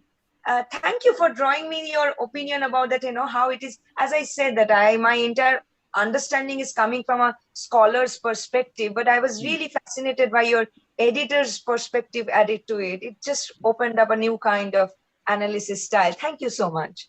Yeah, thank you. Thank you. Cecil has some observations. Cecil, if you are there, can you just ask Well, your I wanted to observations? thank Saikat for this presentation. I was just writing to Jaita how moved I felt by your presentation. Just listening to the very first music I immediately recognized the film because these have been favorite films of mine for a long time. And what you're saying about this dynamic role, the deep links between the music and the film are, well, very enlightening. Thank you so much, Saikat. Thank you. Thank you. Thank you. There are a few more questions, Saikat. I'm just reading those questions for you. Brian is asking, are there contemporary films that also use music as meaningfully? There must be. I don't know, but I don't see that. Because see, this was also the first part of the discussion which I couldn't keep because of time constraint. The first part of the discussion was based on this idea about the three brain structure that I gave as a reference, because most of the music that we hear nowadays are mostly to trigger our survival instinct, that whichever gives us the surprise, whichever gives us the shiver down the spine, and this is what music has come down to, okay, in popular cinema. But of course, this is not generic. I'm not saying that all films are doing this, but definitely the commercial films are trying to do this, because see, you have to also consider the transformation that is happening today. I am watching a film on a mobile phone, okay, and the speakers are like 1 millimeter in size. So if I play a music which is very subtle, very emotional, most of the people won't be able to listen to what I'm actually playing. And a person who is sitting on a balcony which is on the crossroad of a very important junction and there are sounds all around, and you are watching a film, so you have to design the sound accordingly. And hence we are slowly moving towards a format where music becomes like a pointer, that okay, see what I'm doing. So see what I'm doing kind of music is what is killing the subtlety in filmmaking as in nowadays. That is my feeling. One more question. Yeah. How does Ray's use of ambient sounds contributes to establish an auditory setting and to construct a sense of reality in his films? Of course, it has got a huge contribution, but I see. I want to tell you something about the technicality of the ambient sound as far as Ray's films are concerned. What we see nowadays are optical transfers, as in they are not exactly the balance that was made by Ray. Okay, what we see on DVDs, what we see on the digital formats nowadays are not exactly the balance that was made earlier. This is one point, because in many cases, as in I have heard students saying that why is this ambient so loud? Why is the ambient sound of the birds chirping suddenly becoming so loud? It was not loud. So it has happened because of the transfer that the machines have done. Okay, this is one point we should consider. We should only see restored versions of old films, which gives us the idea more or less that what the mix was actually all about. This is one. And Ray has used ambience sound like music, as in that is what my last point was, where ambient sound becomes your background score and you are using it as a tool to narrate your story. And even the first example that I gave, where I have a very romantic music and then I shift to ambient sound, and then I have the music of the death news. So I have ambient sound in between, and there I have certain sounds which will give me that pause, give me that effect of nothingness. Okay, so it's a long debate and it's a long as in thing to talk about, but definitely, as in every piece of ambience sound that he has used has got meaning, has got an effect on the storytelling. That is what I want to say. Thank you. Joyita also has certain observations. Joyita, would you like to speak your observations yourself? Joyita? Okay. Yeah. Shoikat, it was a lovely presentation, and it was very moving. But I know within this short span, it is not possible for you to cover all the movies. But I have some questions of the films which you have not covered, like say for example, Ghare Baire, which is one of my most favorite films by Ray. So I just wanted you to talk about, the exposition of Ghare Baire with the fire burning and the music that Aki has already put the question to you that why didn't you speak about the Western influence on Ray? So that's one question. And the other is also, how he's using the Robindra Sangite Ki Labunne Purno Pran in Ghare Baire, in that particular spectacular scene where Bimola is coming out with Nikhilesh from the interior space to the exterior adjunct. So briefly, could you just comment on that? His influences. Oh yes, one more thing. Pather Pachali, you have asked the theme song of Pather Pachali, which is played by Bilayat Khasar. Can you just comment on that? So three things which I want to ask you. Talking about the music of Ray is a different discussion altogether. I didn't get into that. And I think I will also need a little more research to get into the music part of it. I didn't talk about the music of Ray. I only talked about the use of music that he was doing as an editor or as a filmmaker. Regarding the use of Tagore songs in Ray's films, see, he was not using the songs apart from the songs that he has used. He has used Tagore songs in Aguntuk, where the song is there, or he has used other songs of the contemporary writers, like he has used Atul Prasad in Aranye Din Ratri. But especially if you're talking about Eki Labonne Purno Pran or the other songs he has used in Charulata, I wouldn't say that he is taking the reflection of the Tagore song here, because the original tune is from a South Indian song. Okay, so I will relate. If I'm using the music only, I will not place Tagore in between. I would rather take the source, which is a South Indian Carnatic music rather, and westernizing that Carnatic music and using it as a background score in the film. If you're talking about Ghare Baire. So I would not like to place Tagore in between in this particular case. So that was my thing. And the thing that Ray does is the concept of identity, the identity of the music. And why do you think the theme of Pather Pachali still resonates, still has got a very deep impact on our mind? It starts from the very beginning, and with bits and pieces, he starts to identify strong emotional traits with this music. Okay, so what happens is, when the song finally comes in, or when the song comes in at a juncture where I am going through a strong emotional crisis, the music identifies with that crisis and also brings in all the memory that I have of the film about all the crises that I have faced so far. So it's about a treatment of identity, and we actually technically call it identity music. Okay, which scholars call thematic music.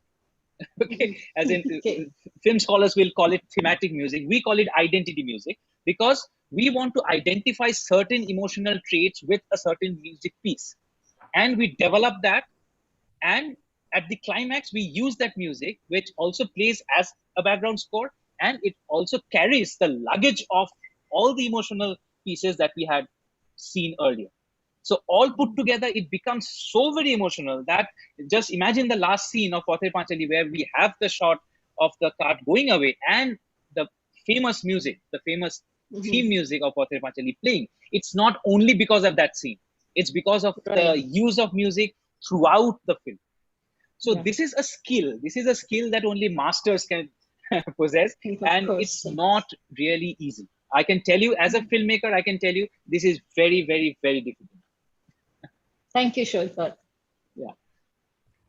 Thank you, Saikat. On behalf of Caesurae Organizing Committee, I would like to thank all our speakers who have spared their time and be with us, Professor Eswaran, Professor T. Vijayakumar, Professor Tharakeshwar, Secretary Cecil Emini and Rochelle Potkar, and all the painters of virtual art exhibition, and all the participants who have been with us all this time. It has certainly been an enriching experience. Let's call it a day and log off for today. Meet tomorrow again the same time at 5 p.m. Best wishes to all. Good night. Good night. Bye. Good night. Thanks, Divya. Good night. Thank you, Chaita. Good night. See you tomorrow. Yeah. See you Thank you tomorrow. all. Bye. Good night. Bye.